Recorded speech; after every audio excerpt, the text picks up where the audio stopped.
The Protector Chapter 1. In Arudaya, a private jet landed at Northampton Airport, where all international flights experienced an 8-hour delay because of it.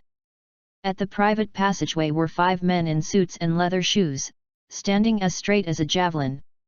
Every now and then, they would raise their wrist to look at the time, for a big shot was coming to town. The upper-class society of Northampton had learned about his arrival, but no one had the capability to get an inch closer to the private passageway. Even the richest man in Northampton who came to pay homage was chased away. Finally, there were movements coming from the passageway. "God of War," the mass cried out, their eyes filled with awe and veneration at the sight of the undefeatable legend of Arudaya. He, who was dubbed the God of War, was the one and only 5-star war god in the history of Arudaya. Once, he'd inflicted a crushing defeat on the strongest battalions in 18 countries. He was an overbearing and formidable man. He who overwhelmed the world with his unparalleled power had even created the 5 great wars. Regiment, cavalry regiment, and many more. Setting foot on his homeland, Levi Garrison was overcome with emotions. Once upon a time, he used to be an orphan who was abandoned on the streets of Northampton and then adopted by the Garrison family. However, the Garrison family had never been fond of him. His adoptive parents, who had a tendency to beat and scold him, treated him like an outsider. As for the outsiders, they treated him as a nobody. But he didn't care a stiver. He had always been proud of his surname since he was a child, and he strived to bring glory to this family when he grew older.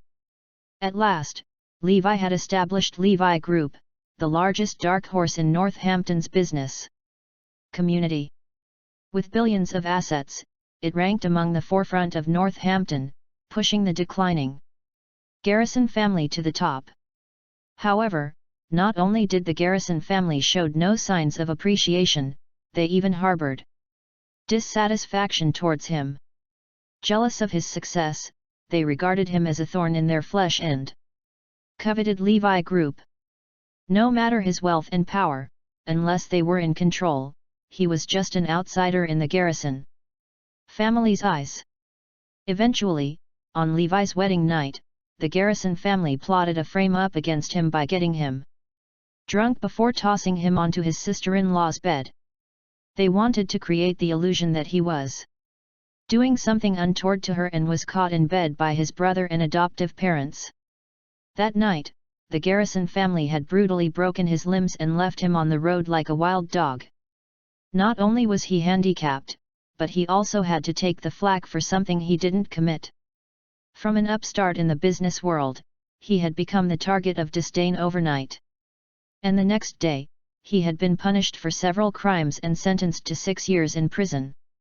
He could never forget the ruthless and sinister faces of everyone in the Garrison family and the ridicule of his friends, classmates, and business partners. More so, he could never forget the disappointment on his newly wedded wife, Zoe's face. He had regarded the Garrison family as his home and devoted himself to the family. Yet, they treated him like trash. It felt as if a knife was being twisted in his heart every time he thought about this. How he hated the Garrison family. But who would have thought that Levi had been secretly transferred away from prison to join the military? In a few years, he dominated the military world and became the one and only 5-star god of war. Now that he came back, the Garrison family ought to stay on their toes. "How's it going, Azure Dragon?" Levi asked. Azure Dragon, the commander of the 5 Great Wars Regiment, took a step forward and said, "Respectfully, sir, I'm afraid your wife, Ms. Zoe Lopez, will remarry at 10 o'clock tonight." Ever since Zoe's husband was sent to prison on their wedding night, she had been living like a widow. Only God knew how much pressure she was put under. And right now, the person Levi couldn't wait to see the most was Zoe. After a moment of hesitation, Azure Dragon continued, to add on, "Sir, the Garrison family is holding a successful listing celebration banquet at the Crystal Palace Hotel tonight. Many people had invited the god of war just now, including the Garrison family, but I didn't accept nor refuse directly. What time? Levi asked tersely. 8 o'clock, sir. Okay. Tell the Garrison family I will attend the banquet. Since the time for the two events didn't clash, Levi gladly accepted the invitation. The celebration banquet for the public listing of Garrison Group was held at Northampton's Crystal Palace Hotel. With the help of Levi Group, they had become a rich and powerful family in one fell swoop. The hall was bustling with noise and excitement, and sounds of glasses clinking could be heard ringing in the air every now and then. God bless the Garrison family, said Joseph, the head of the Garrison family. The younger generations are the stars among men. Garrison Group is now listed and has become an upstart in Northampton. Joseph's 3 sons and daughter welcomed their guests with bright smiles on their faces. The younger generation of the Garrison family was all the smugger and prouder because, after today, the Garrison family would become a powerful family, and they would become one of the top rich kids. Most of the guests who attended today's banquet were from the top circle in Northampton. Garrison, do you know what happened today? Your celebration party is nothing compared to that. They were gossiping about the major event that had happened today. Yet, I heard that a big shot has arrived in Northampton. The richest man in Northampton wanted to meet him but was shooed away. Apparently, he's not qualified enough. So? Jesse Nielsen had been waiting for 5 hours in advance at the airport. Joseph nodded. Yes, I know about that too. I even sent someone to invite this big shot to the celebration party. No way. Why would this big shot attend such a party? No one believed it. In fact, as an upstart, Joseph was just trying his luck. Dad, shouted Jacob, the second eldest son of the Garrison family, could be seen running over. The big shot has accepted our invitation to attend our celebration banquet. He's on the way. Jesus! God has indeed blessed the Garrison family. Everyone in the Garrison family could barely conceal their delight as this was their chance to reach the sky in a single bound. The grandchildren of the Garrison family gathered together, sunshine flooding their souls. Levi's brother, Brian, and sister-in-law, Victoria, smiled. Well, it all starts with Levi's imprisonment. That the Garrison family is at where we are today. Right, speaking about Levi, do you guys know today's the day that kid gets out of prison? Somebody asked abruptly. Really? Isn't that bad luck? Why did he have to be released on such a big day? Please, please, please don't come back. He's the Garrison family's biggest disgrace. Victoria's lips tugged into a sneer. Speaking of which, Levi is the crowning glory of the Garrison family's status today. That's what he's supposed to do. Brian said. He should contribute to the Garrison family for raising him, an orphan. His multi-billion Levi Group means nothing. To put it bluntly, he's just a dog raised by the Garrison family. Someone gave a chortle. As a matter of fact, I've been interested in Levi's wife for a long time now. She's still widowed, and I'm so going to marry her. The man's remark caused gales of laughter. Everyone, stop what you're doing. I have an important announcement to make, Joseph said and went on to announce that the big shot was coming. A thunderous applause was heard. But when the applause had died down, there was still someone clapping. The sound was loud and clear, approaching from afar. On the red carpet, a man came clapping, looking bold and energetic. His stride gave off a majestic and imposing aura, which made the mass hold their breaths. It's Levi! Brian and Victoria exclaimed. Suddenly, all eyes were riveted on him. I forgot this little brat got out of jail today. Levi's adoptive parents spoke in unison. Ignoring the astonished gazes darted at his way, Levi walked step by step towards Joseph. A little bird told me that the company is now listed. How are you feeling, Joseph? Are you happy? Levi flashed him a meaningful smile. How dare you show up here, you insolent brat? And what did you just call me? Joseph's fury sprang to life. Who let him in? Didn't you know he just got out of prison? How inauspicious! Brian rose to his feet. What the hell are you doing here, Levi? Levi sized him up. Why can't I be here? Well, for starters, you're an orphan.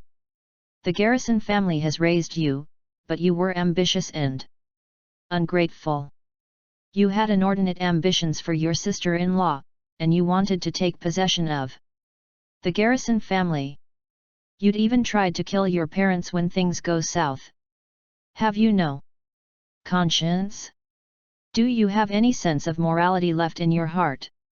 You've lost your reputation in Northampton, and everyone knows that. Have you no shame to have the brass neck to come round here? The Protector Chapter 2. Everyone knows why you're back. You want to leech off the Garrison family, you want our money. Isn't it?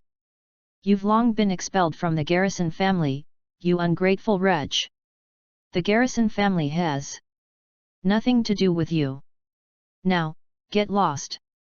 Levi's adoptive parents rose to their feet and pointed at his nose, hurling abusive remarks at him. The Garrison family's brazenness of distorting the truth was mind-bending. How disappointing! He had thought they would feel somewhat apologetic after 6 years, but they were unexpectedly more aggravated. They took everything from him, crippled him, and ruined his reputation, turning everything upside down and making everything his fault instead. The Garrison family didn't have the slightest bit of compassion to speak of. Brian zipped towards Levi, assessing him condescendingly. Humph! Don't you just want money now? That you're back? Flap! Brian threw a credit card to the ground and lifted his foot, shaking his leather shoe. My vamp is dirty. Lick it clean, and the 1 million in this card is yours. His words elicited a fresh burst of laughter as the crowd looked at Levi as if they were looking at a dog. Oh my! 1 million? That's more than enough to cover his living expenses. I bet he'll lick it. Victoria gave a wry look. On your knees! Brian roared, seeing that Levi was glaring at him. Now, lick my shoe. Levi stared at him coldly and held his peace. Kneel. Brian rushed to Levi and pressed his shoulders, forcing him to kneel, but the latter didn't budge. I said kneel. Brian struggled to rivet him to the spot. Drop dead. Levi suddenly slapped Brian in the face, sending him flying almost 8 meters away. Silence engulfed the room, one could even hear a pin drop. Unbelievable. Everyone in the Garrison family was stupefied. What did Levi just do? Did he just knock Brian to the ground with a single slap? Plod. Brian was about to get up when Levi stepped on him, crushed him, and crossed over him. Looking at the approaching Levi, Joseph instinctively stepped back. Levi went up the stage and adjusted the microphone stand. Everyone looked at him, wondering what he was going to do next. Listen up, everyone. I'm sure you remember what happened 6 years ago, yes? For the love and care I had received from the Garrison family during childhood, I'm giving you 1 month to kneel before me for 3 days and 3 nights to repent your sins. Remember, that's everyone from the Garrison family. If I don't see any shadow within a month, the outcome is simple. I swear I'll wipe off every single one of you here today. Levi's voice was low and deep. But as soon as he finished, the crowd was laughing like a drain. Did prison life eat his brain or what? What conceited nonsense is he spouting? The Garrison family right now is a juggernaut in Northampton. He's just a criminal. Isn't it a pipe dream to destroy the Garrison family? Did he knock his brain loose or something? Bear in mind that I have limited patience. You only have 1 month. Of course, you may gather your strengths and connections to fight against me. I'll be waiting. Levi then took his leave straight away, disregarding the mockeries of the crowd. Stop right there, you bastard! Did I tell you to leave? Ben, Levi's adoptive father, wanted to stop him. Ben, let him go. Joseph said.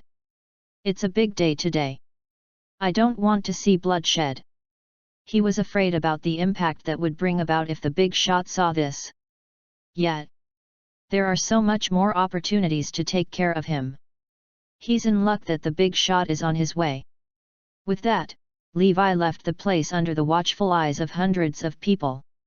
After Levi had left, Joseph asked anxiously, Jacob, where's the big shot? Isn't he here yet? Jacob looked dazed. According to the time, he should have arrived long ago. Let me ask. After making a phone call, Jacob blanched. Dad, the big shot was here, but he left already. What? The big shot was here. The big shot said that the Garrison family are a bunch of unworthy stupid pigs. I get it. He must have left in a fit of rage after witnessing the ruckus that Brat had created. He must have thought that the Garrison family disrespected him. Joseph trembled with rage. That brat will pay for this. The multitude reacted accordingly. Levi has ruined the Garrison family's glorious event. He just pissed off the big shot. That's equivalent to cutting off the Garrison family's chance to reach the sky. Levi Garrison is indeed the sinner of the Garrison family. At that moment, the Garrison family wished to skin Levi alive. His adoptive parents, brother and sister-in-law especially hated him to the bone. Just you wait, Levi. After leaving Crystal Palace Hotel, the next person that Levi was going to look for was his wife, Zoe Lopez. In this life, he owed no debt to the Garrison family, nor his friends and classmates, but Zoe. He had been imprisoned on the second day after the wedding, making Zoe lose her reputation. That even put her through 6 years of widowhood. This woman has carried too much on her shoulders for 6 years. But now that I'm back, I'll hold your hand, and we'll conquer the world together. After hesitating for a long time, Levi pressed the doorbell. Thud. The young woman dropped her mobile phone to the ground as the door opened. Upon taking a closer look at Levi's face, Zoe broke down in tears. Zoe, quick, just get the parcel and come in. It's almost time for the family banquet. Your grandfather is going to settle your marriage at the family banquet tonight. You can't get away from this yet. Quickly get dressed. Your grandfather is going to set you up with someone else. Zoe's parents' voices sounded from the inside. Zoe, I'm back. Levi said excitedly, wanting to fling his arm around her, but Zoe slapped his hands away. Why did you come back? I've already forgotten about you. Zoe's voice was choked with sobs. Very soon after, Zoe's parents, Aaron and Caitlin, came out, looking horrified. How dare you have the nerve to come back? Do you know how much criticism my family has suffered because of you? Especially Zoe. Do you know how much she has suffered for the past 6 years? Zoe's father, Aaron, reproached. Meanwhile, her mother, Caitlin, pushed and shoved Levi. You should know that this relationship between you and Zoe is impossible in this life the moment you went to jail. You're a criminal. You're just a street rat in Northampton. You're only putting Zoe in harm's way by coming to see her. Naturally, Levi had known of Zoe's sufferings for the past 6 years, including her refusal to remarry. Because of him, Levi put on a serious face. This time, I'm back for good. I won't leave Zoe ever again. I will grant her a bright future and let her own the world. Levi's declaration had Aaron and Caitlin hooting with laughter. You've spent 6 years in jail.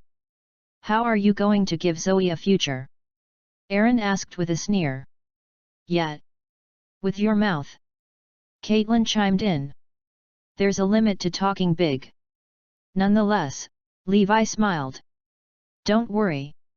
I'll reclaim what I lost in those years. I'll destroy the Garrison family in a month. Levi. This time, even Zoe couldn't bear to listen to his nonsense any longer. Can we be more realistic? It doesn't matter if you just get out of prison. Can't you just be down to earth and start anew? I believe that you will make a comeback one day, but you can't just indulge in tall talk. Do you know just how powerful the Garrison family is right now? And besides, today's era is a far cry from what it was 6 years ago. Zoe, trust me, Levi said earnestly. I can make the Garrison family bow at my feet with just a word. The Protector Chapter 3. Preposterous. Levi's bravado nearly drove Zoe and her parents round the bend. Having been caged up for 6 years, did he finally lose his mind? Fine. If you say so, Zoe said, shoving her mobile phone to Levi directly. Then prove it. I'd like to see how you make the Garrison family bow their heads with just one word. Levi was stunned. It was true that he could exterminate the Garrison family with his words, but he had given them 1 month, it would be too uneventful to destroy them now. See, you can't do it, can't you? Then don't you ever talk big if you can't. Zoe smashed the phone to the ground, marking her wrath. Following that, her parents pushed Levi away. Go now. You're not welcome here. We've got a family banquet to attend. No. Mom, Dad, let him in. What do you mean, Zoe? I won't remarry. My husband is back. Aaron and Caitlin couldn't talk her round, so they could only let him in. After that, Zoe took Levi to her bedroom. Since you're back, you're still my husband. I don't care about the gossips. Besides, I believe you're innocent, and anyone with discerning eyes can see that it was the Garrison family who'd framed you. Levi could feel the warmth in his heart. She trusted him, and that was more than enough for him. But you must promise me to start from zero and be down to earth. I believe you will achieve something great with your ability. I'll give you 5 years. That's unnecessary, Levi said. Just give me 1 month. In a month, I'll die. Shut up. I don't want to listen to your nonsensical and unrealistic talks. Why can't we just be realistic? Zoe shouted. Even if you have nothing now, as long as you take 1 step at a time, I believe you'll get back on your feet. Levi shut up obediently. I bought you these 6 years ago. Zoe took out a suit from the cupboard. Change into it at once and follow me to the family banquet. Zoe, what is up with you? Seeing Levi all dressed up, Aaron and Caitlin were naturally dissatisfied. Zoe clung onto Levi's arm. Mom, Dad, Levi is my husband now. I will make myself clear to Grandpa tonight. Aaron and Caitlin looked daggers at Levi, sighing helplessly, for heaven's sake. The Lopez family banquet was held at Golden Port Restaurant, where they contracted the entire restaurant. Naturally, the Lopez family was not as powerful as the Garrison family, but they were considered above average in Northampton. When Zoe and her family arrived at the main hall, they were greeted with strange and jesting gazes. In the past, when Zoe and Levi had gotten married, Aaron's family status was the highest in the Lopez family. But after Levi's downfall, Aaron's family had experienced a seismic shift in life, and their status in the Lopez family took a nosedive as they became the subject of ridicule, especially during family events. Look! Is that Levi beside Zoe? Yeah. It's really him. He's released from prison already. All eyes fell on Levi at once. Harry, the head of the Lopez family, snorted and turned a blind eye to the 4 of them. The old man's favorite now was Fabian, his eldest son, and his family. Mainly because Fabian's son-in-law, Samuel Robertson, was of mixed ethnicity who was born rich and had lived overseas. This time, Harry was going to set up Zoe with Samuel's younger brother, Chris, who had been casting covetous eyes on Zoe for some time now. With no one paying attention to them, Aaron and his family could only find a place to sit first. As they were about to take their seats, a voice was heard. "No, Aaron. You guys can't sit here." It was a reminder from Henry, the second eldest son of the Lopez family. "What? There are sitting arrangements to the family banquet this time." Aaron looked puzzled. "How so?" "There are 4 tables for the family banquet. And it's decided according to the family contribution. For example, the first table is given to the family who contributed over 5 million to the family in a year, 1 million for the second table, 100,000 for the third table, and less than 100,000 for the last table, or should I say no contribution at all." Henry smiled smugly. "Our family has made good profits this year, and we've contributed just about 5 million to the family. So excuse me, but this table here is ours. Of course, you can also sit at the first table without contributing. That is if your family has tens of millions of assets. Unfortunately, we couldn't be any clearer about your family's situation," sneered Madison, Henry's wife. "Now that there's an ex-convict in your family, I'm sorry that you guys can only sit at the last table. Mom, Dad, as far as I know, Uncle Aaron and his family didn't contribute much to the family last year," said Sean, Henry's son, walking over with a glass in his hand. "Their company went bankrupt. And they even borrowed over 2 million from Grandpa. Clearly, it's a negative contribution. It's unfair to the relatives sitting at the 4th table. I say we add a 5th table for negative contributors." "Yeah, I agree." The rest of the Lopez family concurred. "Okay, we'll do as Sean says. This shall motivate you people." Harry gave his consent. "Hurry up and sit down. Don't just stand there and make a fool out of yourselves." Harry glared at Aaron. With that, Aaron and his family walked over to the 5th table quietly. "Which table should a 10 billion contributor sit at?" asked Levi suddenly, pulling Zoe's arm. Levi was the one and only 5-star god of war, and wealth to him was just a number. In fact, he didn't know exactly how much he had, but he could still fork out 10 billion casually for the family contribution on behalf of Aaron's family. As soon as Levi said that, everyone was stunned at his query. After a few moments of silence, the crowd blossomed into an enormous belly laugh. 10 billion? You must be kidding me. Even the aristocratic Garrison family may not have that much money. This kid must have a loose screw in the head to come here and embarrass himself. Hey, Aaron. Did you know you have a son-in-law worth 10 billion? Ha ha ha. Sensing the jeering gazes and titter from the people around, Aaron and his family wished the ground could swallow them whole. This is embarrassing. Too embarrassing. Zoe's temper sparked, and her eyes blazed with rage. Levi Garrison, is it not enough for you to talk big at home that you have to come here and embarrass me? Do you think you haven't done enough after all these years? Zoe trembled as tears silently rolling down her cheeks. But I do have 10 billion. Levi said helplessly. At this time, no one bothered to listen to Levi's sheer bull because the star of the day, Fabian's son-in-law, had arrived. Everyone, including Harry, went out to the entrance to greet him. I'm sorry to keep everyone waiting. Samuel wore an apologetic expression. Your flight was nearly 10 hours late. What's up with that? Harry asked in concern. Samuel smiled. Grandpa, don't you know? A big shot has arrived in Northampton, and North Hampton Airport was sealed off for 8 hours. What? Is there such a thing? Who's this big shot to have the airport sealed off, Samuel?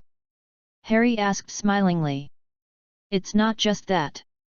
It's said that 100 planes escorted the private jet of that big shot, and there were 100,000 people guarding at the airport.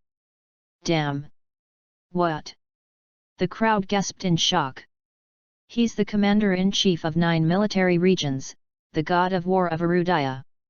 Haha, you may not believe it if I say this, but I met this great man when I was at a gathering abroad, and we even exchanged numbers. I didn't expect him to take up a post in Northampton. I'll ask him out sometime. In support of the Lopez family. That way, you'll gain a foothold in Northampton in no time, Samuel said loftily. God! That's incredible. How did you even get to know someone like him? My brother-in-law is so cool. The Lopez family's son-in-law is one of a kind. Of course, except for one. Everyone looked at Samuel with veneration. The old man was all the more impressed. Aaron and Caitlin begrudged Fabian's son-in-law, and Zoe was envious as well. But she believed that in 5 years, Levi, too, could make her grandfather proud.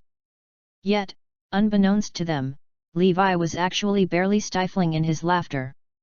This kid is quite something to know that I've arrived. But his ability to make up nonsense is even more impressive. You're saying you know the god of war? Levi asked. Samuel raised his head. Yeah, we had a drink together. Is there a problem? Levi chuckled. Then why don't I recognize you? The Protector Chapter 4. Hey! Samuel froze, and so did the rest. What does he mean? Samuel frowned. Are you saying that you're the god of war? Levi smiled. Yes, I am the god of war. But I never knew you. The crowd burst into laughter. Samuel especially laughed his head off. Even old man Harry was amused as he had never seen such a sensationalist before. Clown! Levi is such a clown. Gosh, Zoe, your husband is hilarious. Melanie, Samuel's wife, derided. He called himself the god of war, just to prove himself and save his pride. Do you even know who the god of war is? He's the commander-in-chief of 9 military regions who can wipe off a clan with just his words. What? Is the prison a war zone? Geez, Zoe, what a husband you have there. I feel terrible for you. The others also tried to get a word in. Don't bring him out in the future, Zoe. You might not think it's embarrassing, but we do. Yeah, don't ever let him attend any of our family banquet in the future. The Lopez family wants to preserve our reputation. Aaron, your family is really rotten. I'm so disappointed in you. Harry gave Aaron a dark look. God! What sin have I committed in my previous life to deserve this? Aaron and Caitlin looked down, their expressions ugly. This is the most humiliating day ever. Zoe sat in the corner. In the face of many insults and derision, she didn't utter a single word, but tears rolled down her cheeks silently. Never in her mind would she expect to be confronted by such humiliating moments. Zoe looked at Levi, feeling a little disgusted. She didn't mind that Levi was imprisoned, nor did she mind the stigma of him having gone to prison. All she cared about was Levi's attitude. Initially, she thought that he would start from scratch and live a practical life after he got out of prison. But the Levi Garrison right now was a bitter disappointment. He's so unrealistic. A sensationalist. Not to mention his damned pride. What a buffoon. Zoe didn't want to admit that this was her husband. Okay, aren't you the god of war? Samuel refused to let Levi off so easily. There will be a welcome banquet tomorrow night in Northampton, specially dedicated to welcome this big shot. I hope to see you there. Samuel was up to date. Indeed, there was such a banquet. As Levi had decided to settle down in Northampton, the higher UPS had assigned him as the deputy of Northampton, which was more reasonable. After all, his purpose of being here was uncertain, and everyone was afraid of this big shot. It was easy to cause panic. For this reason, Northampton had decided to host a welcome banquet. "Oh? Can you also attend such a welcome banquet, Samuel?" Harry couldn't help but ask upon hearing their conversation.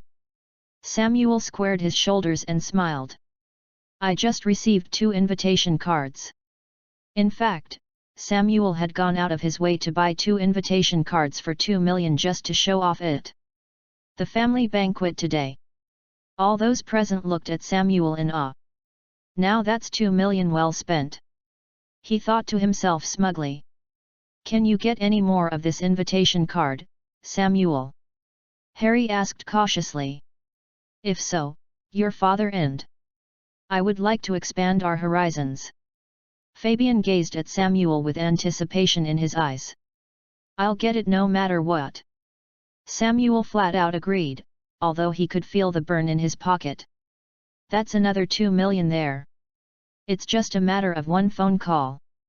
Samuel made a call and purchased 2 more invitation cards. "Say, Zoe," Melanie said, scooting over to Zoe. "Will I see you at the banquet tomorrow?" "Ha ha ha." Zoe's face darkened, knowing that Melanie was embarrassing her on purpose. Not long after, a black car stopped in front of Golden Port Hotel, with a man in a suit walking in soon after. "Aren't you Riley, the secretary?" Harry quickly went up to greet him upon realizing who the visitor was. Riley, who came into contact with the upper management every day, was the secretary of the North Hampton office building. Surely, he had to show his respect. "Greetings, Mr. Lopez. I'm here for one simple purpose: to send the Lopez family 10 invitation cards for tomorrow's banquet." After dropping off 10 invitation cards, Riley left in a hurry. It was a mission assigned to him from the head secretary of Northampton. At this moment, the head secretary of Northampton was sitting in the car outside. He was afraid of meeting the legendary god of war. The words of his big boss echoed clearly in his ears: every important family member of the god of war's father-in-law's family must attend tomorrow's banquet. He was to send out the invitations in a low-profile manner while keeping the identity of the sender unknown. Hence, he had assigned Riley for the task. Levi said nothing when he saw this scene. Samuel, however, was taken aback. "What's going on? Didn't I just buy 2 invitation cards? Why did they send us 10 cards at once? And who was it again? Riley, the secretary? You're the best grandson-in-law, Samuel," Harry guffawed. "To have the secretary from the office building send us 10 invitations at once with just a word, the Lopez family is proud of you." Fabian was all smiles. "Damn! You're amazing, Samuel." Sean regarded Samuel with admiration. "Melanie has indeed married a good man. You're surely the happiest woman in the world. Unlike Zoe, who married a criminal." "I'm sorry that my husband is too amazing, Zoe. Just say the word if you need our help in the future." "But I dare not get too close to you, though." Melanie paused. "Lest someone tries to jump his sister-in-law." Zoe could feel her anger boiling up. It was obvious that Melanie was insulting her, but she couldn't do anything about it. Samuel's ability to have the secretary from the office building send the invitation cards in person with just a phone call was just too over the top. Besides, an invitation for a banquet of this level wasn't something the Lopez family could easily obtain. Aaron and Caitlin, on the other hand, were even more envious. "With a son-in-law like that, I bet we'll wake up with a smile every morning. Life will be all about counting money. Right, isn't Samuel's brother in love with our daughter?" However, the couple couldn't change Zoe's mind, so they didn't muse out loud. Meanwhile, Samuel was completely flummoxed by the whole thing. Where in the world do I find connections in Northampton? They must be mistaken. But since it's at this point now, I guess I should just go along with it. It'll make me look good, anyway.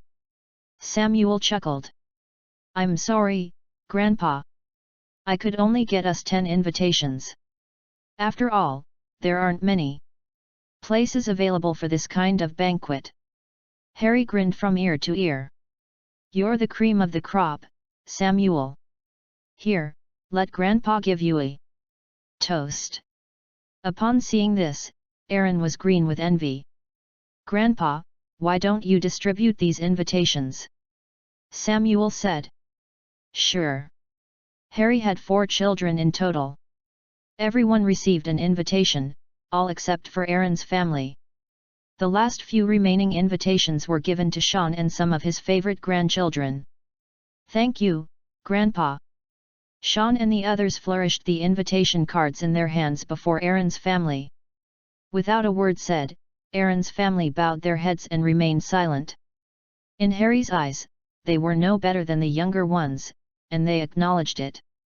They could only blame themselves for being worthless. Just then, someone's voice broke the silence.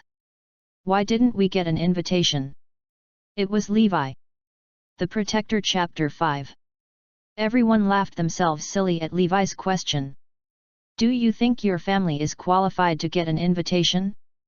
Have you guys ever contributed to the Lopez family? Sean retaliated directly. Yet. Dream on. Can you guys be any more shameless to expect to receive an invitation? Henry questioned unabashedly. Zoe and her parents had given up on all hope. They looked at Levi with nothing but disgust in their eyes. However, Levi let out a cold snort. It's for my sake that this invitation is given to you. I intended to give them to my in-laws, and they were given to you passingly. Have some pride, Levi. Fabian exploded. Clearly, Samuel got these invitations through his connections. What the hell has it got to do with you? Yet. Who the hell do you think you are? Samuel's anger mounted. How dare you try to take credit for this? Soon after, Henry pointed at Aaron. Just look at your son-in-law, Aaron. Do something about him, and don't bring him to our next family banquet. We cannot tolerate such insolence. Levi was about to say something when Zoe pulled him outside. Come with me. She couldn't stand him any longer as hot torrents of grief coursed down her face. Levi, please, don't embarrass me anymore. I really can't hold on if you keep this up. Levi wiped away her tears and asked, do you want to attend the banquet, Zoe? Who wouldn't want to? Didn't you see the look in Mom and Dad's eyes? Zoe said grumpily. But there's nothing we can do, even if we want to go. It's not like you can get us in, can you? I can. Levi said decisively. This was too much for Zoe to handle. Her temper sparked, and she turned on her heels, trying to leave. Zoe, why don't you trust me? Levi asked. How am I supposed to trust you when you're behaving like this? Zoe replied with a question of her own. Levi chuckled. I'll definitely get you inside. I, Levi Garrison, am a man of my word. Zoe nodded. Okay, I'll trust you just this once. If you can't do it, we're over. Deal. Fine, I'm going all out on this one. Zoe said resolutely while wiping her tears. I don't need this stupid pride. I'm going to continue to attend this family banquet and tell everyone that my husband is capable of getting an invitation for tomorrow's banquet too. Okay, ladies first. Let me just make one call. Azure Dragon, tell Jesse I'll attend the banquet he's hosting tomorrow, Levi said once the call went through. What? So you agree to attend the banquet? Thank God. The higher UPS were so worried that you won't give Jesse this honor. Yes, I'll attend. But please ban some of the people from this event. Roger that, sir. I'll make the arrangements now. Returning inside, Levi saw Zoe holding her head high, looking as proud as a peacock. It was obvious that she had made the announcement as many pairs of eyes were fixated on him. Say, how do you guys think this punk got the invitation? By stealing. Who knows if he bought it for the sake of pretending? Samuel laughed. Don't you guys know that one invitation cost over 1 million? Aaron's family owes Grandpa about 3 million. How can they afford to buy an invitation? Right then, dinner was served, marking the start of the family banquet. I think the 4 of them can just have a bowl of noodles each. There's no need to serve them. What do you guys think? Henry asked. Samuel laughed. Let's just feed them. Otherwise, it'll look like Grandpa is mistreating them. All right then. Other tables were bustling with noise and excitement, with everyone toasting each other and currying favor with Samuel, but it was deadly silence at Levi's. Aaron glanced at Samuel, then back at Levi, sighing, "What's the point of getting envious? Such is my fate." Caitlin glowered at Levi. Can today be any more humiliating? However, they didn't dare to leave without the old man's permission and could only continue to suffer from the humiliation in awkward silence. Right then, Samuel came over with a glass of wine, followed by a group of people who had been paying court to him. He walked past Levi and stood before Zoe. "I was going to introduce my brother to you, Zoe. He's so much better than me. But it seems that you're not fortunate enough to enjoy a good life. It's a pity that you have a bad taste in men." Aaron and Caitlin sighed. If only Levi didn't show up, Zoe would have been with Chris, and our family would have been rich again. How amazing is that? But sadly, it seems that we are plagued by poverty. Soon, the family banquet ended. "Let's go to my house. I want to have a good talk with my grandson-in-law regarding the Lopez family's future development and tomorrow's banquet. All of you must sit in and listen. It'll be good for you," Harry instructed. Aaron and Caitlin looked at Harry in anticipation, hoping that the Lopez family would lend a hand to alleviate their current livelihood. But little did they know Harry responded, "Aaron, you guys can go back on your own." Aaron hesitated a little. "Dad, but I..." "No buts. We don't need you here. Besides, your good son-in-law just came back from prison. I don't want him to stain my place with bad luck," Harry said, then left with the crowd. Before leaving, Samuel, Melanie, and a few others stood before Levi, waving the invitation cards in their hands. "Don't disappoint me tomorrow night. Don't say you know me if you can't get in. I can't afford to throw my reputation down the gutters." Levi snickered. "You'll never know who's the one who can't get in when the time comes. All right then. We'll soon see about that." Everyone left happily with an invitation card in their hands, leaving Aaron and his family sighing and groaning. Aaron cast a deep glance at Levi. If only he could bring honor for the family. It's a pity that he just got out of prison. Even surviving is a problem for him. After that, Levi followed Zoe home. Compared to the Garrison family, this was his home, a home where a woman had been waiting for him for 6 years. Back home, Levi took the initiative to lay a mattress on the floor, but Zoe let him sleep on the bed instead. Thereafter, he lay on the bed while Zoe continued to draft a plan at the desk. "What are you doing?" Levi asked. "I'm drafting a proposal for an ecological park development project at West City. Even if the chance of success is not even 1%, I'm going to try my best to win this bid." Zoe smiled. Until the following night, not once did Zoe complain about him, nor did she show a long face. But she couldn't help it anymore as it was almost time for the welcome banquet. Levi Garrison, I trusted you so much and bet everything on you. But where's the invitation? How on earth am I supposed to believe you now?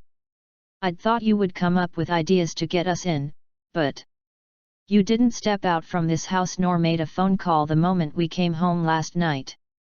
Do you think the invitation will just fall from the sky? Aaron and Caitlin added, what are you waiting for? Zoe had made a big promise last night. If you don't make this happen, there won't be a place for us to live in the Lopez family in the future. Levi glanced at the clock. It's almost time. Just follow me. Driving in Aaron's Hevel, they arrived at Paradise Villa, where the God of War's welcome banquet was held. Zoe, I will prove to you now that I can do it. Levi pulled Zoe and headed towards the entrance. The Protector Chapter 6. Well, look who's here. If it isn't Aaron and his criminal son-in-law. Along with the mockeries, Harry and the others had arrived with bags of gifts consisted of fine wine, wild ginseng, tea, and so on in their hands. The Lopez family's plan was simple: to butter up the God of War as much as they could. I didn't expect you to come, Zoe, Melanie said as she moved closer to Zoe, her voice laced with sarcasm. Where's your invitation card? Show it to me. It's easy to purchase counterfeit ones these days. Melanie, Samuel, and the others were not the slightest bit convinced that Levi could get an invitation. Just look at their status, there's no way they can get an invitation to the banquet. It's like saying pigs could fly. Zoe hesitated because there was no invitation card, to begin with. Come on. What are you hiding? Melanie laughed. Don't tell me your invitation card is made of gold. That I can't even take a look at it. Zoe clammed up, her head lowered. Aaron, show us your invitation card. Harry demanded upon noticing the couple's odd demeanors. Dad, Aaron panicked. What? You won't obey even your own father's order? Hurry up and show it to me. Harry bellowed. Aaron panted heavily and could only tell the truth. Dad, we don't have an invitation card. It was Levi who brought us here. Soon after they heard it, Samuel, Melanie, and the others laughed so hard that their belly hurt. You're such an idiot. Harry glared at Aaron. What a disgrace to have a son like you. Sensing the mass scoffing eyes and ruthless laughter, a fresh swell of rage rose in Aaron as his last piece of dignity left in front of the Lopez family vanished without a trace. Zoe, too, hated Levi to the core, knowing that they had lost all respect from the Lopez family. How shameless of you to attend the banquet without an invitation. Let me tell you a fact.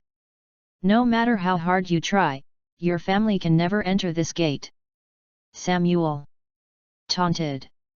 Let's go inside, Grandpa, Melanie said as she held onto Harry's arm. Don't let them get in the way. You're right. Knowing them is such a disgrace. The Lopez family shot daggers at Levi and hurried towards the gate. Aaron was about to say something when Levi said, Dad, look. They won't be able to get in. Standing at the entrance of Paradise Villa were dozens of security guards who were hired to maintain order at the scene. Samuel took out 12 invitation cards and handed them over. For 12, please.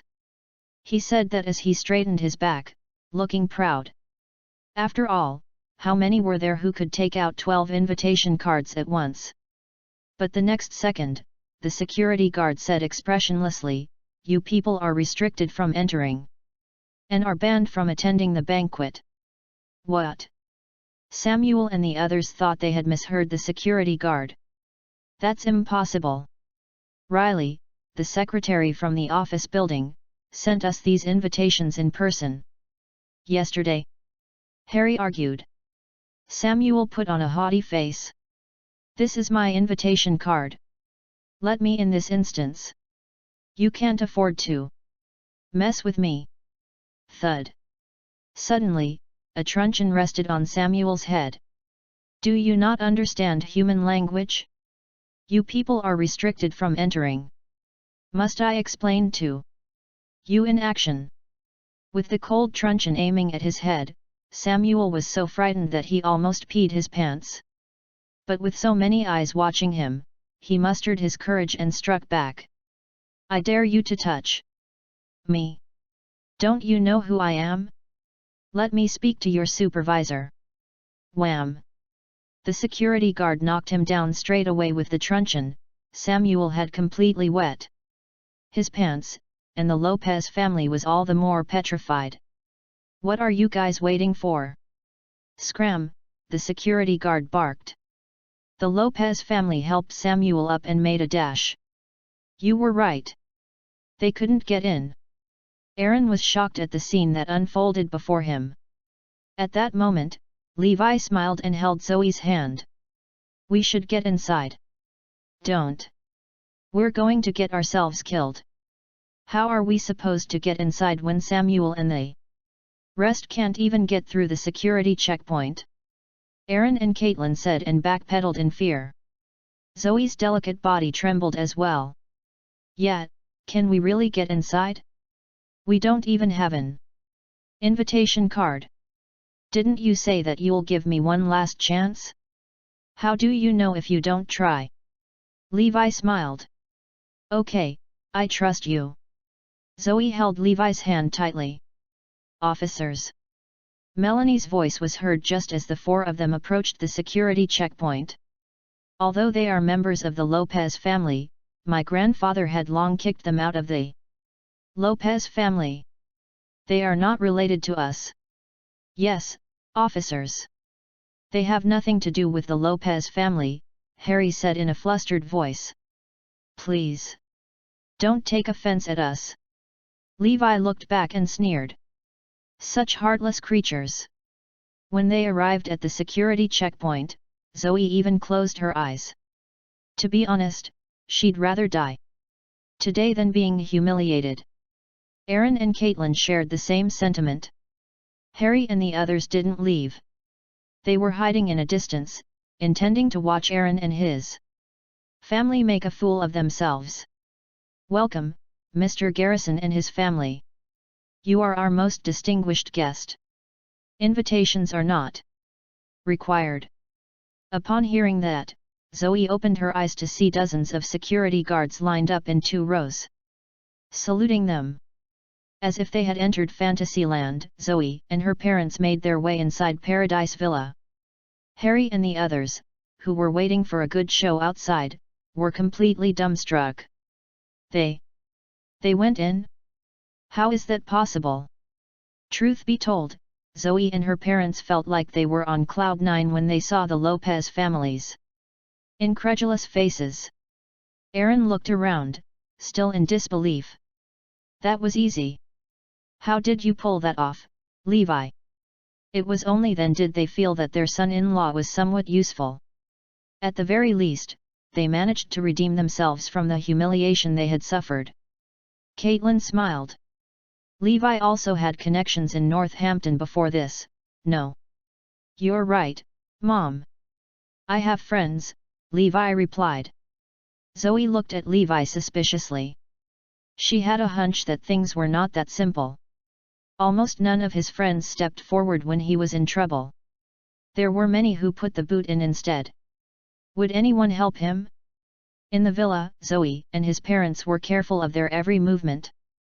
After all, they couldn't afford to break anything or offend anyone on such an occasion.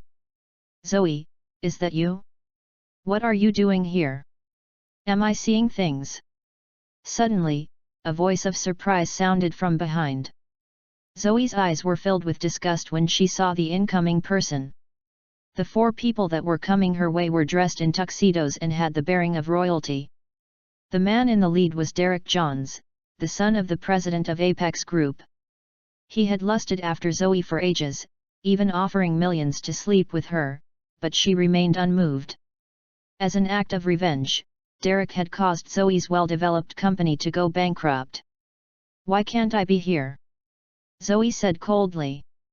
Derek looked Levi up and down. "Is this your criminal husband? Did he bring you in?" Upon that, he leaned in closer to Zoe and gave a lubricious chuckle. "I don't care how you guys got in, but with my powers, I can send your husband back to jail again and get him locked up for a decade or two." Zoe believed Derek could do it, given his expedience and abilities. "What do you want?" Zoe looked at him warily.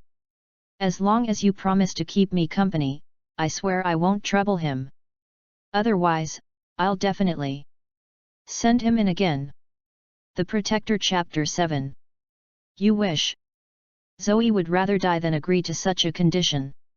"Fine. Just you wait." Derek grinned insidiously before turning to leave. Noticing Zoe's pale complexion, Levi grasped her hand and asked, "Zoe, what happened? Who's that guy just now?" Zoe shook her head. "It's nothing." However, she knew Derek wouldn't let this rest, so she was perturbed along the way. Halfway through, a large group of people suddenly surrounded the four of them. These people were members of the security team, each pointing at them with a gun. Zoe was scared out of her wits. Her face drained of all colors as she gripped Levi's hand tightly. Likewise, Aaron and Caitlin were paralyzed in terror, as they knew that it was Derek's revenge. The leader of the group, decked out in combat suits, looked at them with cold and merciless eyes under the protective goggles. "Mr. Johns, is this the criminal that you were speaking of?" "Yes, Mr. Lewis," Derek replied. "This guy's fresh out of prison today. How is he qualified to attend such a banquet? I suspect he has something up his sleeve. If anything crops up on this occasion, can you afford to bear this responsibility, Mr. Lewis?" "What? Is this for real?" Ethan Lewis, the deputy team leader of the security team, was responsible for the safety inside. He wasn't aware of how they had come in. Derek flashed a complacent smile at Zoe, then said to Ethan, "No matter what's the situation, Mr. Lewis, I suggest we arrest him first. We need to get rid of any possible risks." "Right.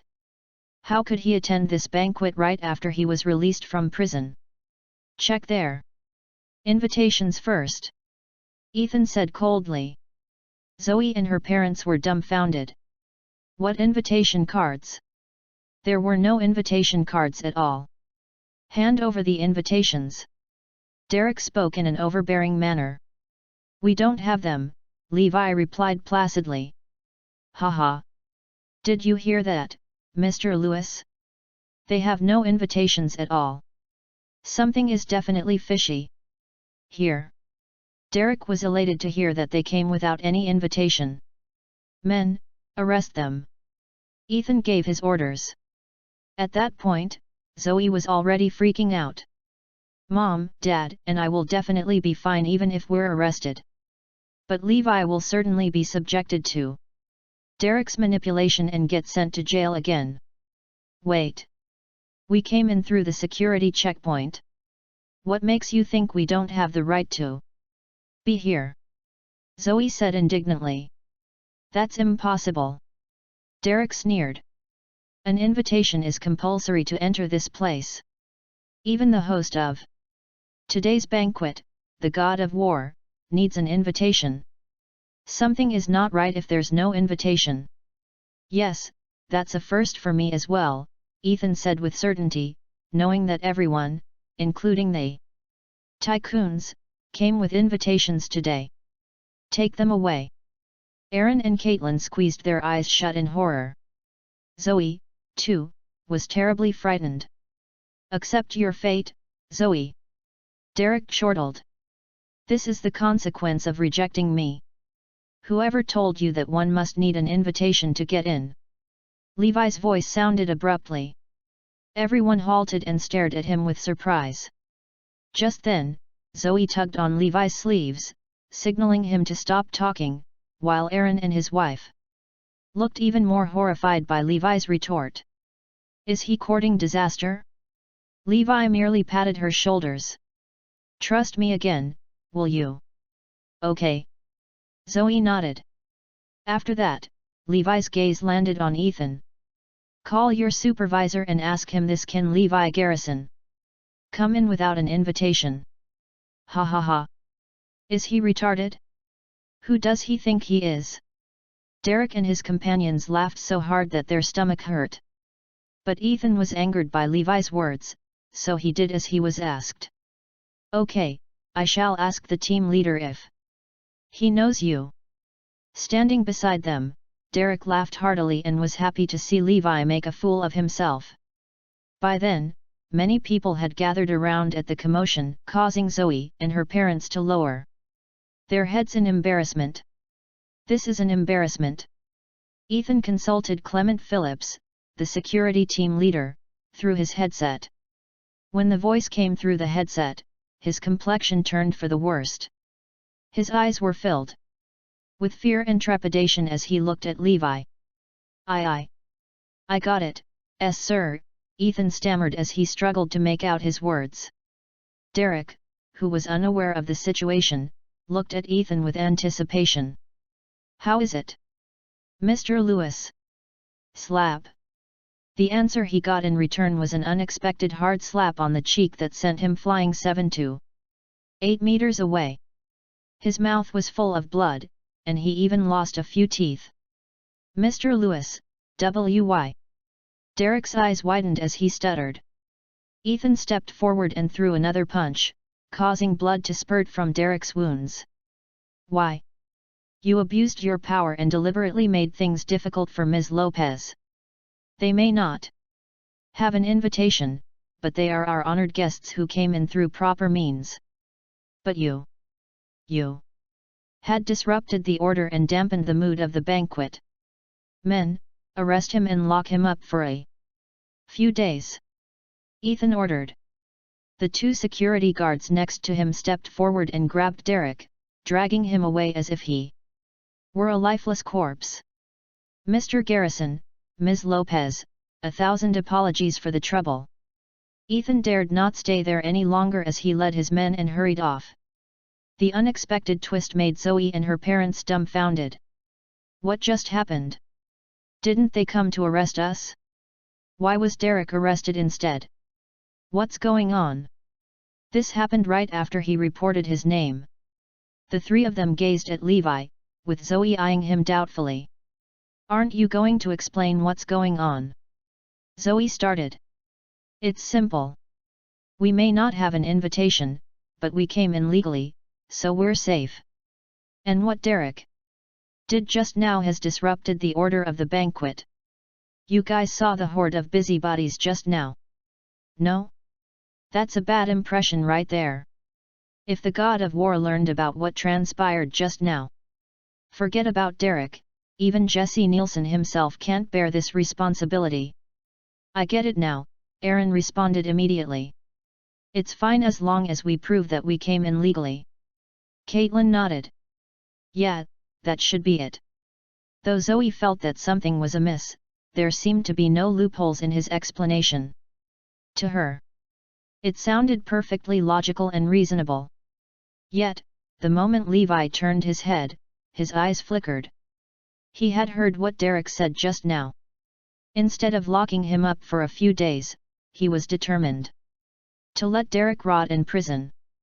The dinner banquet was simple, but the people who attended were so great a personage that Zoe and her parents dared not make a sound once they were seated. Mom, Dad, why are you guys so tense? Walk around. Wouldn't it be nice to make friends and meet new people? Levi smiled. Aaron and Caitlin exchanged glances. But in the end, they decided to stay rooted to their spot. Zoe tilted her head, giving Levi a once-over. Aren't you afraid? Levi's outward tranquility gave Zoe and her parents an illusion that he was accustomed to such an occasion. Why should I be? Levi said. Zoe pondered. He must be accustomed to it from facing vile and vicious people in prison. Thus, she stopped asking. In the meantime, there were more and more people arriving at the banquet. Escorted by big crowds in front and behind, Jesse and a few other Northampton big shots had arrived as well. Aaron, I've noticed that everyone came with gifts. Even Nielsen's secretary is carrying a gift box of some kind. I think it's just us who came empty-handed, Caitlin observed. The rest of the family caught a glimpse, and it was indeed so. Everyone else brought gifts except for their family. It was obvious as they were sitting at the corner, unmoving while the others had gathered together, waiting to present their gifts. It's because we didn't understand the rules. I wasn't aware of it, Aaron said as his head drooped. Yet. But Dad, Samuel, and the others had thought about it, Caitlin said. Did you see the gifts in their hands just now? Zoe sighed. It's all my fault. I wasn't sure if we could get in. Aaron nodded. Should I arrange for someone to send some gifts now? There's still time. Levi quickly refused. Mom, Dad, just relax. Perhaps the god of war doesn't like gifts. No, this is the least we should do, Zoe said. However, Levi let out a light chuckle. I think the god of war will appreciate those who came empty-handed. Do you believe me? I don't. Zoe shook her head. The Protector Chapter 8. Did you guys see that?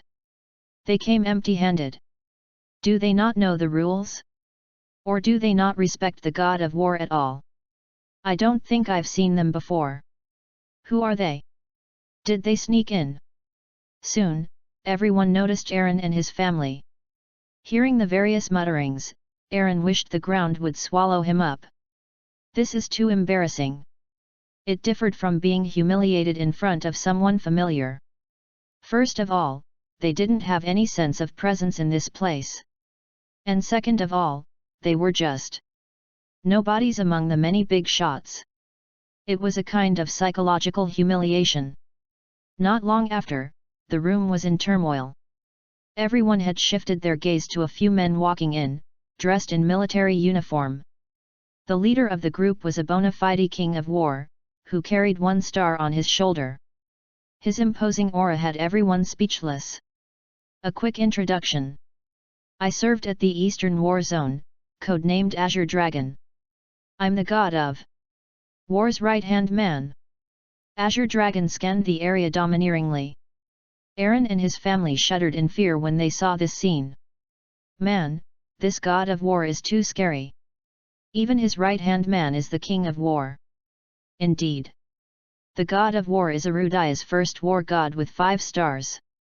Caitlin was so anxious that she was about to cry. We should have at least brought something. What will happen to us if he thinks we are disrespecting him? Azure Dragon, may I ask when is the god of war arriving? Jesse asked. Azure Dragon smiled. Truth be told, the god of war is already in our midst right now. He tends to keep a low profile and hardly ever attends such events. It's beyond my expectation that he actually came. His words brought on a storm as people looked around frantically in search of this man. Stop searching, Azure Dragon said sternly. But keep in mind that the god of war has your every word and action in check. I will act as the mediator today. You can find me if there's anything you need. Well, isn't this a hint? Aaron whispered upon hearing this. And the rest seemed to have understood his meaning as well. Northampton Winston Gonzalez presents the god of war with a pair of legendary pearl. Northampton Evergreen Chamber of Commerce presents the god of war with a 200-year old wild ginseng. Northampton Apocalypse Club presents the god of war with a McLaren P1. Everyone at the venue rushed to the front to present their extravagant gifts, in which mansions were also on the list. Seeing them presenting their gifts one after another, Aaron and Caitlin bowed their heads in utter embarrassment. Even Zoe wanted to make a run for the exit. On the stage, Azure Dragon looked at the mountain of gifts piled up before him. His expression turning colder by the minute. What do you mean by doing this? Azure Dragon's voice shocked the audience. Even Jesse, the governor of Northampton, held his tongue. Everyone looked at Azure Dragon, not quite understanding what he meant. Are you insulting the god of war? No, no. Absolutely not. Azure Dragon's words scared the life out of everyone. Mark my words. This is what the god of war hates the most. Don't use your tricks on the god of war.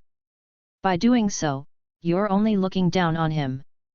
Azure Dragon reproached, and everyone understood at once. Is the god of war short of money? Not at all. The god of war has unparalleled wealth and power. Please hold your anger, Azure Dragon. We were in the wrong. Azure Dragon glanced at the crowd. Did anyone not give a gift just now? Everyone looked at each other and found that there was no one who didn't present their gifts. Dad, raise your hand. This is your chance. Levi reminded. Zoe and her parents had been listening. They were relieved to hear that the other party didn't like receiving gifts. Even so, they weren't audacious enough to raise their hands. Zoe, raise your hand if you trust me. It's definitely a good thing. Zoe raised her hand, and everyone looked over. Azure Dragon fixed his eyes on Zoe. Good, very good. Your attitude is right to come empty-handed. That shows your respect for the god of war. Good job. Hearing the king of war's compliments, Zoe and her parents stood up subconsciously, overwhelmed by the flattery and honor. What's your name? Azure Dragon asked. Nice to meet you, Azure Dragon. My name is Zoe Lopez. This is my father, Aaron. Zoe introduced her family courteously. Very good. I shall remember your names. I will give priority to you and your family for any good things in the future. Azure Dragon pledged. Everyone in the room was amazed, including Jessie. Zoe and her parents expressed their gratitude in a fluster. They never dreamed that such a blessing would fall into their laps. Even at the end of the banquet, they felt like they were floating in the clouds. God, this is all real. Aaron even pocketed a few name cards from big bosses who had expressed their goodwill to him. You're so lucky, young lady. Caitlin beamed. Zoe looked at Levi. Mom, it's all thanks to Levi. He expected that the god of war doesn't like gifts, and encouraged me to raise my hand. I wouldn't have done it if it wasn't for him. Levi has really knocked our socks off tonight. Indeed. Do we even have the chance to attend this banquet if it wasn't for him? Aaron and Caitlin's impression of Levi changed for the better. That's your luck, Levi said. I just asked a friend to get us a few invitations, that's all.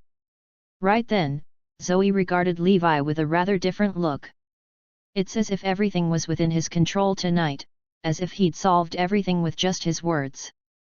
Could it be that he has some influential background? Maybe he's behind all this today? But how is it possible? He was imprisoned for 6 years. Zoe dismissed that idea soon after. It had been a long and thrilling night, but fortunately enough, it was a happy ending. Aaron and Caitlin felt dizzy with excitement now that they had redeemed and especially proven themselves to the Lopez family. However, Harry called just then, and it was Aaron who picked up the call. You and Zoe don't have to go to work from tomorrow onwards. What? Harry's cold and merciless voice sounded from over the phone. You guys have disappointed me so much. When will you pay back the 2.8 million you owe me? Dad, Well, since you can't pay back, I'll take back the company and get Samuel and Melanie to take over the business. You're on your own. Harry hung up. Aaron's phone fell to the ground with a thud. After learning about what happened, Zoe and Caitlin sobbed, hugging each other. What's wrong? Levi asked. Grandpa took back the company, Zoe sniffed. We're unemployed now. Humph, they'll regret this. Meanwhile, at the Lopez residence, Fabian asked gingerly after Harry hung up the phone, is it okay for us to do that? Levi doesn't have any influential background, does he? Dad, I've already asked around, Henry said. My friend's former classmate works at the Municipal Water Conservancy Bureau, and he was there at the banquet. He said that Levi is just a nobody who relied on a friend to get inside. What's more ridiculous, only their family didn't bring any gifts. As if that wasn't embarrassing enough, they even took it seriously when they heard that the god of war didn't like receiving gifts. Everyone cracked up when they heard what happened. Harry then let out a cold snort. I must take back their company and make them jobless for disgracing me at Paradise Villa. He was simmering with anger because of the incident today. It was Henry who hatched the plot to have Harry take back the company. That's right. They're a bunch of ungrateful buffoons who never treat Grandpa with respect. Samuel chimed in. I swear I'll make their life miserable. Harry looked at Samuel, his face full of anticipation. The Lopez family depends on you now, Samuel. I don't think we can make it to West City's ecological park development project tomorrow, but it's okay. You have to work harder, Samuel, and get us more projects through your connections. Don't worry, Grandpa, Samuel replied. The Protector Chapter 9. That night, Zoe barely slept a wink. Don't dwell on it too much and go to sleep, Levi comforted. Harry will come to you in person and ask you to go back to support the business. Zoe glared at him. You think Grandpa will come to me in person? Please, I would thank the heavens. If Dad and I can get our jobs back. Don't worry. I meant what I said. Harry will ask you to go back. Levi turned around, went to the balcony, and made a call. Azure Dragon, put Nielsen on the line. The next morning, Harry woke up to a call from the Ministry of Construction, inviting the Lopez family to attend the bidding for the Ecological Park Development Project. It was a pleasant surprise, as Harry didn't expect to have the chance to take part in the bidding given their qualifications. Harry quickly gathered the Lopez family in the living room. I heard before that someone is preparing to take part in the bidding. Who was it again? Dad, it's Zoe. Henry answered instantly. She'd drafted a detailed proposal. But how could she take part in the bidding with her family's ability? Harry stroked his chin. So you're saying Zoe has a detailed proposal, and we can take part in the bidding with that proposal? Yet Zoe is still competent. Where's Sean? Hurry over to Aaron's and get that proposal. Who would have thought that this bunch of trash would still be useful? In the meantime, Levi, Zoe, and her parents were having breakfast in silence when a knock was heard on the door. To their surprise, it was Sean. Sean appraised the house with a glance. You guys are living here in this dumpster? Is this even 150 square meters? What are you doing here? Aaron asked, clearly displeased at him interrupting their peaceful morning. I'm here to get the proposal for the Ecological Park Development Project. The Ministry of Construction has informed us that we are going to take part in the bidding, Sean said. No way. Zoe turned him down flat. I drafted this proposal myself. Do it yourself if you're going to bid for this project. This has nothing to do with me. Besides, I was fired. Sean glowered at her. Fine. I'll let Grandpa talk to you. At that, he handed his mobile phone to Zoe. What's going on with you, Zoe? Aren't you going to hand over the proposal? Do you not acknowledge me as your grandpa? Harry's angry voice echoed as soon as Zoe answered the phone. Zoe welled up in tears. You fired me, Grandpa. What do you need my proposal for? I won't yield. Humph, what do you mean? If you don't hand over the proposal, the Lopez family will break off all relations with you lot today. Zoe was all tears upon hearing that.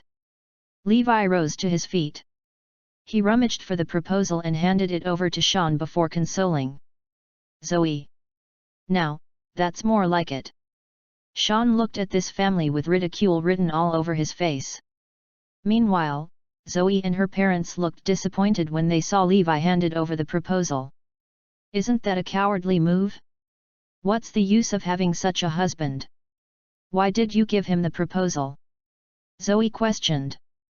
Listen to me. Harry will definitely ask you to go back, Levi asserted. We need to go somewhere. Today. How can I trust you like this? Zoe raised her voice. You guys shall get a divorce if Dad remains silent. Aaron added crossly. Deal. Levi agreed.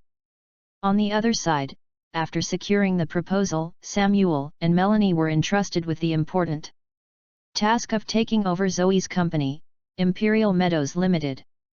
Thereafter, they headed straight to the office building responsible for the ecological park project, where there was already a long queue when they arrived. Thinking that all the Lopez family's property would belong to him in the future, Samuel's breathing hastened. After waiting for 1 hour, it was finally Samuel's turn. Samuel was about to give a long-winded introduction of himself as soon as he entered the office with Melanie when the person sitting at the opposite piped up, the Lopez family. Yes, that's right. Samuel answered quickly in a dazed. Melanie immediately handed over a stack of papers. This is our project proposal. Please have a look. Northampton Ministry of Construction was responsible for the approval and decision of this project.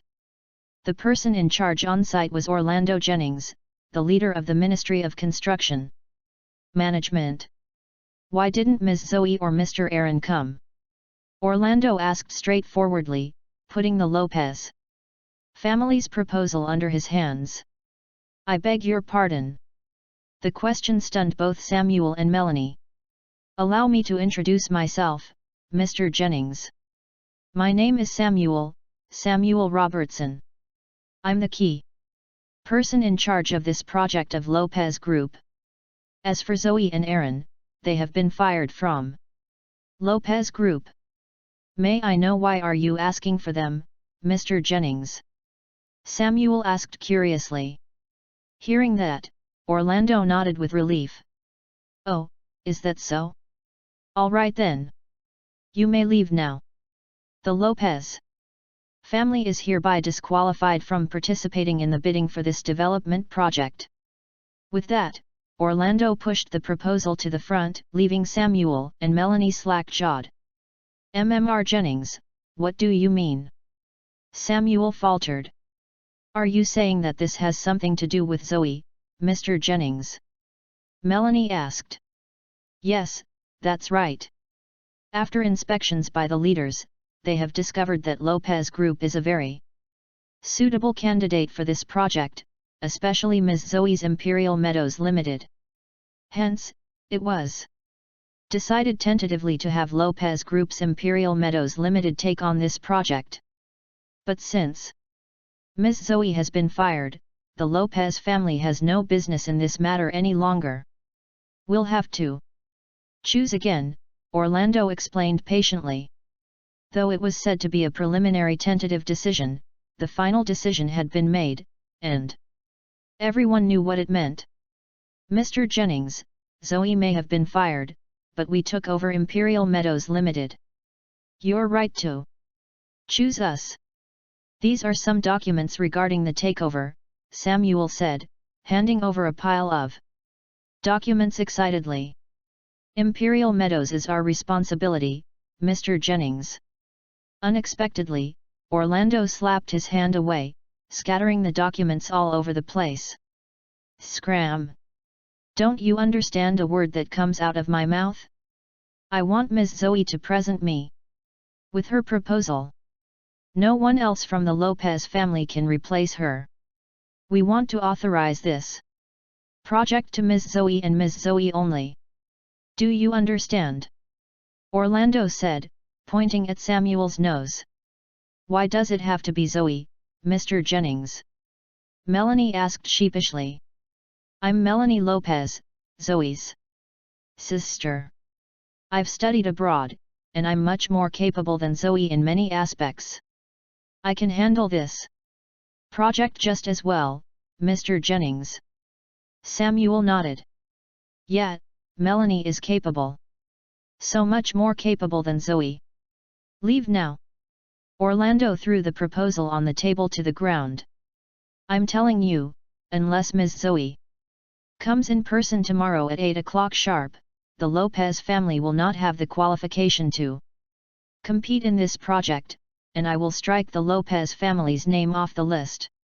Get out now before I call the security. Orlando's secretary pushed and shoved them out. It was only then they realized the reason the project was designated to the Lopez family was not because of the Lopez family's strength but because of Zoe. What did the little BH, Zoe did to be given such a huge project? Melanie was surprised. No wonder the Ministry of Construction called and invited the Lopez family to take part in the bidding. It's because of Zoe, Samuel stated the obvious. As soon as they returned to the Lopez residence, Harry asked, Samuel, how was it? Did we pass the preliminary selection? Samuel wore a gloomy expression. Melanie, tell Grandpa. Melanie told the facts just as they had happened. What? It has to be Zoe. Harry was astounded. Yet, Mr. Jennings has hinted that this project will be assigned to Imperial Meadows Limited, but it has to be Zoe to seal the deal. We almost offended them, Samuel said. Thereafter, Harry sent Henry and Fabian to negotiate, but both of them were kicked out as well. After thinking about it, Harry finally said, then go look for Zoe now. Restore her position and secure this project first. Please hurry, Grandpa, Samuel urged. If they don't see Zoe at 8 tomorrow, they'll give this project to someone else. The Protector Chapter 10. This time, not only Sean but Samuel and Melanie also followed. What are you guys doing here? Aaron was furious to see the three of them, but he didn't expect them to be so polite. Uncle Aaron, Aunt Caitlin, where's Zoe? They were carrying all kinds of gift boxes in their hands, which made Aaron and Caitlin even more puzzled. Zoe? She's not at home, Caitlin said. Melanie grinned. Where did she go, Aunt Caitlin? Caitlin shook her head. No idea. She went out with Levi early in the morning. Oh, okay, Uncle Aaron, Aunt Caitlin. Please give us a call when Zoe comes back. We'll be off then. Aaron and Caitlin were all the more bewildered when the three of them left. What are they up to? Even giving us gifts? Are they sucking up to us? Don't tell me that Levi's words actually came true. Caitlin mused. It seems that I'm unable to see through him anymore. At this time, Levi and Zoe were wandering about aimlessly at their alma mater. At Levi's suggestion, Zoe had turned off her phone. It was already evening when Samuel and the others exited the Lopez residence. They didn't go far. In fact, they were waiting in front of Zoe's neighborhood. After waiting for 3 hours, Levi and Zoe had yet to return. Harry had also checked in on them several times. Where the hell is she? Call Zoe now. Samuel grew impatient as he smoked one cigarette after another. Right that instant, Melanie dialed Zoe's number. The number you have dialed is currently unavailable. Her expression stiffened upon hearing the automated message. She turned off her phone. What? Is she doing this on purpose? Samuel spat with sudden fury. Sean also tried to call, and sure enough, her phone was off. But Zoe doesn't know what's going on. Isn't this too much of a coincidence? Why did she turn off her phone? Melanie said in surprise. Oh yeah, who knows Levi's number? He's with Zoe right now, Samuel asked. I don't. Let me ask Uncle Aaron and Aunt Caitlin. After asking, Melanie shook her head in dismay. He just came back the day before yesterday, so they don't know his number too. FK. Samuel lost his temper. Right then, Harry called to inquire again. Samuel passed the phone directly to Melanie. We don't know where Zoe is, Grandpa. They left home early in the morning. Her phone has been switched off, and no one knows Levi's number. Even Uncle Aaron and Aunt Caitlin have no clue. Hearing this, Harry was more anxious than anyone else. The Lopez family's social status would increase tenfold if we secured this project. Then keep searching. I want this settled by tomorrow morning. Harry mobilized every connection of the Lopez family to look for Zoe and Levi in Northampton, including Zoe's classmates, friends, and colleagues. However, Zoe's whereabouts were not known at all. Do you guys think Zoe has left Northampton? Someone said. Harry was so frightened that he almost had a heart attack. He glared at Henry and huffed. You wastrel! It's all your fault for coming up with that stupid idea. Why did we fire them and took back their company? Just how much will we lose if we can't find Zoe? By tomorrow? More than $1 billion. Henry's heart lurched. Dad, I didn't know things will turn out like this. Who could have ever thought that Zoe is the key? Why did the Ministry of Construction set their minds on Zoe in the first place? Hurry up and find her. If you can't find her by 8 tomorrow morning, I'll take back your company. As well. You and your family won't get a single cent. Dad, I'll get to it right away. Henry almost wet his pants upon hearing his father's threat. What are you guys still doing here? Harry glared at Fabian and the rest. Get searching. Unless you want to see $1 billion goes down the drain. We're on it.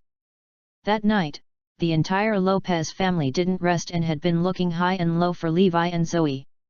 By this time, the both of them had long since gone to bed at a hotel. Zoe was so exhausted from walking all day that she fell asleep right away without even turning on her phone. Everyone had been calling and searching for Zoe all night, but to no avail. It was almost dawn, and Harry's heart could barely take it anymore.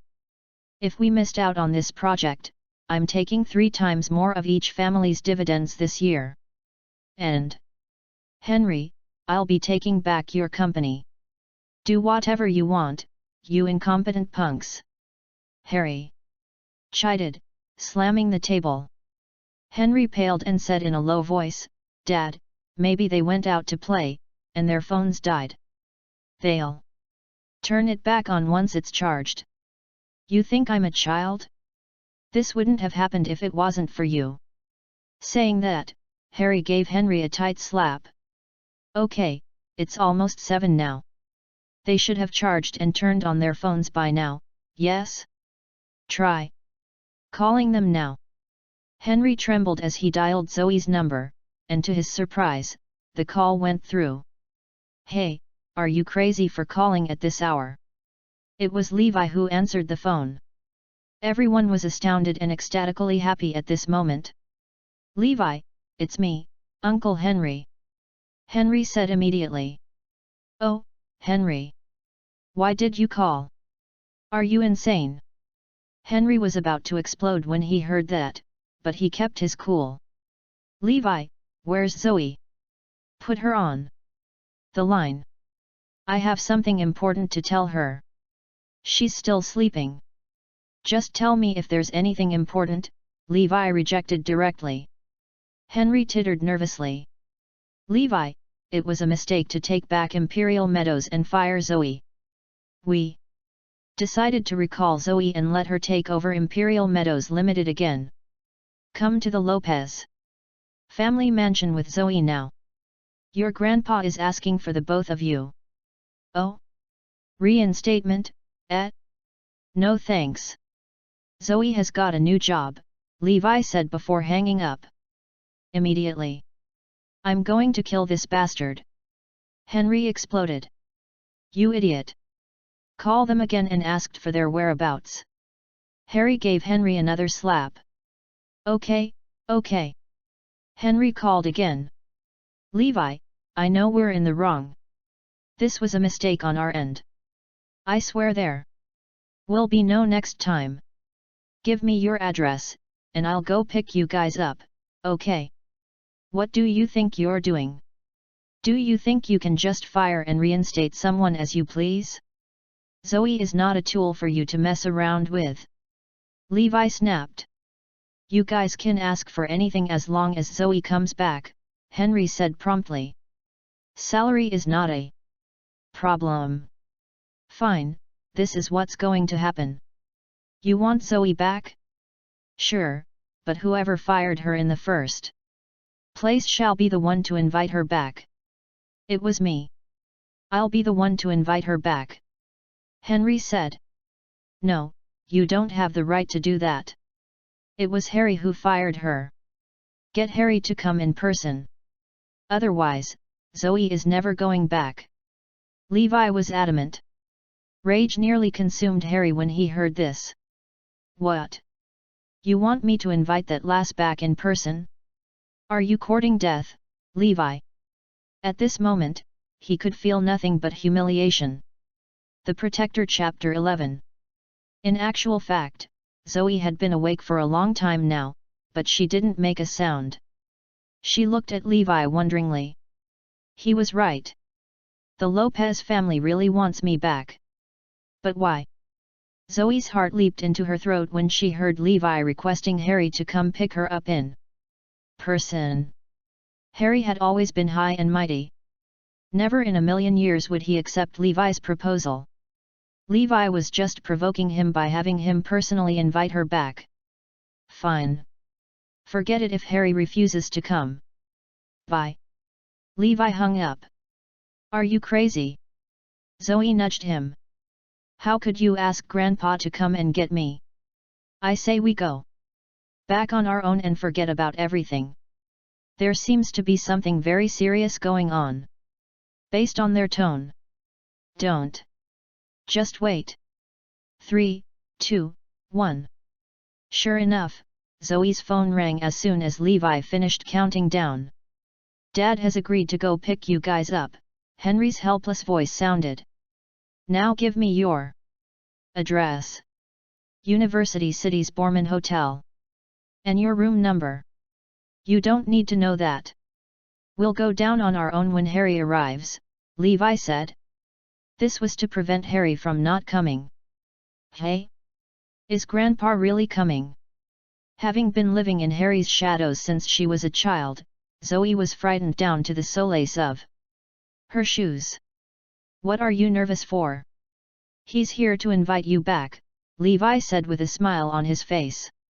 Zoe was so terrified that she had forgotten Levi's predictions from before. Harry will invite you back in person.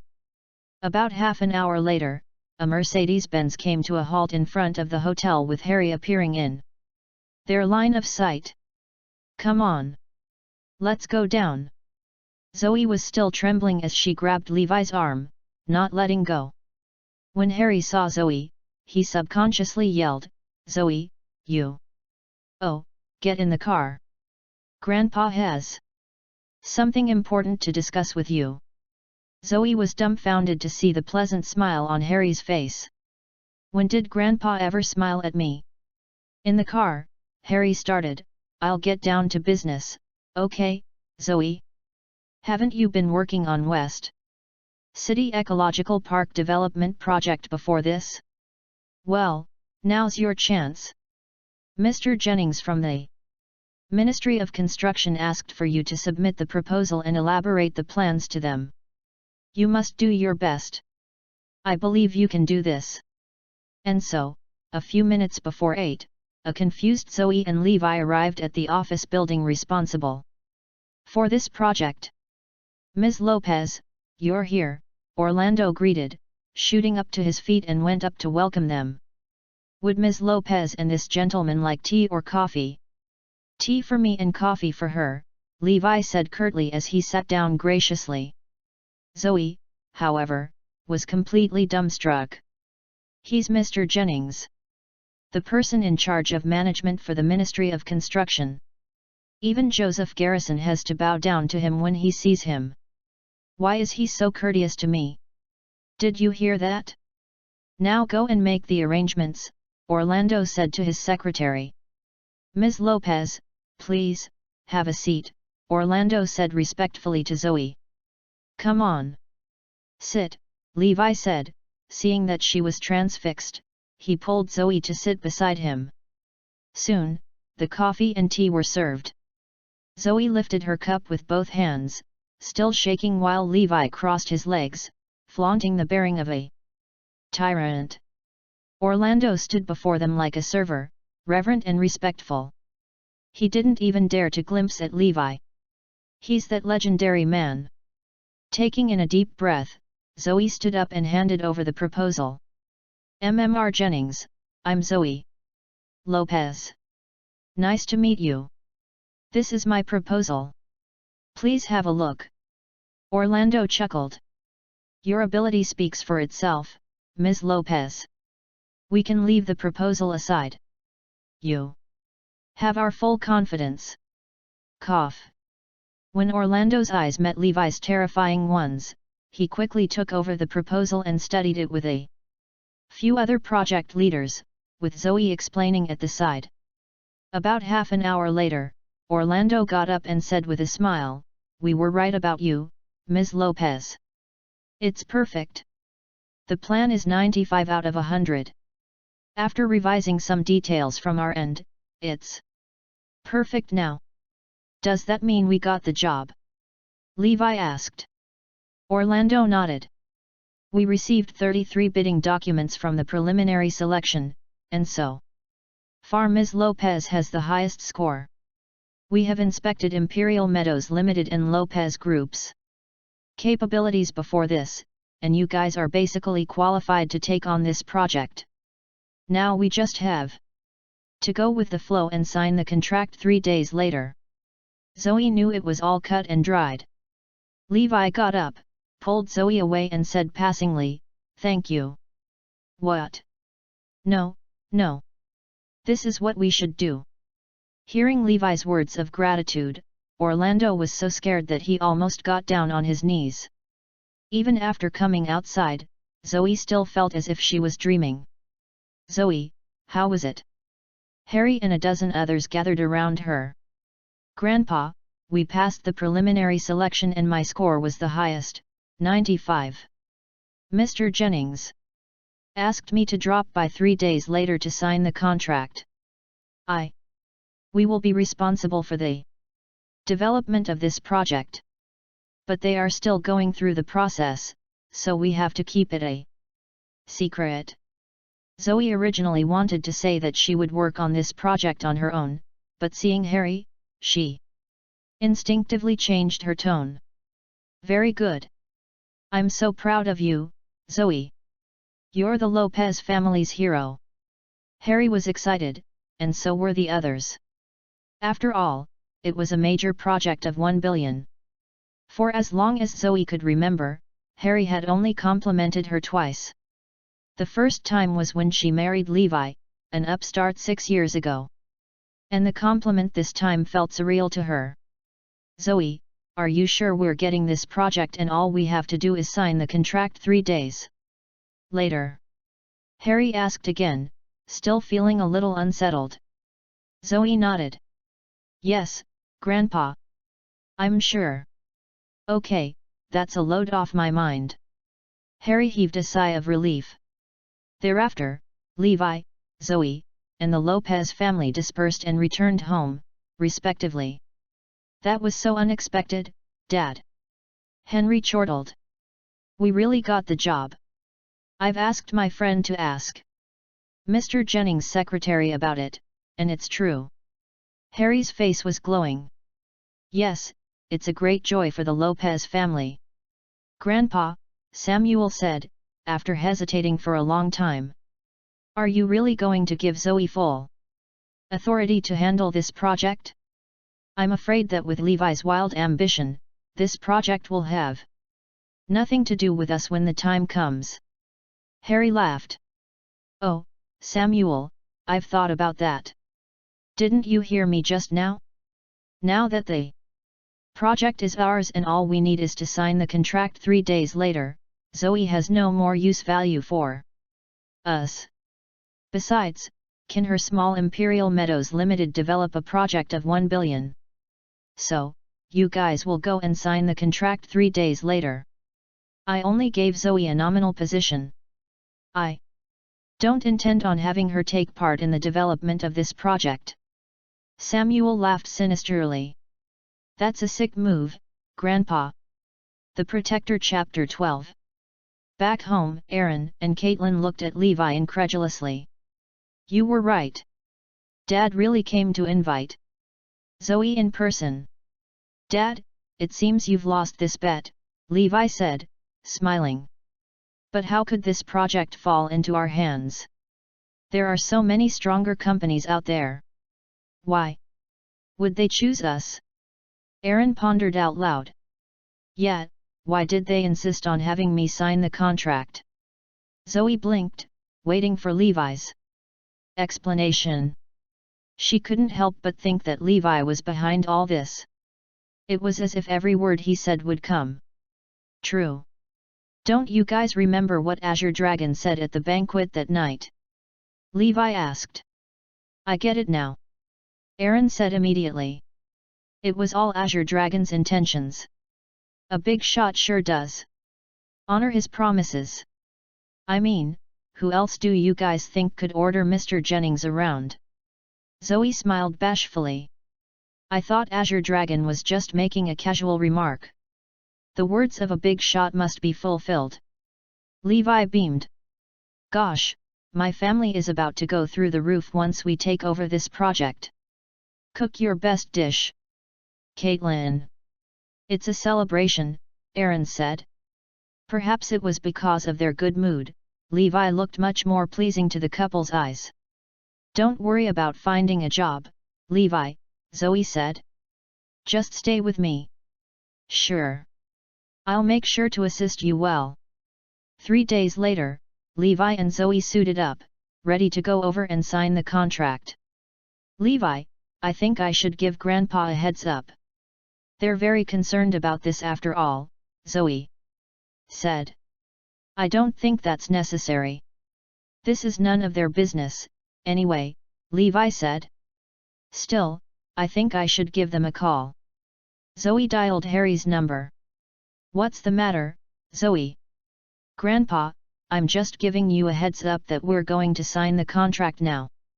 Oh, that, your sister and Samuel are already on their way there, so you don't have to go. Don't worry. They're going to sign on your behalf. Just leave this matter alone and go to work at Imperial Meadows. In peace, Harry said, hanging up soon after. Zoe was so startled that she almost dropped her phone. What is it? Grandpa said that this matter has nothing to do with me and someone has already gone to sign the contract on my behalf, Zoe sniveled. Levi's blood boiled upon hearing that.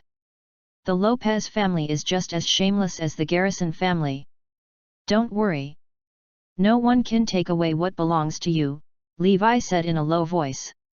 He turned around and drafted a message, sending it directly to the leader of the Ministry of Construction. Meanwhile, a dozen of entrepreneurs had gathered at the bidding site, waiting for the announcements of the result. Ultimately, it was Carlos Wayland, the deputy leader of the Ministry of Construction, who made the announcement. I hereby announce that the West City Ecological Park project will be developed by Imperial Meadows Limited of Lopez Group. The audience burst into an uproar at Carlos' announcement. No one could understand the logic behind Imperial Meadows' victory.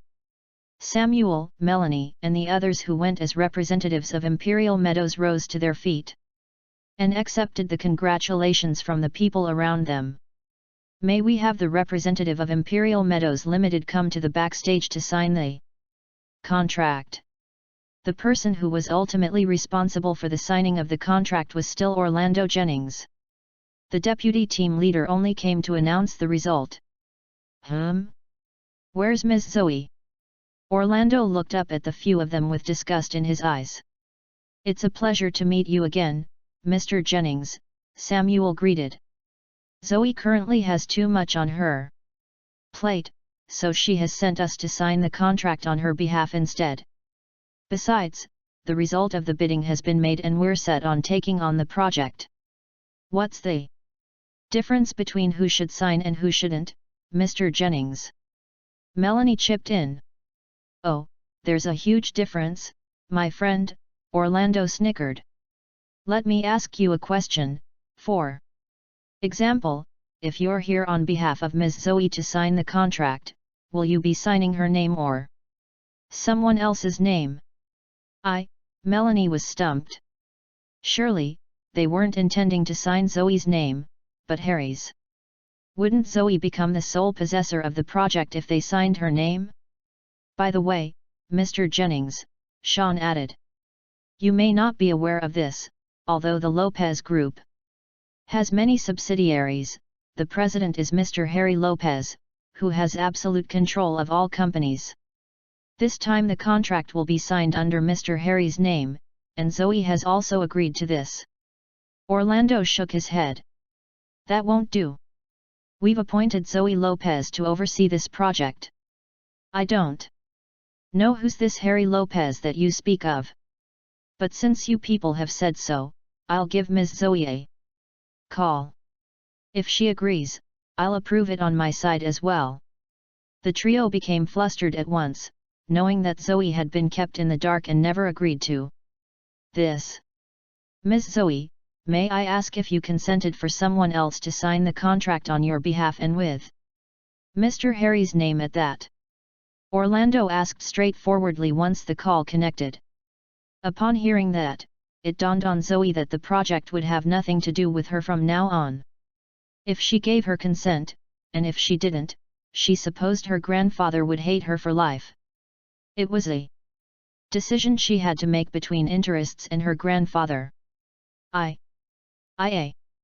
Zoe hesitated for a long time and was about to agree when Levi seized her phone. No. They didn't even call. What's going on? Worse comes to worst, we'll just give up on this project. Just give it to whoever wants it, Levi said. Hanging up, Orlando gave Samuel and his companions a death stare, his face gloomy. Realizing the graveness of this matter, they lowered their heads and dared not look at Orlando. I'd made myself very clear, didn't I? This project has to be accomplished by Ms. Zoe from beginning to the end. No one else can replace her. If you insist on this, I can only replace someone else. There are so many people who can handle this project.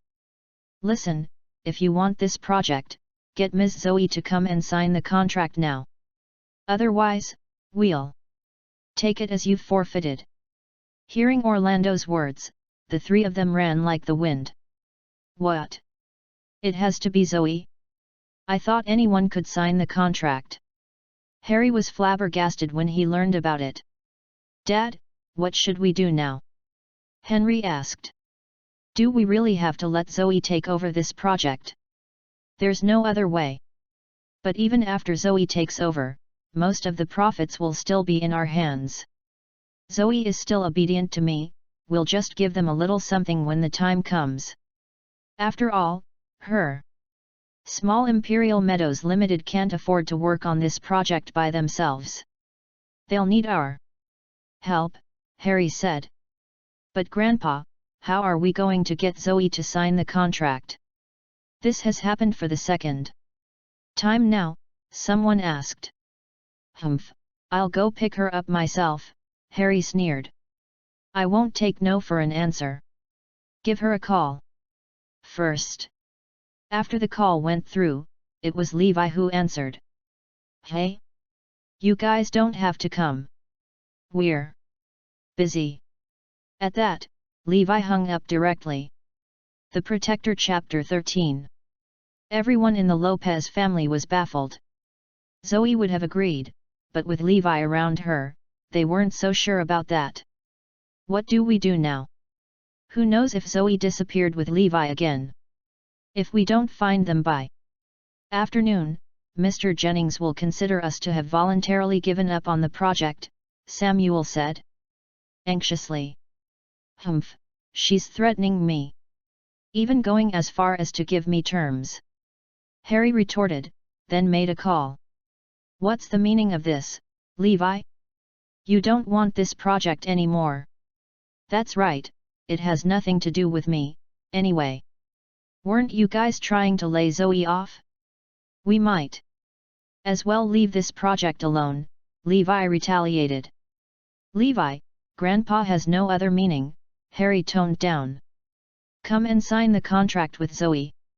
In the future, Zoe will be in charge of this development project.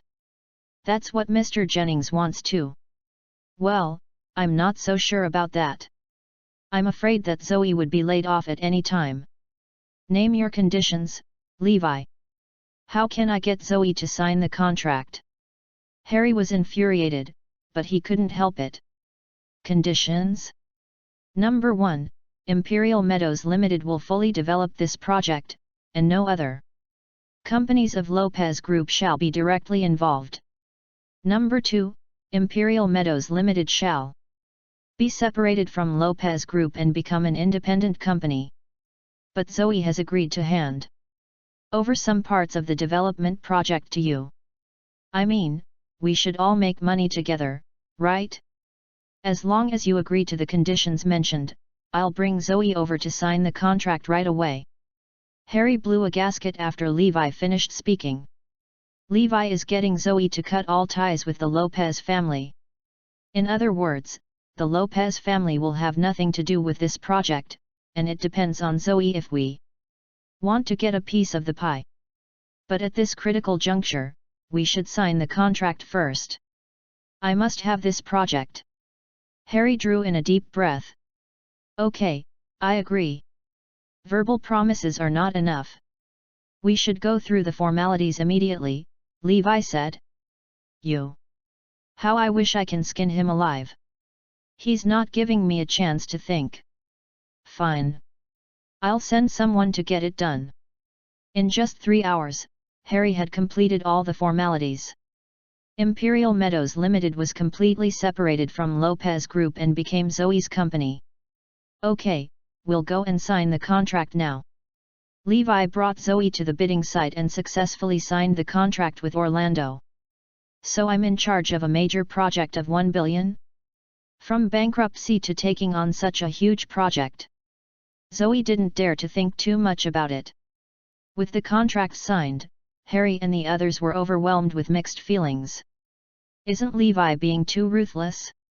He's burning all our bridges, Henry said. The nerve of him. Can Zoe even handle this project alone?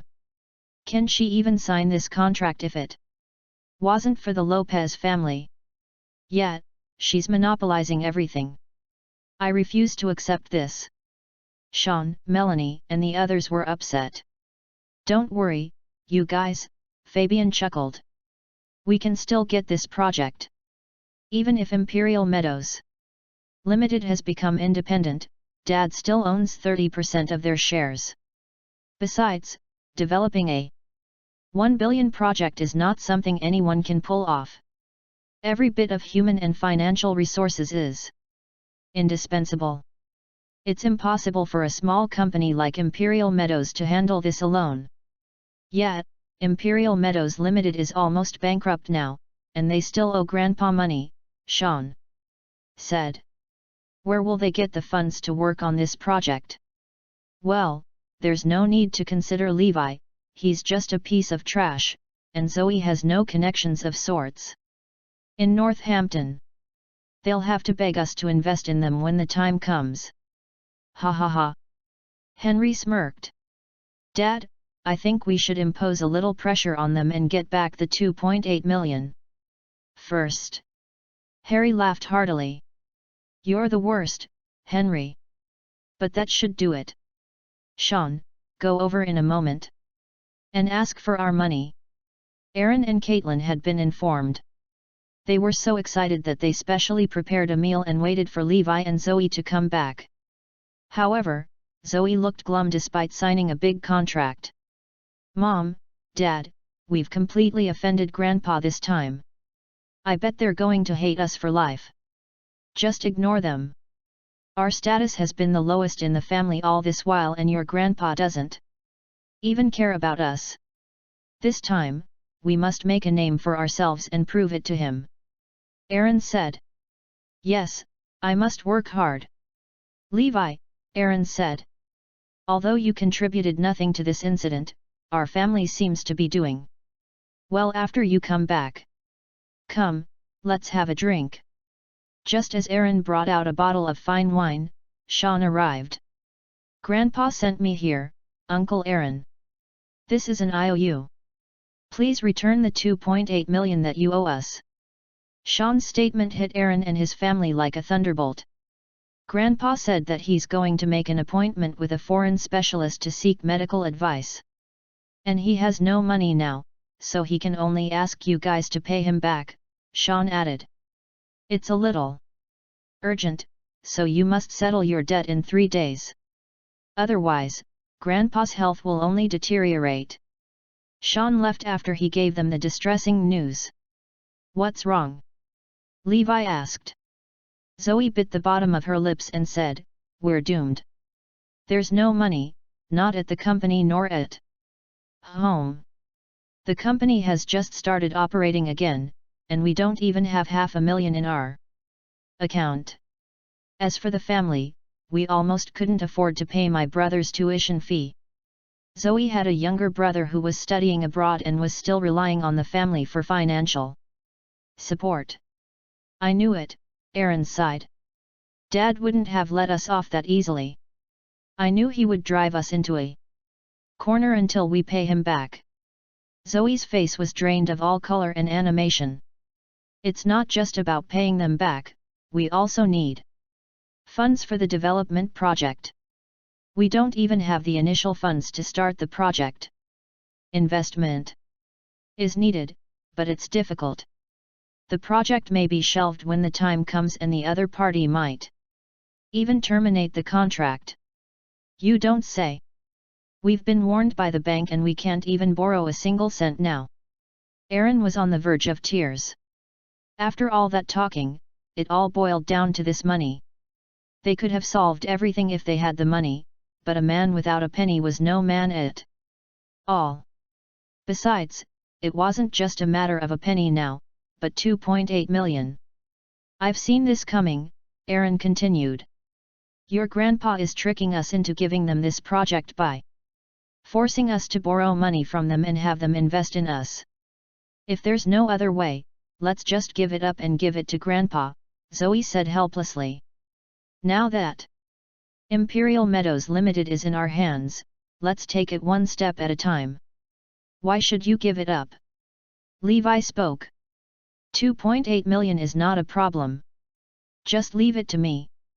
The Protector Chapter 14. Everyone looked at Levi in bewilderment. "What? Leave it to you? You just got out of prison. Do you have the money?" I'll come up with something."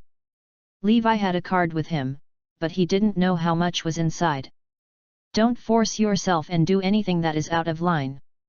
We'll just let it go if things don't work out," Zoe said, looking at Levi worryingly, afraid he would do something extreme.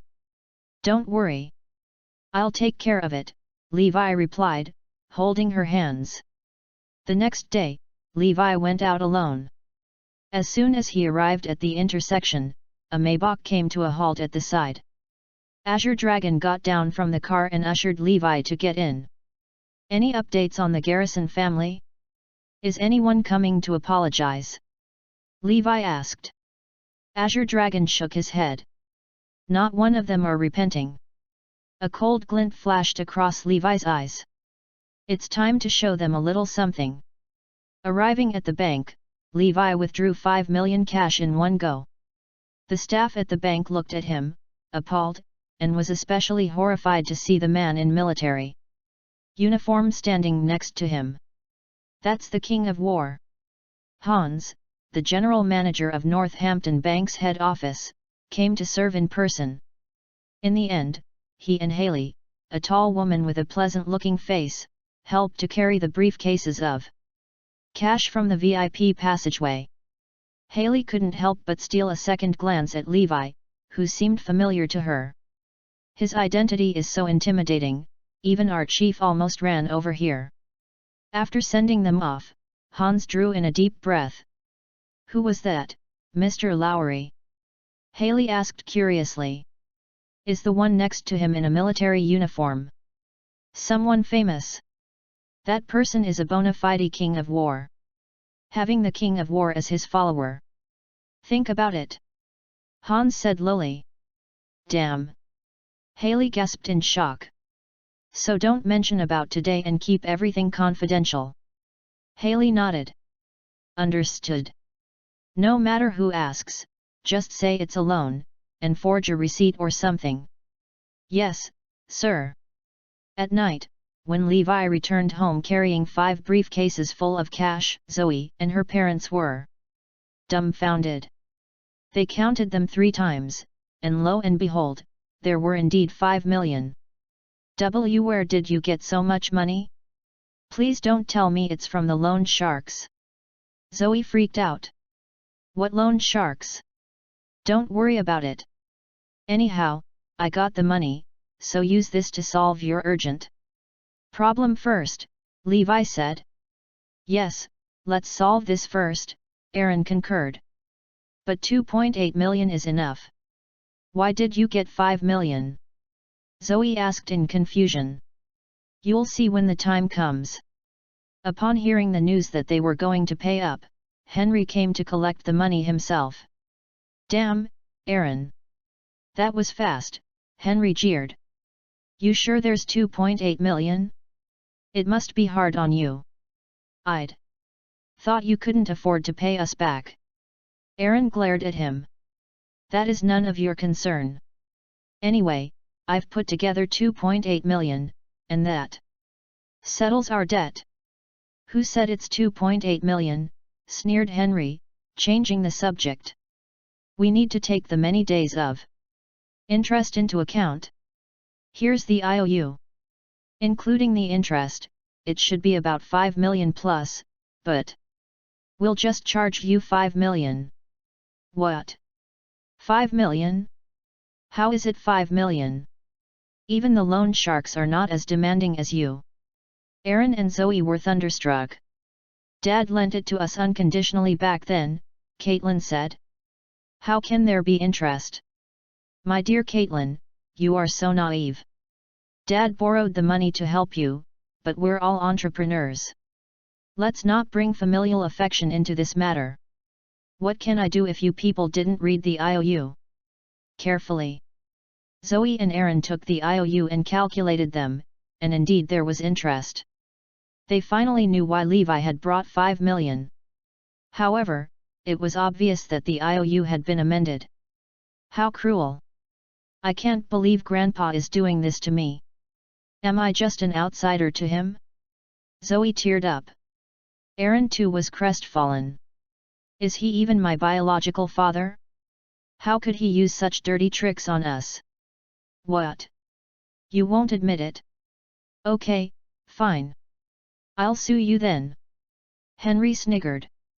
Why wouldn't we? 5 million, right? Here, take it. Levi put 5 briefcases of cash in front of Henry. After checking them, Henry and a few others were gobsmacked. It's real money. And there's exactly 5 million. Levi recorded the scene and tore up the IOU. Where did you get 5 million? Henry was on the verge of doubting reality. That's none of your business. Get lost. Levi chased them out. At the Lopez residence, everyone was staring at the 5 million on the table with eyes and mouth wide. Agape. How did they get this money? Did they go all out to collect 5 million just to prevent us from touching that 10 billion project? Fabian arrived just then. Dad, I've found out that Levi borrowed these 5 million. He seems to have some property that can be used as a collateral, he said. Are you sure? Harry asked seriously. I'm sure. The person in charge of this transaction was Ms. Haley Stinson, the senior director of North Hampton Bank's head office. I somehow managed to contact her, and she admitted herself it was a person named Levi Garrison who borrowed it. I'd spent 100,000 to get a copy of the invoice. After receiving the invoice, Harry confirmed it was true. Haha, borrowed? Let's see how he's going to pay it back. The biggest question is, how are they going to work on this project? They would still have to come to us in the end. Zoe felt it was too surreal to solve such a big issue. She was touched when she learned from the Lopez family that it was Levi who borrowed the money to settle their debts. We should bring in investments and start the project as soon as possible. But that's another big problem there. We'll need lots of funds to develop this project. According to Zoe's budget, a startup capital of 30 million would be required and at least 70 million would be needed subsequently. Aaron gave a low moan of despair. It was too difficult a task to accomplish. Do you have any idea? Asked Zoe, looking at Levi. Levi smiled. We'll just look for big companies then. We'll try door to door. This project is a gold mine. I'm sure many companies will be interested. Zoe nodded. I know that, but I'm afraid they'll ask for a lot in return once they agree. There will be many overlord terms. There's no harm in trying, right? You'll never know if there's someone who would invest with no strings attached if you don't try, Levi beamed. How is that possible? Zoe was deeply suspicious. The Protector Chapter 15. If truth be told, it was a matter of Levi's words regarding the investments. Oh yeah, don't you worry, said Zoe suddenly. I'll pay back the 5 million, hopefully we can reel in some investments as soon as possible. There's no need for that. Why are we even discussing this topic? Levi smiled. But you also have to pay back the money, no? How are you going to do that? You haven't got any money. At that, Levi nodded. Once we earn enough money from this project, I'm planning to get a house. It's inappropriate of us to stay with Mom and Dad, Zoe added. Do you still remember our marital home? Asked Levi, remembering suddenly. I do. You designed that villa yourself, and it was perfect. What a waste, Zoe sighed. I'm going to take back that villa, Levi said. That villa belongs to the Garrison family now, Levi. Don't do anything reckless. You can't fight them, Zoe persuaded. Don't worry. Levi was determined to take back what the Garrison family took from him. The next day, Zoe was busy looking for investment while Levi stayed home. He wanted to let Zoe run into a stone wall before making the necessary arrangements. Aaron and Caitlin looked at Levi, who was smoking on the couch, their brows furrowed and they looked sullen. Put out the cigarette and come with me. I have something to tell you, said Aaron coldly, glaring at Levi in revulsion. Levi stubbed out his cigarette and followed suit. Dad, just fire away. Aaron's brows knitted tightly together into a deep frown. Are you not aware of our situation now? I think we're good. Levi smiled. We got the project, and as long as we reel in some investments, Zoe and our future will be bright as day. Yeah, and it's because Zoe has a promising future, you're at risk. What? Levi's expression changed from delight to puzzlement. You should know that once this project is accomplished, Zoe's net worth will increase by a few billion. She'll gain a foothold in Northampton in the future. Do you think you'll still be worthy of her then? Aaron said solemnly. I'm not questioning your abilities, but you have to understand that. You just came out of prison and things are different from 6 years ago. It won't be easy to start a business again. The gap between you and Zoe will only grow. That's right, Caitlin agreed. You're lazing around and doing nothing all day. You don't even have a decent job. Do you think you're worthy of my daughter? Exactly. Just imagine how humiliating will it be for Zoe if you're still her husband by then.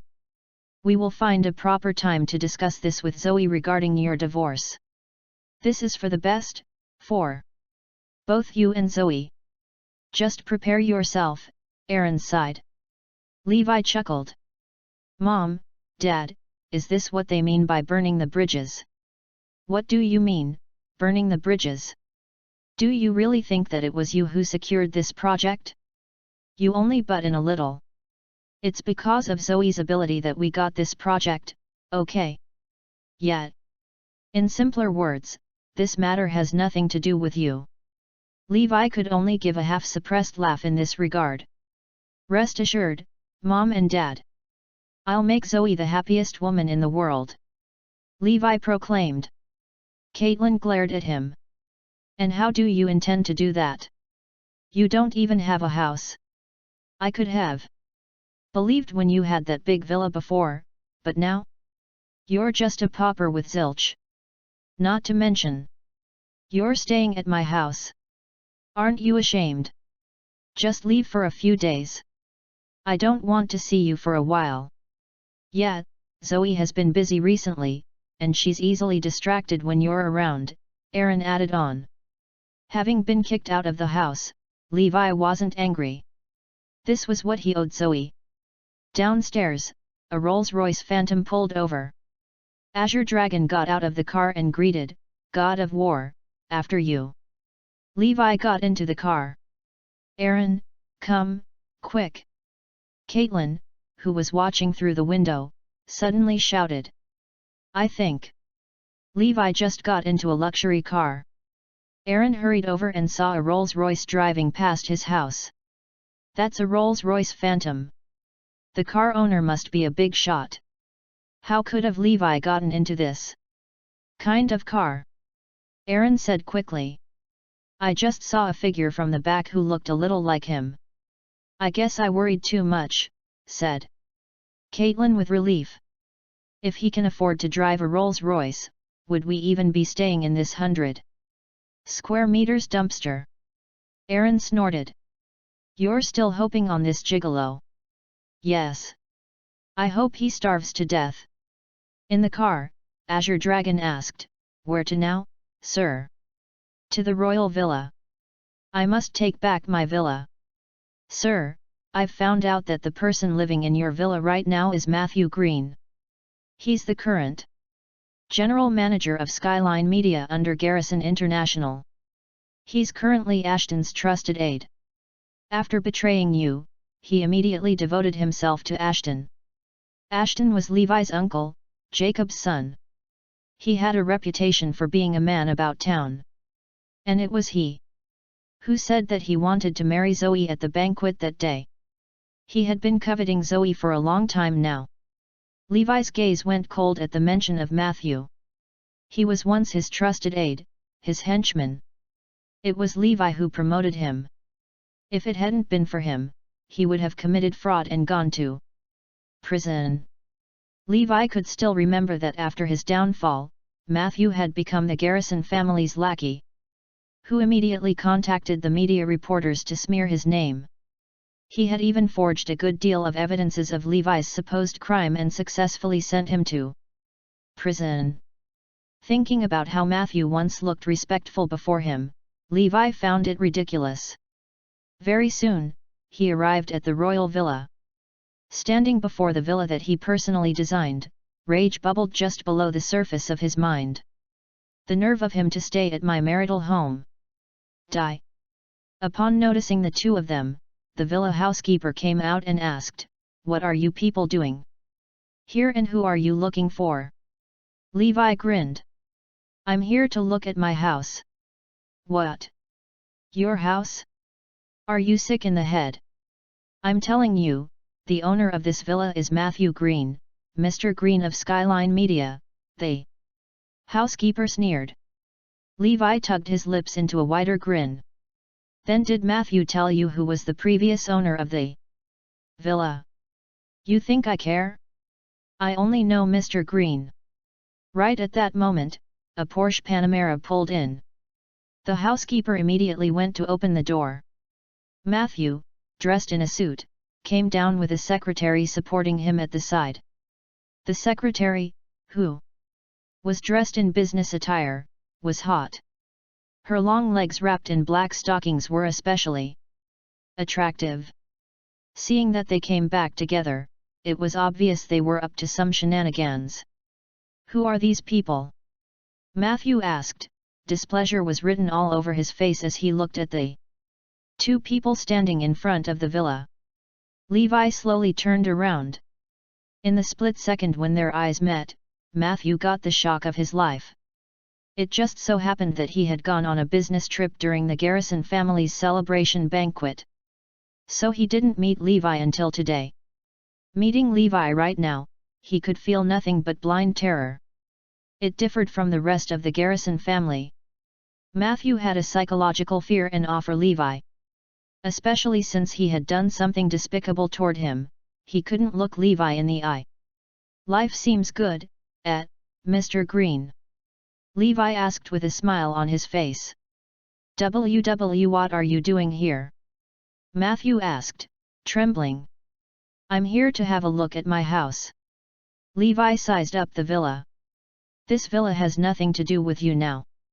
So leave. Matthew said, bracing himself and looking at it. Levi. Levi smirked. And if I don't? Matthew's secretary, Queena, glowered at Levi. Who do you think you are? How dare you behave like a barbarian? Leave now. Or I'll inform Mr. Ashton, and you'll be sorry for this. At the mention of Ashton, Matthew suddenly got a newfound courage and he retorted, Levi Garrison. Taking into consideration that you were my boss, I will not make things difficult for you. So please, leave now. Who do you think you are to make things difficult for me? Levi disparaged. Why don't you take a look at yourself in the mirror, Levi? You're a nobody now. How dare you talk to Mr. Green like that? Queena sneered. Get down on your knees and crawl your way out. The Protector Chapter 16. Slap them. Levi ordered softly. Azure Dragon stepped up and gave a tight slap across Queena's face. His slap came with such shearing force that it knocked her off her feet and sent her flying almost 8 meters away. It ripped her flesh apart with deep cuts across her skin, and a few blood-stained teeth popped out from her mouth. Her hysterical screams filled the air, which sounded as if she was being butchered. Matthew was stunned.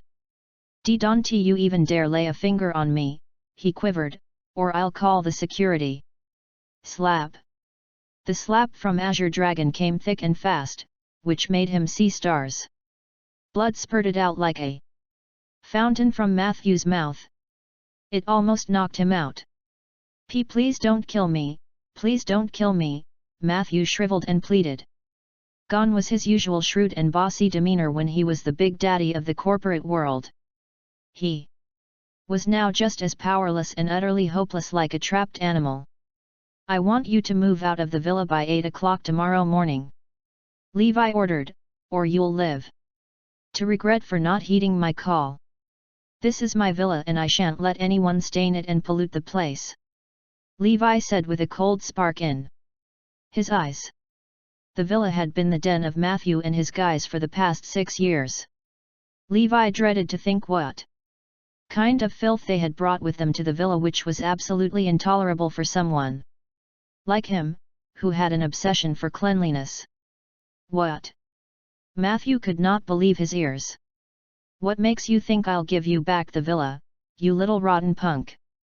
You're just someone who's fresh out from prison. Levi took off shortly after he had issued the final notice to Matthew. Meanwhile, Matthew did not return home but headed straight for Ashton, taking his secretary along with him.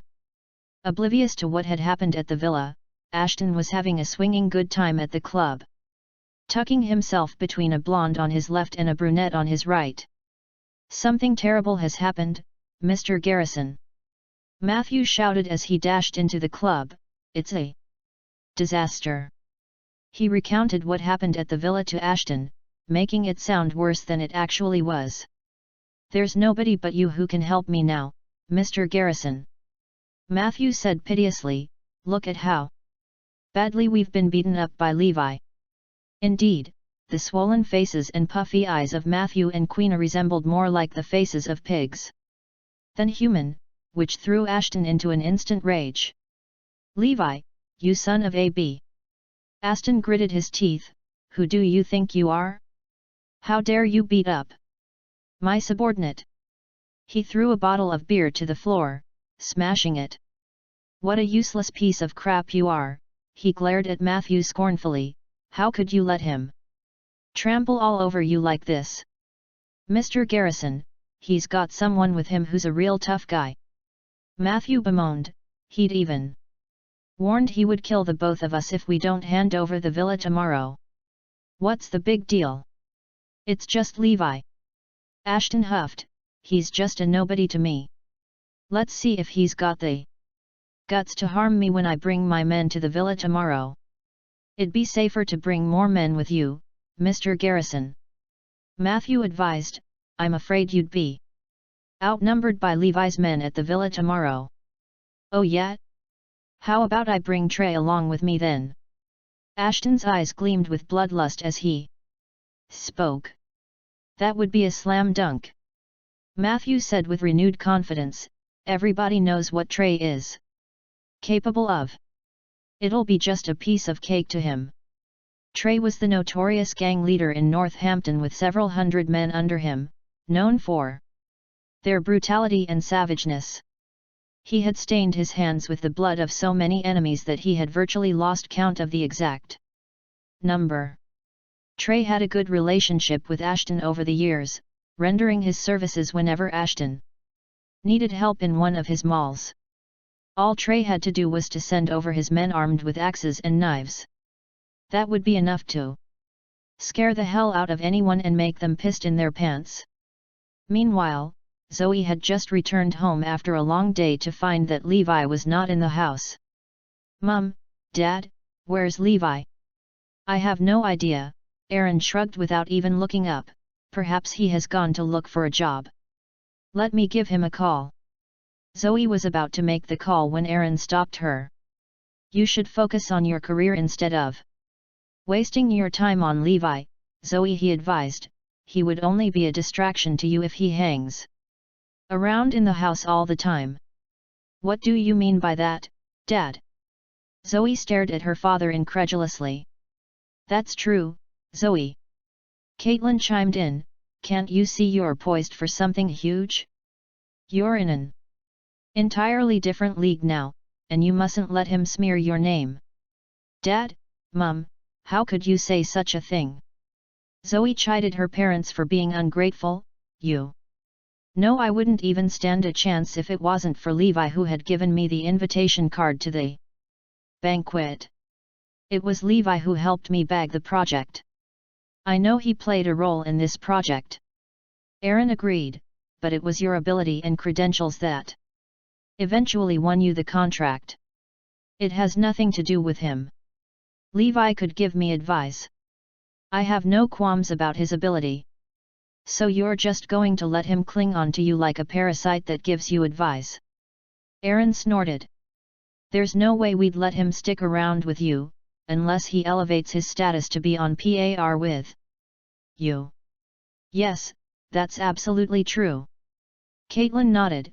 "We'll never agree to it if he stays in his current condition." "Arg. You guys are simply unreasonable." Zoe shook her head irritably. "Forget about it, I'll go look for him myself." Zoe knew that Levi must have been chased out of the house by her parents. She called up Levi and beckoned him to come back. Soon Levi was back in the house and he followed Zoe to her room. Don't be mad with my parents, Levi. All you need is a little time to work things out, which I'm sure would help you make your comeback in no time. She offered her encouragement. What about your end? Levi asked, any luck on roping in the investments you needed? It's frustrating. Zoe sighed, everybody has their own demands. It's impossible to please everyone. Don't worry. Let me come along with you. Levi consoled her, I'm sure we could make it happen. By the way, can you come with me tomorrow, Zoe? Asked Levi, I'd like to take you to a place. Sure. The next morning, Levi brought Zoe to the villa. The time was exactly 8 o'clock. I'll be getting our villa back today, Zoe. Levi said with conviction, this is supposed to be our house after we're married. There's no way I'll let someone else stay in our place. Hey! Zoe was at a loss. What nerve you have to show up today? Matthew grinned with malice when he saw Levi and Zoe. Have you already moved out of the place? Levi asked coldly, I'm taking back my villa today. Who the hell are you to take away the villa from Ashton Garrison? You must be out of your mind. A high-pitched voice pierced through the air like the shrills of a high-stung cat. It was the voice of Ashton Garrison, who had brought with him a large group of men. Immediately, they surrounded Levi and Zoe. A middle-aged man donned in a classic suit stood beside Ashton. He was cradling in his hands two shining walnuts that gave out a clacking sound. The thick, long scar across his face was impossible to overlook. It exuded an aura of evil. The man was Trey, the big daddy of Northampton's underground society. Everybody was well aware of his merciless killings and the hundreds of men that worked under him. They would avoid him like the plague. Trey had brought more than 100 men with him to the villa today. This was what Matthew had wanted to see. The ghastly look on the faces of these thugs gave Zoe the chills as she nestled herself closer to Levi. Ashton was all too delighted to see Zoe at the scene. He leered at her with a lewd smile on his face. He had set his eyes on her for some time now, and today would be just the perfect opportunity to pin her down. He planned to sleep with her once they had beaten up Levi and made him a cripple. What brings you here, Levi? Asked Ashton, in his usual smugness. I'm here to take back my villa. Levi replied with a stony look. Your villa, he screeched, what makes you think this villa belongs to you, idiot? This is my villa and I've given it to Matthew. I'll never forget how you've put me to shame the last time when you pissed off my VIP. Ashton stepped up and gave Levi a shove. It's payback time now, kiddo. I'm going to break all your limbs before I take her away and make her mine. Let's go now, Levi. Zoe pleaded, we're hardly their match. Where do you think you're going? It's all too late now. Ashton shrieked, do you think you'd get away from Trey and his men? Clack! Clack! Clack! More than 100 of Trey's men zeroed in on Levi and Zoe, waving their steel rods and various other lethal weapons as they tried to intimidate the both of them. Levi was unfazed. He dialed a number and belted out his instructions, Azure Dragon, send over a regiment from the Northampton's camp now. I want everyone to be armed in full battle gear. Levi mumbled in his deep voice. Gripped with fear, Zoe was hardly paying attention to what Levi had just said over the phone, while the rest of the crowd failed to make out what Levi had uttered with his low, deep voice. So it looks like you're getting somebody to help you? And you're even asking them to put on some kind of gear?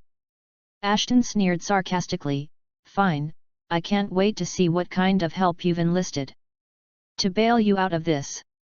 Trey smirked as he looked at Levi with an amused curiosity. Zoe on the other hand was shivering all over in horror. She felt as if she was standing on the edge of an abyss. After about 10 minutes, the security guards at the gates of the royal villas turned wide-eyed and mouth agape when they saw loads of war trucks, one after another, stormed into the premise. Each truck was full of soldiers. A few of the trucks were even loaded with heavy artillery. "Do you think there are more than 1,000 soldiers in those trucks?" asked one guard. "Holy cow! This is an entire regiment."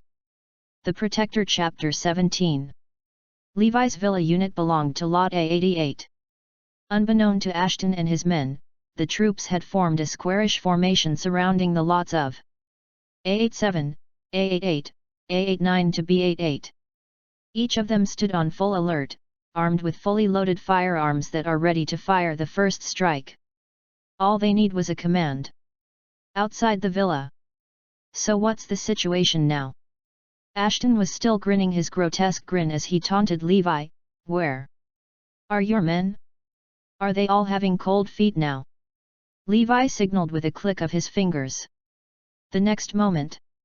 Thud. Thud. Thud. The ground seemed to move under their feet as a synchronous marching of troops roared across the silent air. "What's going on here? What's all that sound?" Trey's men looked around frantically, bug-eyed and tense as dogs. The marching was getting denser and louder, the rhythm was so uniform and disciplined that it almost turned into a deafening boom. "What the hell is that?" Trey's men froze when they saw the approaching troops coming at them from four corners. Matthew, Trey, and Ashton were shell-shocked and rooted to the ground like statues. Everybody was muted with horror. Never had they seen such a formation in front of their eyes. The soldiers aligned themselves in uniform rows, each armed with the deadliest weapons fit for a war. Thud. Thud. Thud. The thumping continued.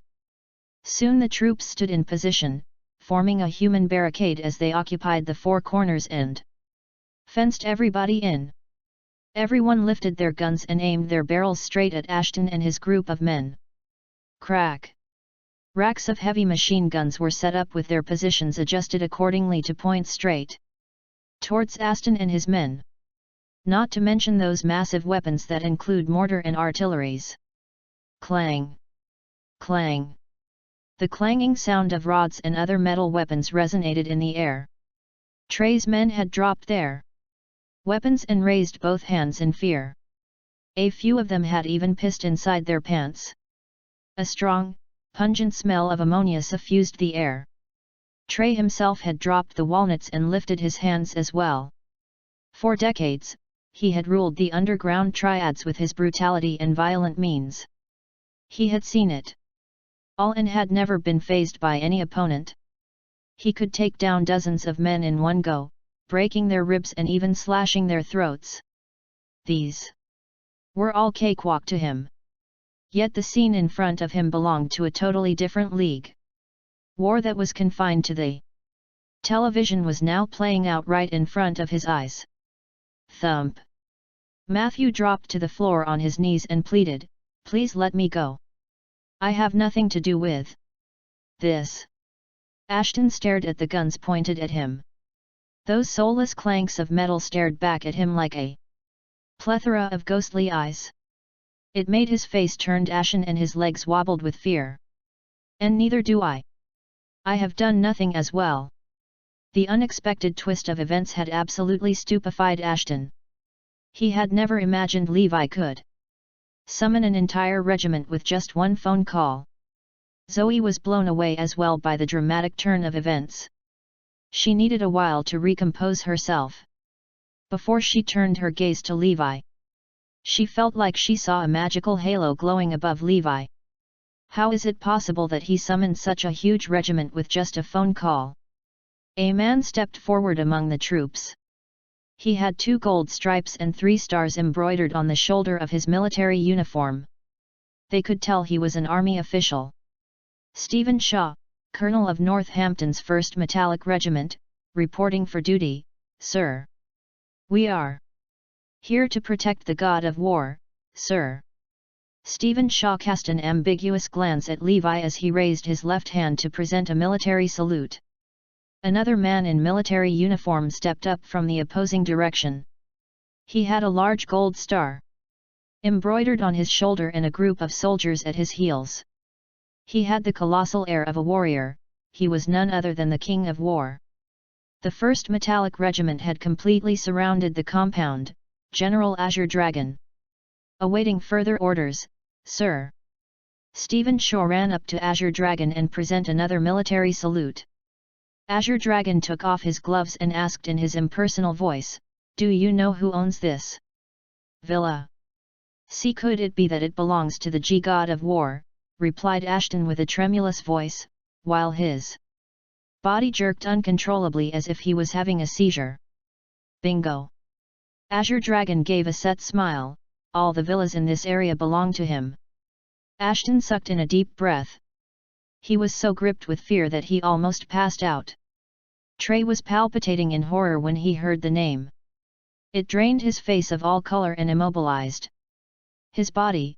It was as if his soul had departed and left him with a hollow shell. He would have never dared to step foot in here if he had known this area belonged to the god of war. It was as good as stepping into the gates of hell. "Why did you bring your men here?" Azure Dragon glared at Ashton and Trey. "Are you trying to take down the god of war?" he snarled. The Protector Chapter 18. Thump. Thump. Ashton, Trey, and Matthew, along with over 100 of their men, went down on their knees. It was all a misunderstanding. Just a misunderstanding. It was quite a spectacular scene to see over 100 men going down on their knees, bending over their bodies and slamming their heads on the floor as they begged for forgiveness. Zoe was so choked with fear that she almost fainted. The turn of events could not be more theatrical than this. How could so many thugs all turn into a bunch of crying babies all at once? "Zoe, why don't you get inside the villa and let them do their stuff?" Levi suggested. The petrified Zoe gladly took his advice and dashed for the villa. "Sir, please, I really have nothing to do with this. I'm just somebody who was hired by Mr. Garrison to act under his instructions." "Yeah, we've got nothing to do with this." Trey and his men were desperate to draw a line from Ashton by shifting all the blame to him. Ashton was so contorted with fear that he spat out a mouthful of blood. "Let them go." What came as a shock to Ashton, Trey, and Matthew was when they saw it was Levi who gave the order. His order prompted Azure Dragon to wave them away. "Get your ass out of here and don't let me see you again." It was clear as day that it was not Azure Dragon, but Levi, who was calling the shots. Could it be that Levi? It all pointed out to one scary truth they all dreaded to know.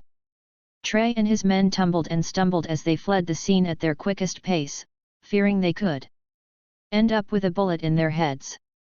"Please let me go, Levi, I'm innocent as well." It was Ashton who, Matthew tried to dissociate himself from Ashton as well.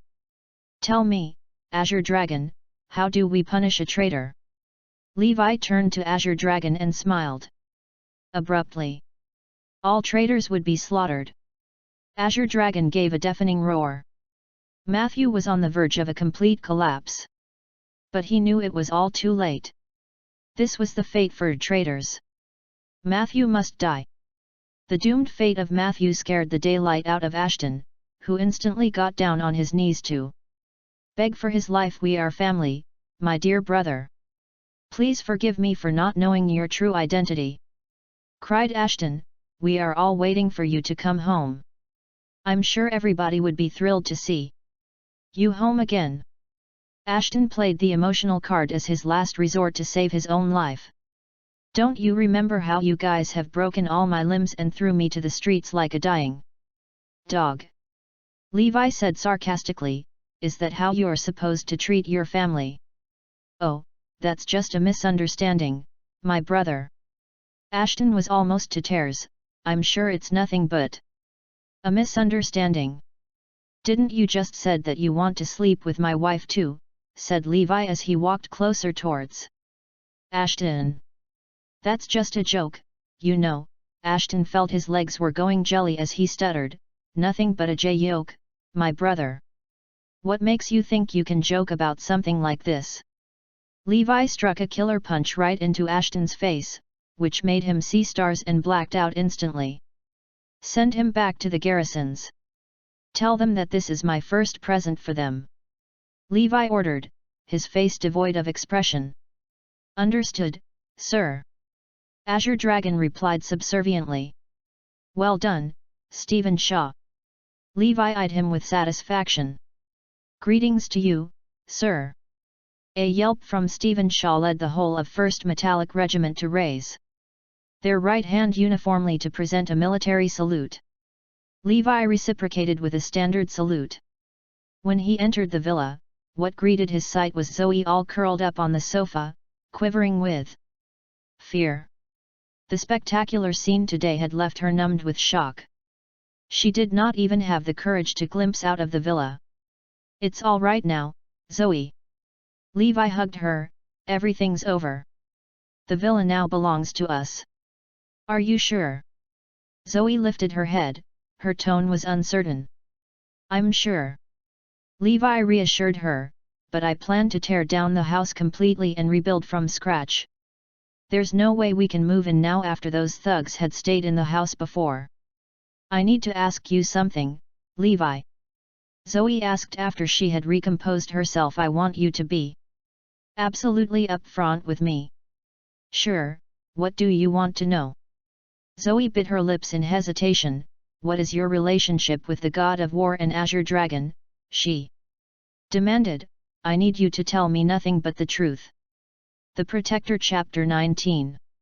I've already told you at the family banquet before, Levi nodded, I am the god of war. There you go again. Zoe dismissed his words and rolled her eyes, you and your blabber. She did not believe his confession, and thought that he was just trying to brag around. All right, Levi said with a helpless shrug, I have nothing to do with them. But then how did you get Azure Dragon to show up with just a phone call?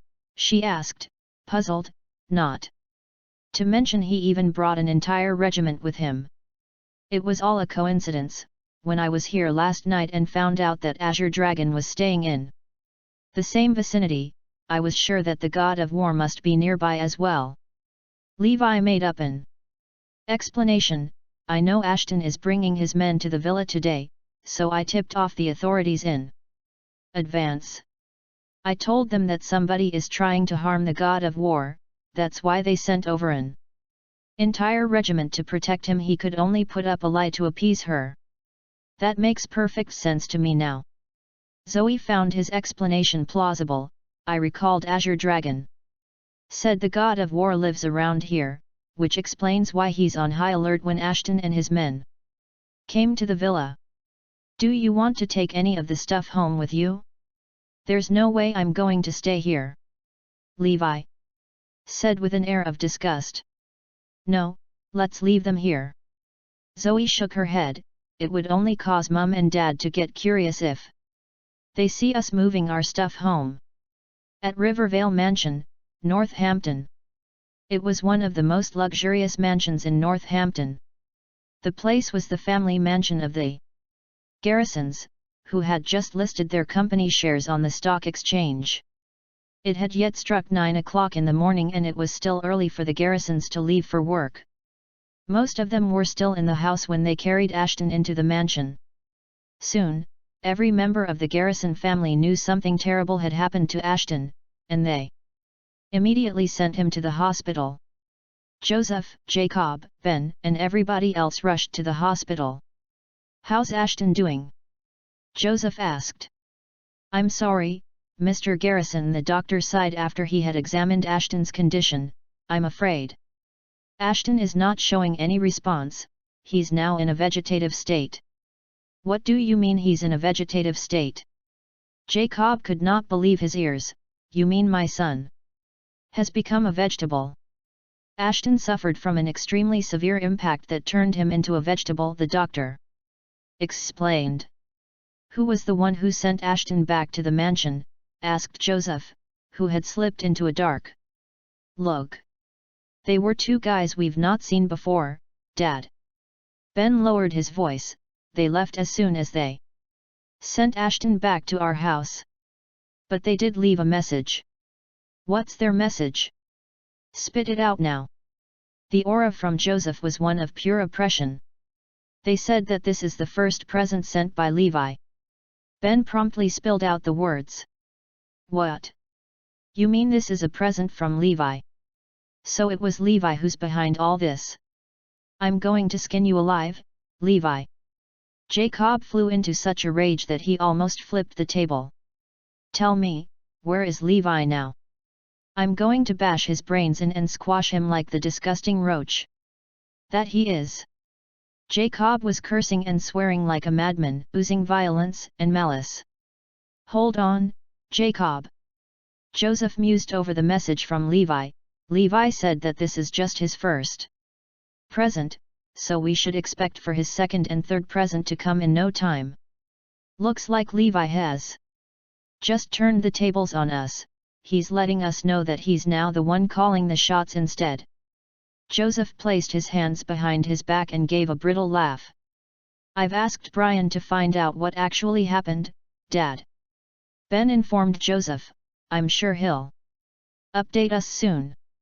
Soon after, they saw Brian come running towards them, panting for air. I've found out what happened, Grandpa, Dad, Jacob.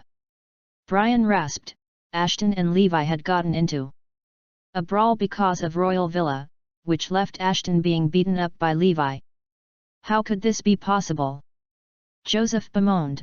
Didn't Ashton used to hang around with Trey, that triad leader? How could Levi have beaten the both of them and turned Ashton into a vegetable? The Protector Chapter 20. I can't figure it out too, since they told me Trey and Ashton had brought over 100 men with them. So what caused Ashton to end up in such a bad shape? Brian shared with them his findings. I've checked with Trey, but he refused to say a word about it. All he did was warn us to stay away from Levi and don't mess around with him. What? How could this be true? Cried Ben in disbelief. Doesn't this show that Levi had scared the shit out of Trey? There must be something about Levi that made Trey said such a thing.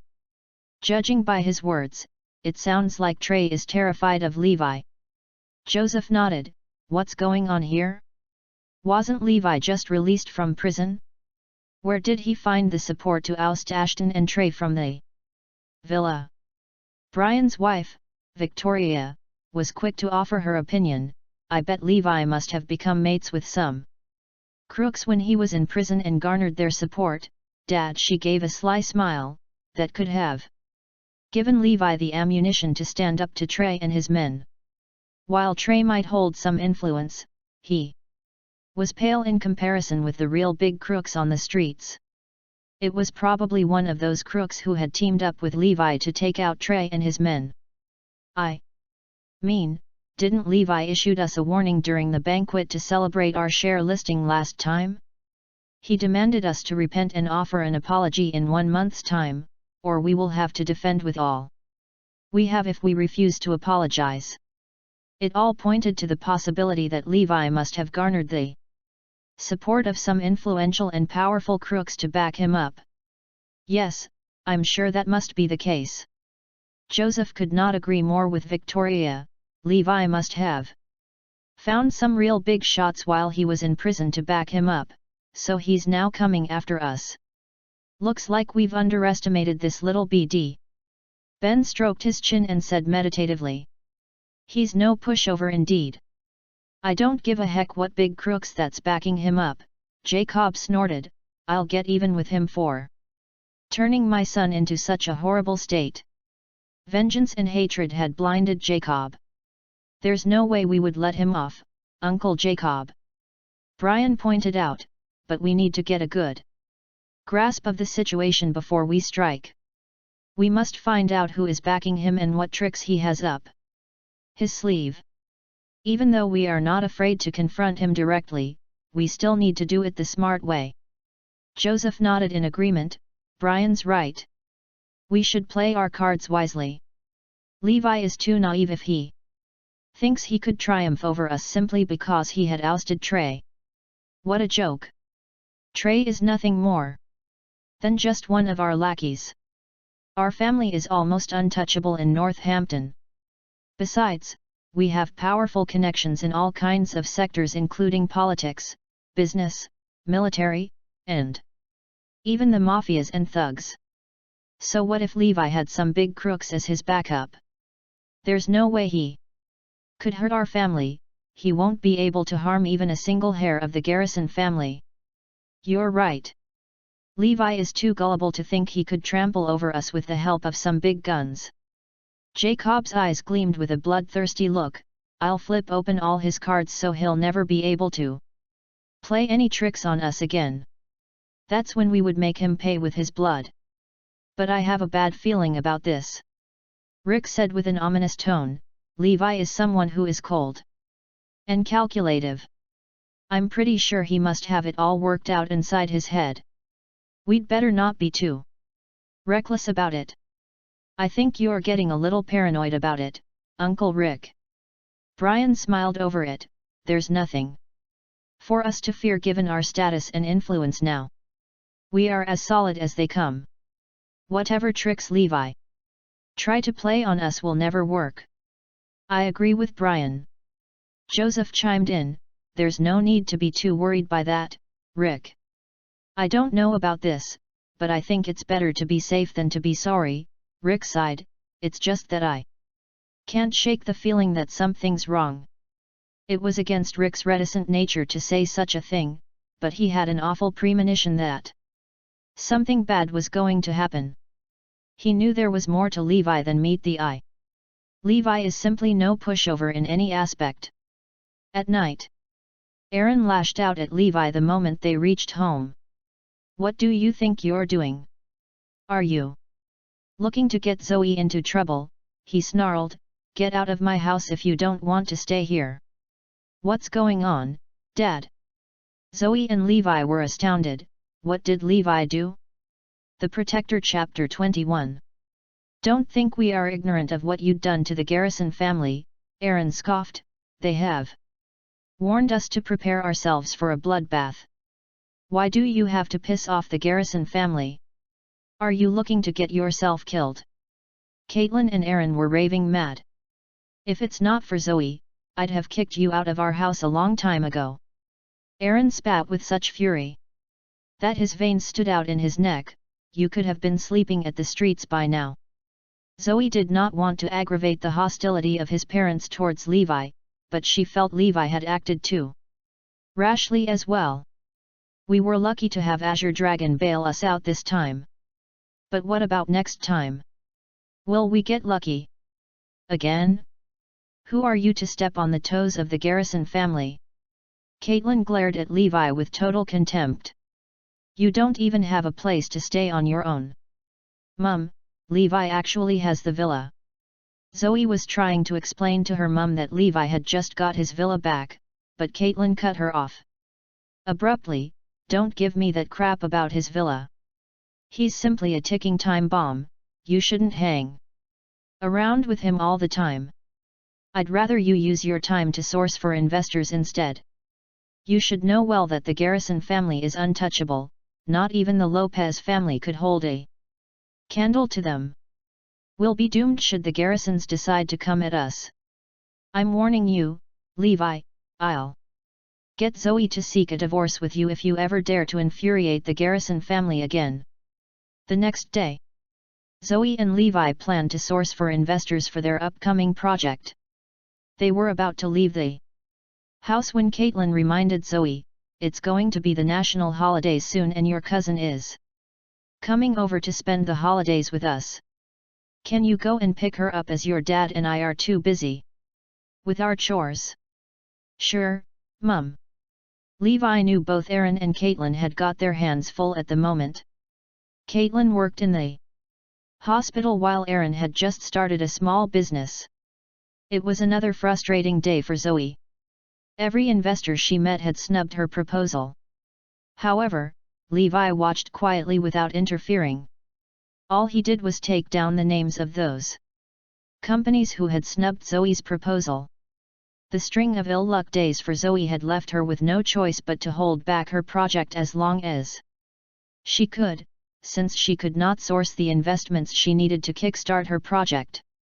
She was just 3 days away from the commencement date, as stipulated in the contract. It had definitely stressed Zoe to the extreme. Aaron and Caitlin were exasperated and wore a worried look on their faces. "Don't be too worried, Mum, Dad." Levi gave a placid smile. "I'm sure the investors would show up when the time comes." He said it with an air of confidence, since he knew he had made all the necessary arrangements. "You should just keep your mouth shut." Aaron flared, "Of course it's easy for you to say that, since it's none of your business." Ding dong. The doorbell sounded. It surprised them to see Sean at their doorstep. "It's good that you're all here, Uncle Aaron and Aunt Caitlin. Grandpa would like all of you to come for a family meeting tonight." Sean left promptly after he had relayed the message. Shortly after, Levi, Zoe and her parents came to the family complex of the Lopez family. It was a vast complex that comprised several buildings. Its structure and scale were one of the most affluent and lavish in Northampton. Zoe instantly felt animosity in the Lopez family's members' looks when they greeted her. It was as if she had just snatched away the love of their lives. It dawned on Zoe and her family that they were no longer seen as part of the Lopez family anymore. Now, they are seen as enemy who had taken their cake away and have it all to themselves. "Come over here, Aaron and you guys. Take a seat." Harry and the rest of them greeted them with an unusual friendliness. "How's your project going along, Zoe?" Harry asked once everybody was seated. "There's a major issue with the funding, Grandpa." Zoe sighed, "We're just 3 days away from the commencement date, but I've yet to rope in investors for the project."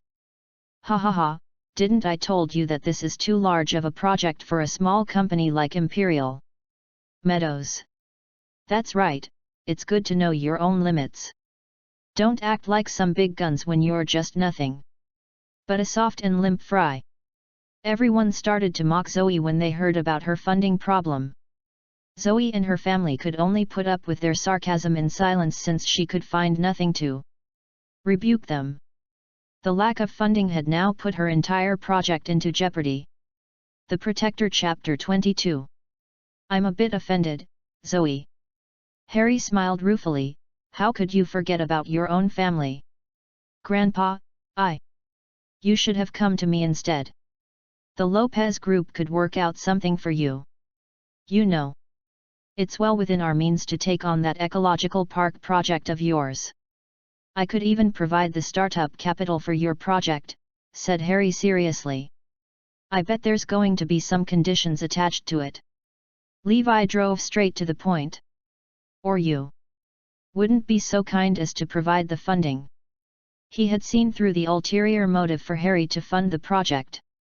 "Good, I like to deal with smart people." Harry grinned, "It'd save me a lot of my time." His words prompted Samuel Robertson, who was sitting next to Harry, to pass over the contract to Zoe. "Take a look at this, Zoe." Zoe immediately studied the contract when they passed it to her. The content was straightforward. The contract stated that Lopez Group would get up to 90% of the profits for the ecological park project for providing the funds to Imperial Meadows Limited. It sent Aaron into a fit of rage after he read the contract. The Lopez family are simply too cruel to ask for such a huge chunk of the profits. Aaron was utterly pissed off.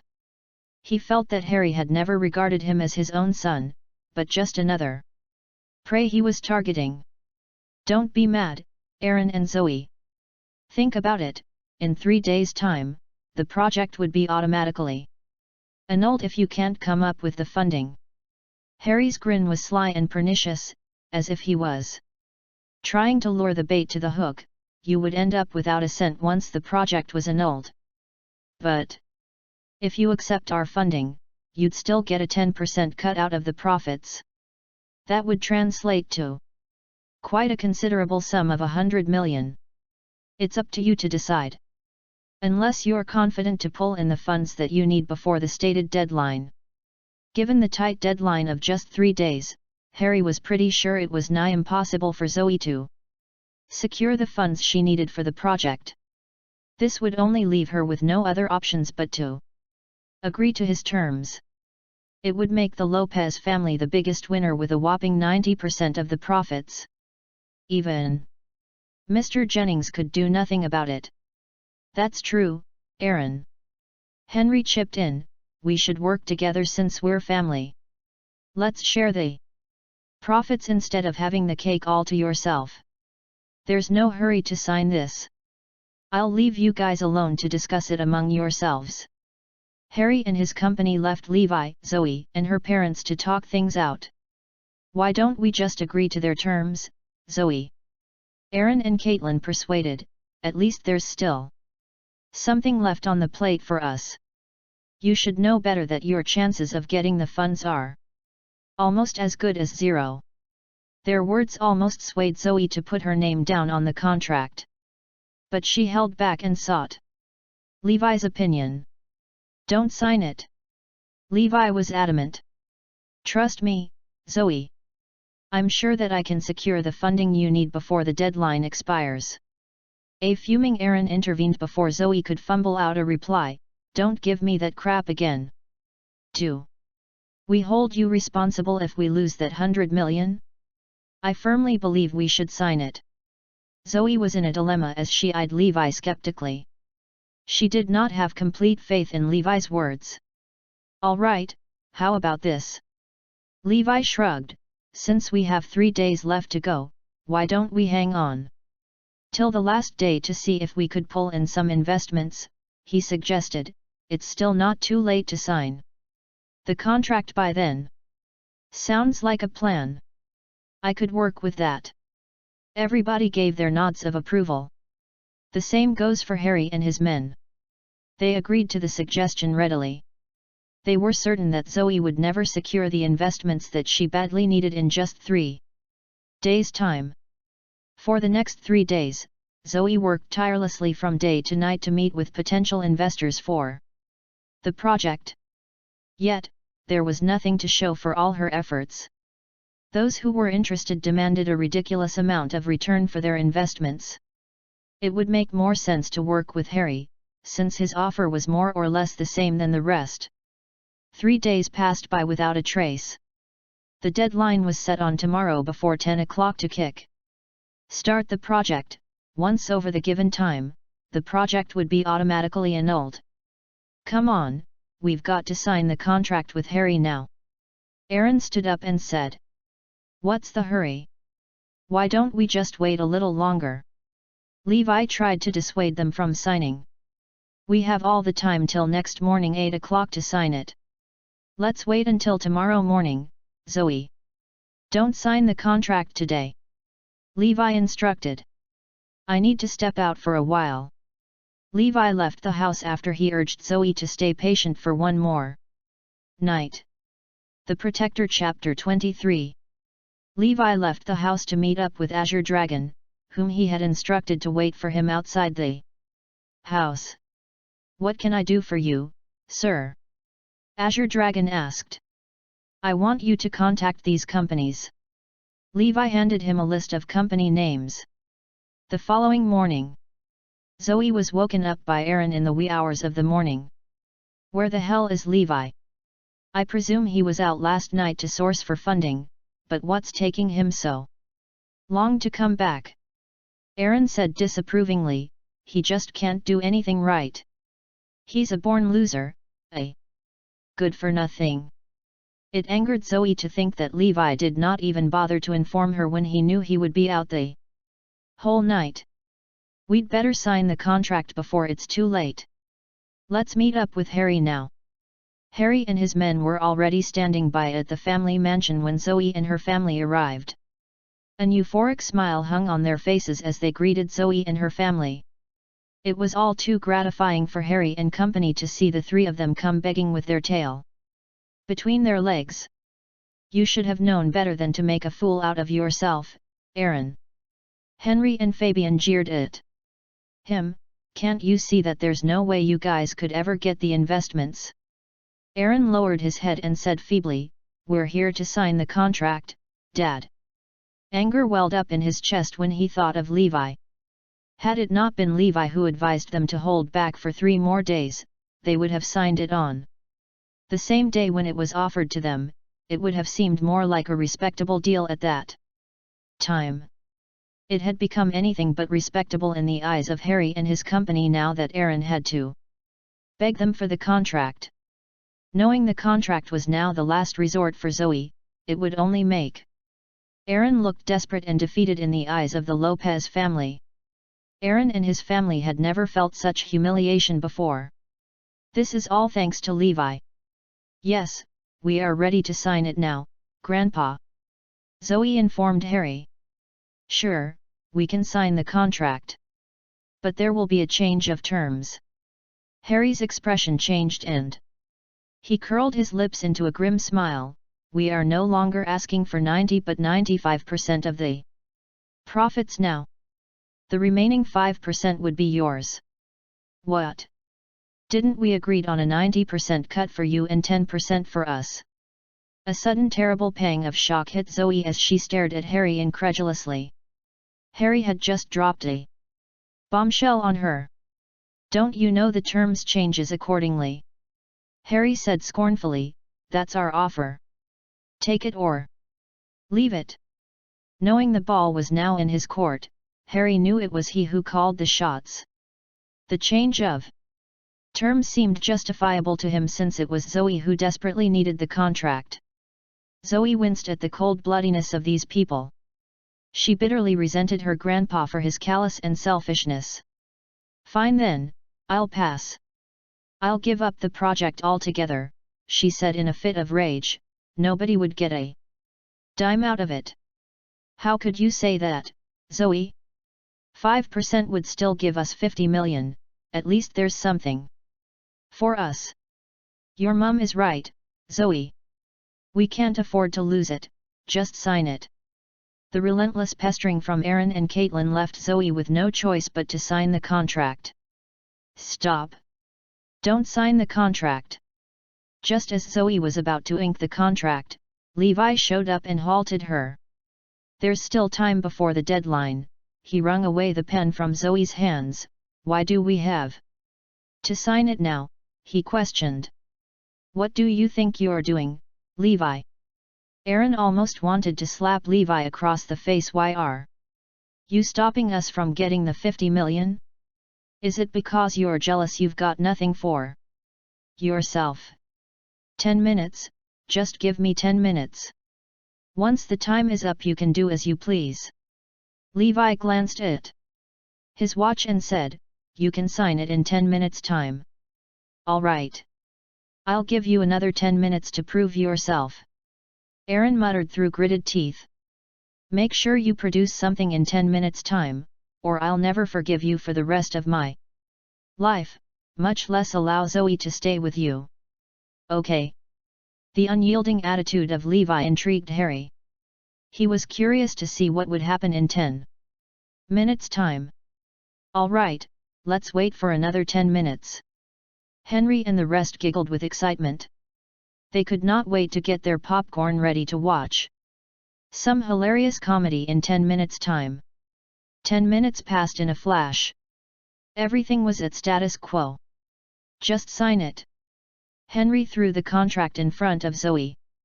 He was certain there would be no white knight coming to her rescue. Vroom! Vroom! Vroom! At the same moment, a thunderous roar of engine noises filled the whole of the Lopez family mansion. It attracted the curiosity of everyone to step out of the building. What greeted their eyes was a succession of luxury cars making their way into the Lopez family mansion.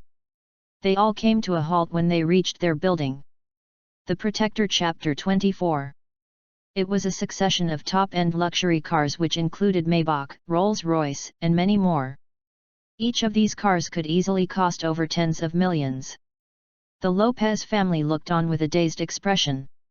What the hell is going on here? What are all these cars doing here?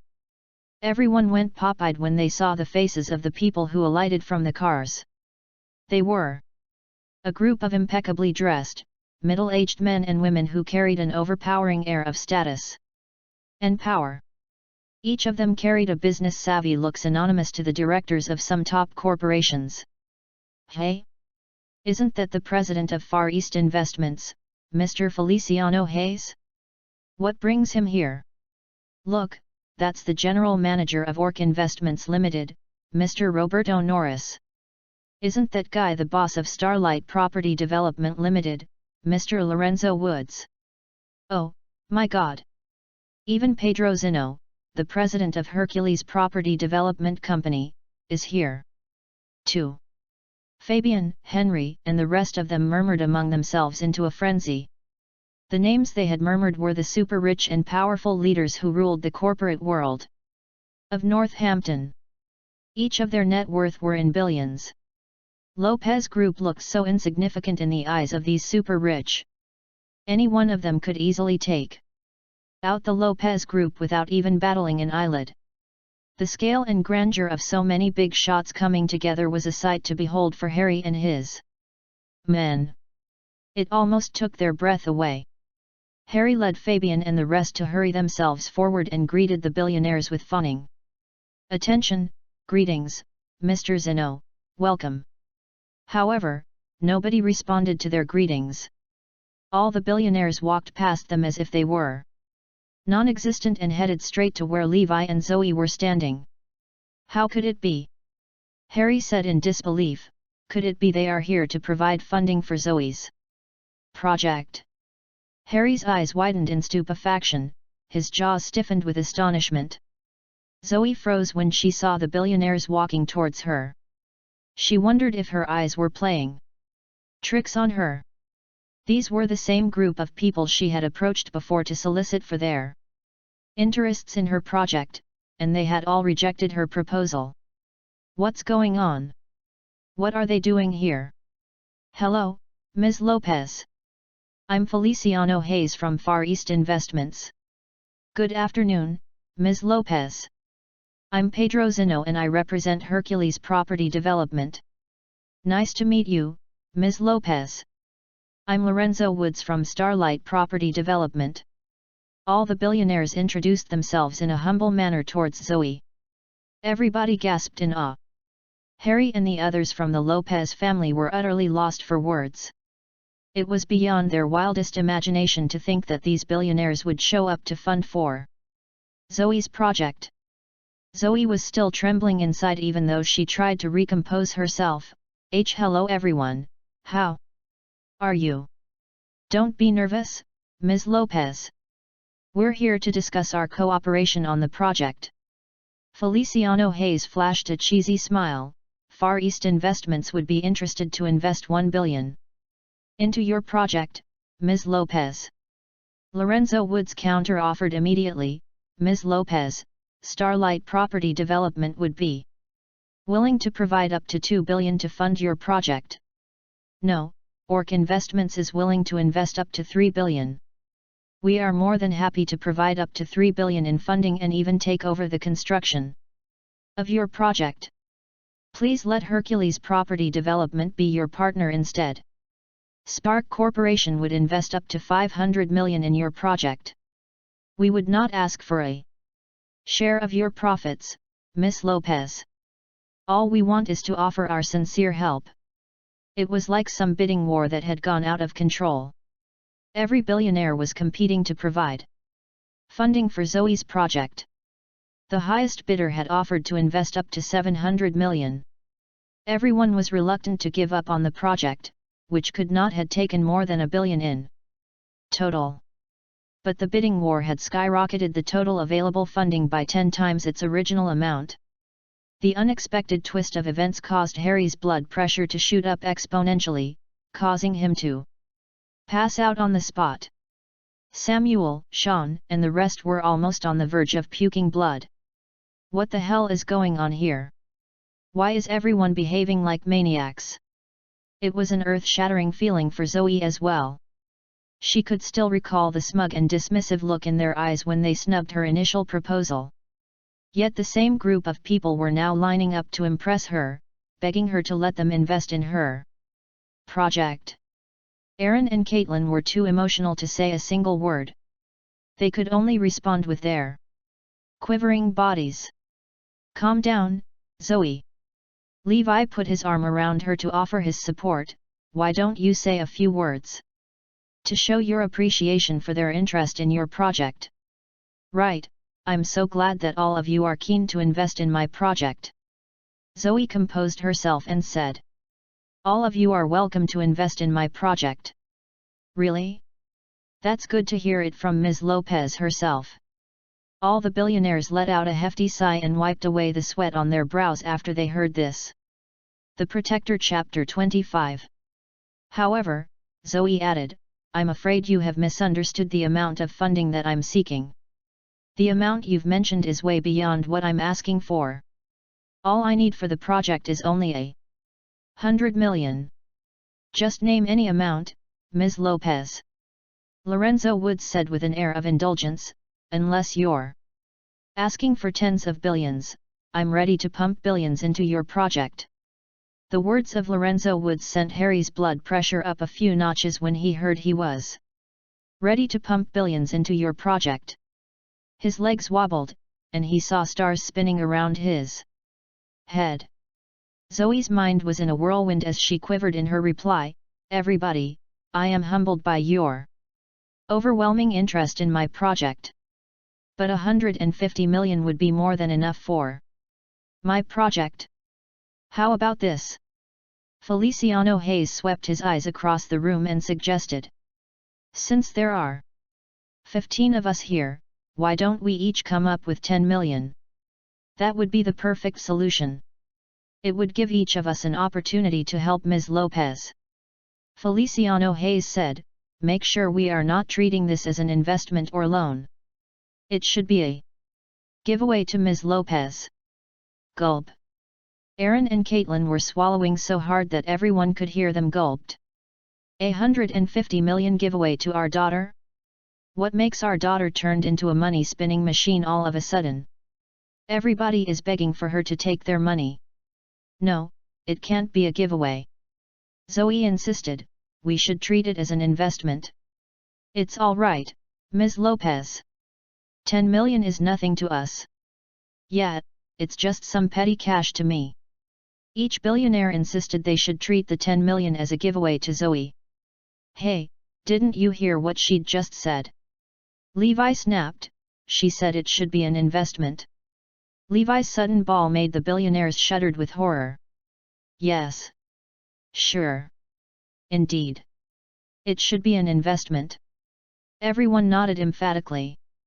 "So, ladies and gentlemen, would you mind coming to my company, Imperial Meadows Limited, to ink the contract?" Zoe asked. "Of course, we are more than willing to come anytime to sign it." They continued their frenzied nodding of heads. "I'm sorry, Grandpa." Before stepping out of the mansion, Zoe walked up to Harry and said apologetically, "I can't accept your terms now, but I can assure you that the Lopez family will definitely have a share of the project." "You?" Harry was breathless with anger as he pointed a trembling finger at Zoe. He let out a cry and finally passed out. Levi and company soon left the mansion amidst a wave of mutterings and under the envious looks in everyone's eyes. It had been an emphatic victory for Zoe and her family. It restored Aaron's self-esteem to think he had finally regained his position in the Lopez family. The signing went smoothly, and the funds all came in as promised. Zoe was able to launch the project within the stipulated deadline. Everything was smooth and went accordingly as planned. It was already nighttime when they finally made it home. Zoe and her family were staring at Levi with interrogating eyes. "What's happening here, Levi?" Zoe asked. "I'm sure you have something to do with it."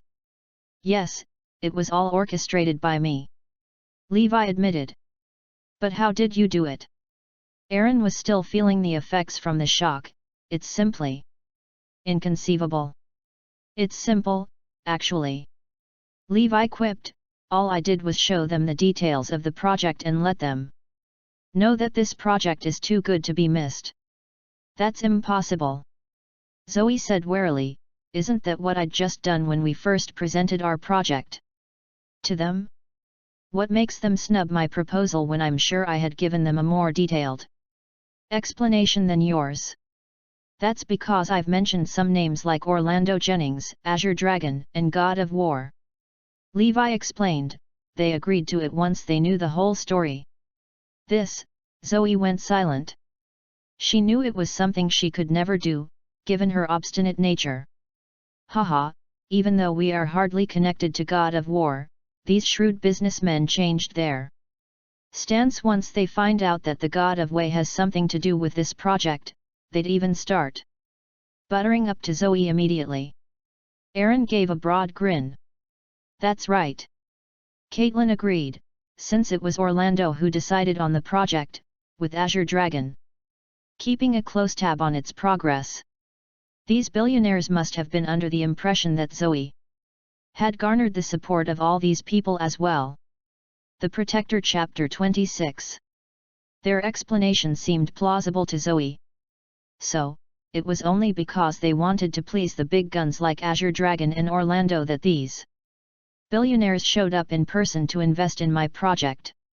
So did you explain to every one of them in person? Zoe looked at Levi and felt her heart ached when she thought about what Levi must have gone through to get the support of those billionaires. Yes, I did. It was quite tiring indeed. Levi smiled gently. In actual fact, all he needed was just a call. His word was almost as good as a decree. I owe it to you, Levi.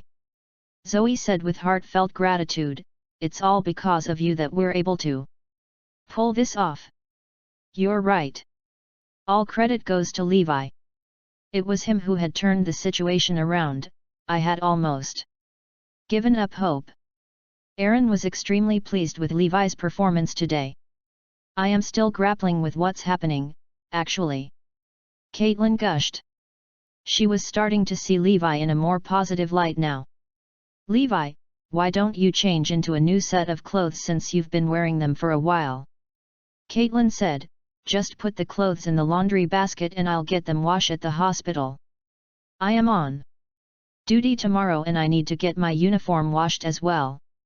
Sure, Mom. Levi simpered, thank you. The following day, Zoe and Levi left the house to follow up on the project while Caitlin took her laundry to the hospital's laundry department. Here, she could wash her clothes and get them sterilized as well. The principal reason was because it was free and convenient since she worked in the hospital. She had been using the laundry department to do her laundry ever since her family condition went downhill because of Aaron's failing business. Hey, you're taking your laundry here again to save on your utilities bill? A woman walked in and asked in a penetrating voice, must you be such a cheapskate? Didn't your family used to run a large company? The woman's name was Jelena Keaton. She worked in the same department with Caitlin. Along with Caitlin, she was tipped as the favorite to be the department's next assistant supervisor. There had always been bad blood between the two. The nomination for the department's assistant supervisor would be out anytime soon. Neither of them liked each other, since Jelena was a prickly character who would taunt Caitlin whenever she saw the opportunity to do so. What's that got to do with you? Caitlin refuted, you're not the one who's paying the utilities fees. Anyway. With Jelena gone, Caitlin emptied her laundry into the basket. Just when she was about to toss Levi's clothes into the washer, she found a lump in his pocket. What a careless chap! How could he even forget to clear his pockets? Caitlin emptied the contents out of the pocket. There was a pack of cigarettes and a lighter, both were of a navy green color. Caitlin did not read the words engraved on the cigarette box and lighter. If only Aaron was here, he was bound to recognize them instantly. Those were war zone cigarettes that no amount of money could buy. One would need special connections to have access to those types of cigarettes. The rarest of them would be those with a sniper logo. They were so rare that even the big guns could not get their hands on those cigarettes. As it turns out, those cigarettes were only provided to the Special Operations Regiment. He should really cut down on his smoke. Caitlin frowned and dumped the cigarettes into the dustbin. They could only do him more harm than good. Then there was Levi's wallet. Caitlin thought for a moment and opened it up. There was some loose change inside the wallet, together with Levi and Zoe's marriage photo. The only items remained were 2 small cards, a few chips and an identification pass. One of the 2 cards was a black bank card. This guy's a pauper. How much money could he have in that card? Caitlin scoffed and put aside the bank card. Little did she know that the black card was the worldwide limited edition American Express card with no spending limit attached to it. Once used, it could even haul a plane to return to its port of embarkation, even when it had already taken off. The other remaining card was a navy green card with a sniper logo on it. The bunch of chips hardly interested Caitlin. Her focus was on the identification pass. It was a red color document with Officer Pass written on it, which bore the symbol of the Divine Guard unit. Hey! An officer pass for an ex-convict. Caitlin sneered, do you think that would make you a true officer? On second thought, she flipped open the officer pass. The Protector Chapter 27. What is this? God of War. Caitlin squinted her eyes to read the name written on the document. What's written here? Garrison something. Caitlin was trying to figure out the full name on the pass when she was startled by a voice from behind. What are you looking at, Dr. Black? Caitlin had to put the pass behind her before she could get a good look at the name. Oh, nothing. Caitlin grinned. The voice belonged to Jelena Keaton, who was eyeing Caitlin suspiciously. I see, fine. Jelena shrugged and left. Unbeknown to Caitlin, Jelena had been standing behind her while she was checking the officer pass. She had even quietly taped down the process with her cell phone. Jelena sheepishly sneaked to a discreet corner of the hospital and took out her phone. Officer, I want to report a theft by Caitlin Black of the 3rd District Hospital Cardiac Surgery Department. She whispered over the phone. I saw with my own eyes that she had stolen an officer pass along with a bank card. There was a bunch of chips too. I bet there must be some confidential information inside. I have even taped it down as proof, officer. Whose officer pass is that? Did you see the name and rank? The officer asked from the other end of the call. Oh, it belongs to the God of War, officer. I am absolutely sure of that. I have the photo and the video to prove it. Okay. Shortly after, the sharp shrills of police car sirens filled the air. A succession of police cars stormed into the compounds of the 3rd District Hospital. A herd of police officers donned in bulletproof vests charged into the main building. Soon, Caitlin was arrested and tucked into the police car. She was utterly confused and frustrated. The police took away the rest of the stuff, including the photos and videos taken by Jelena Keaton, which would be used as evidence against Caitlin. They brought her directly to the City District Police Station, where the defenseless Caitlin sobbed and wept woefully. The nature of the incident alarmed the captain of patrol squad, Xavier Fields, since it involved the theft of an officer pass. He inspected the officer pass carefully with his naked eye. This couldn't be fake. It's a genuine officer pass, he sucked in a deep breath and said, this is unbelievable. It belongs to God of War. The others suggested, we need to be absolutely sure about this, Captain. Why don't we get someone from the military to examine it? Yeah, I've just informed my buddy, Stephen Shaw, to come and check it out. He's from the 1st Metallic Regiment of Northampton. He should be here any time now. Captain, we've checked through the bunch of chips and those cards. But we were not granted the level of authority to access them. Let's wait a while then.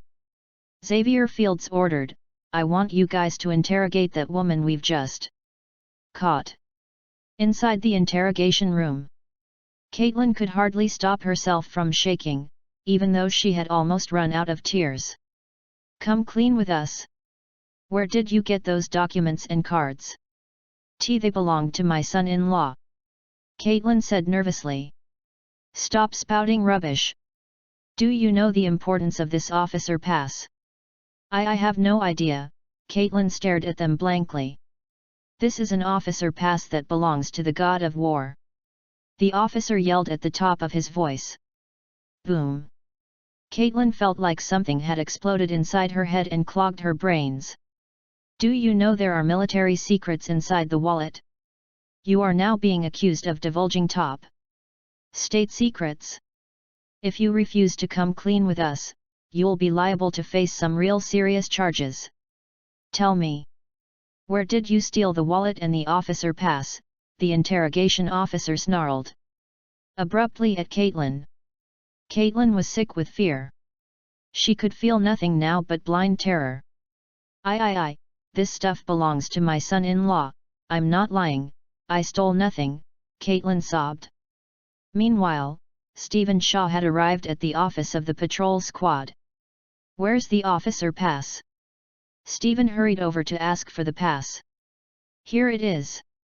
Stephen Shaw wasted no time in giving his utmost attention to inspect the pass. After looking at it thoroughly for almost a minute, he put down the documents and sighed, yeah, it's authentic all right.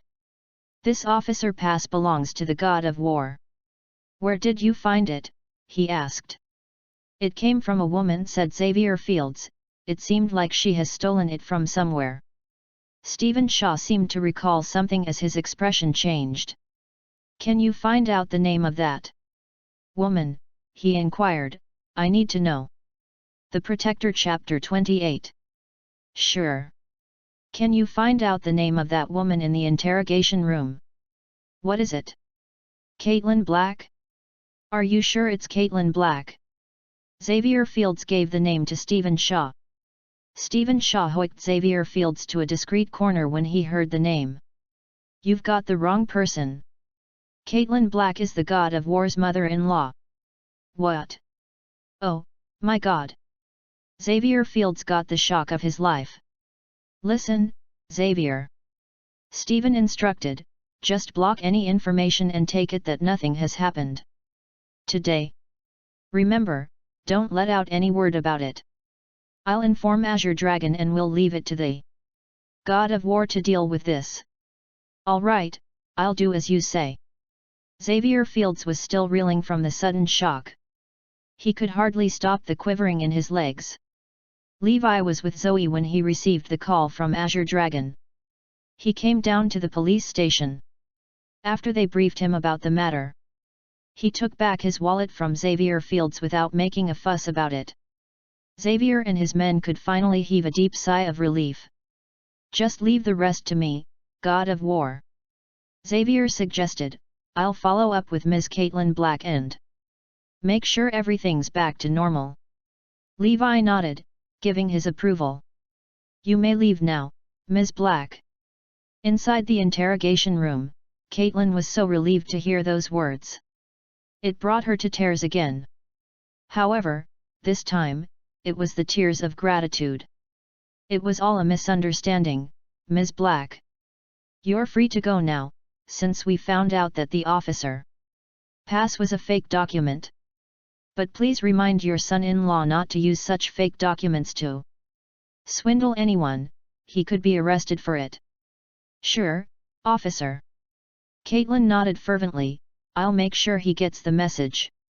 Your son-in-law is waiting for you outside. You may leave now. Caitlin walked out of the interrogation room. Her temper flared the moment she saw Levi standing by the counter, waiting for her. Mum. Don't call me Mum, I'm not your mum. Caitlin fumed, you almost landed me in deep shit, you fool. Why do I have such a wicked son-in-law? It filled Caitlin with resentment to be treated like a thief when they arrested her and took her to the police station. She had never been to a police station before, and never did she imagine that her first visit to the station was under such deplorable circumstances. You should leave Zoe for good. You'll only ruin her future with those dirty dealings you've picked up in prison, she ranted. How dare you come up with the idea of making a fake officer pass? The pass was real, Mum. Levi scratched his nose in frustration. I did not carry a fake pass with me. He could only blame his own carelessness, for he could have prevented the disaster. What makes you say the pass is real? Do you think you're more professional than the officers here? I bet you must have been using it to cheat and swindle innocent folks like me. You'd better not get Zoe involved in your vices, or I shall never let you get away with it. Caitlin blasted out at Levi, I'm giving you one last chance and I'll keep it from Aaron and Zoe about this. You'll be out of my house for good if I catch you doing this again, you hear me? Caitlin was so full of rage she was about to explode. All right, Mum. With that said, they left the station and Levi sent Caitlin back to the hospital. When she was back at the hospital, Caitlin was expecting everyone to cast weird glances at her at the hospital. Contrary to her expectations, everyone behaved as if it was just an ordinary day at work. What's going on? Didn't a huge commotion happen just now? How could everyone react with such indifference? Are you all right, Dr. Black? I was so worried for you. Thank God you're back. I know I have been mean and crude towards you in the past, and I'm terribly sorry for that. Jelena came up to her and said, I've backed out from competing for the post of assistant supervisor now. Since I believe you're the better candidate for the job. I've informed the hospital about my decision. Caitlin was completely overwhelmed when Jelena Keaton apologized to her and even offered to back down from the post of assistant supervisor. It was a post they had both been eyeing for years. She's backing out from it? What the hell is happening here? Don't they know I've just been arrested and sent to the police station? They've even seen it with their own eyes. But why is everyone behaving so oddly now? The same goes for Jelena, she seemed petrified of me. The rest looked equally terrified too. I could see from their faces and the look in their eyes. I could feel it. There's something fishy about this. I'll check with Levi. Caitlin took out her phone and called Levi. What's going on here, Levi? Are you hiding something from me? The Protector Chapter 29. I'm not hiding anything from you, Mum. Levi repeated, the pass is real. Hey! Do you think I'm a fool to take your word? Caitlin hung up the call when she heard him kept insisting that his pass was real. She was now certain this had nothing to do with Levi. Caitlin concluded that the police must have instructed the hospital to put up a normal front and act as if nothing had happened, in order to avoid tarnishing its reputation. The project went smoothly for the days that followed. But they would soon need to halt it because of the upcoming stretch of national holidays. Levi, can you go pick up my cousin at the University of Northampton? Her name is Abigail Rogers. Zoe said to Levi, I've sent her number to your phone. She could not take time off from the project at this point of time, so she sought Levi's help to pick up her cousin. Sure, leave it to me. But shouldn't her name be Abigail Black? Levi gave her a quizzical look. That's because Abigail has adopted her mother's surname. Zoe explained. Levi called up Azure Dragon after leaving the construction site. Get me a car, Azure Dragon, he ordered. I want to keep a low profile, so a normal car will do. Soon after, Azure Dragon showed up with the car. It was a Maserati Executive GT. Whatever. Levi shook his head helplessly and got into the car. He parked his car at the main entrance of the east building of the University of Northampton. He waited for almost half a day, but there was no sign of Abigail. Another 30 minutes gone by and Abigail was still nowhere to be seen. Levi took out his phone and dialed the number Zoe had given him. "Hello, who's this?" A pleasant voice answered the call. "This is Levi, your brother-in-law. I'm here to pick you up at your school." "Hey? I thought Zoe said she was too busy to fetch me." Abigail said in a surprised tone, "I was thinking of going back on my own." "Where are you now?" asked Levi. "I'll come over and pick you up." "I see. I'm currently at Dynasty KTV, VIP room 666. Okay, wait for me. I'll be there shortly." In the KTV room, Abigail had just hung up the call when her friend asked, "Who's that on the phone?" "Abigail. It's my brother-in-law, he's coming to fetch me." Abigail knitted her brows in disdain. "Oh, do you mean that ex-convict, Levi? I know that guy. Everybody in Northampton knows about his shabby past. So he's coming to fetch you? Are you sure? Haha. Don't you feel ashamed to be seen around with a guy like him?" Abigail clenched her jaw amidst the mockery of her friends. She regretted for having agreed to let Levi come and fetch her. It was a mere slip of tongue that made her agree to it. "I should have refused it right away." "Why do you need him to fetch you, Abigail?" a guy asked. His name was Yannick Zan, Abigail's classmate. He had been wooing her for quite some time. "Why don't I give you a ride home instead? Didn't you just see that I'd just got my new car, the BMW X5? He came from a rich family who ran a chain of hotels. The party had been his idea as well. What the others didn't know was that he had a sinister motive for holding the party. He wanted to get Abigail drunk so that he could take her to a hotel and rape her." Dressed in shorts and a cute sling blouse, Yannick could not peel his eyes away from Abigail's long, slender legs and her exposed shoulders which showed her fair skin tone. His blood was raving inside him. Abigail shrugged. "But my brother-in-law would be here soon." "That's easy. Why don't you just ask him to go back on his own?" Yannick persuaded. "You know it's so difficult to get everybody together for a drink." Yannick's desire grew even wilder when Abigail smiled at him. Her rosy cheeks resembled two juicy cherries. "Come on, let's have fun and get some booze." Abigail's besties chimed in and suggested they should play some games to encourage her to drink more. They were acting in cahoots with Yannick. Their motive was to get Abigail drunk. A few minutes ensued before the door to their VIP room was swung open. Levi walked in. "Who are you, mister? What are you doing here?" A few guys stood up and raised their voices at Levi as they flexed their muscles in front of the ladies. Levi gave them the cold shoulder, and merely looked around for Abigail.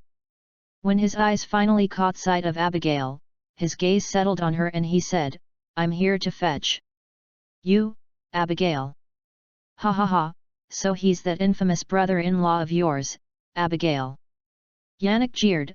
"I've heard so much about him, about how he'd taken advantage of his brother's wife and how he attempted to murder his adoptive parents. It's no wonder they called him the ingrate who bit the hand that feeds him. He looked every bit like that type of person to me." The Protector Chapter 30. Ha ha ha ha. The rest of them cackled. Abigail felt utterly disgraced. How she wished there was a hole for her to hide herself without being seen. She muttered in dismay, "This is so embarrassing. How could Zoe have asked him to fetch me?" She refused to even lift her head to look at Levi. Levi ignored the guys who kept taunting him. "Shall we leave, Abigail?" he asked. Abigail finally raised her head and looked straight at Levi. "Why don't you just head back on your own? I don't need you to fetch me. I know my way home." "But Zoe insists that I pick you up." Levi's patience was waning. "Come on, let's go." "Hey, you. Didn't you hear what Abigail said? She asked you to leave her alone. Are you deaf or something? Who do you think you are to insist that Abigail to leave with you? Get lost. Yeah, Yannick will send Abigail when the party's over.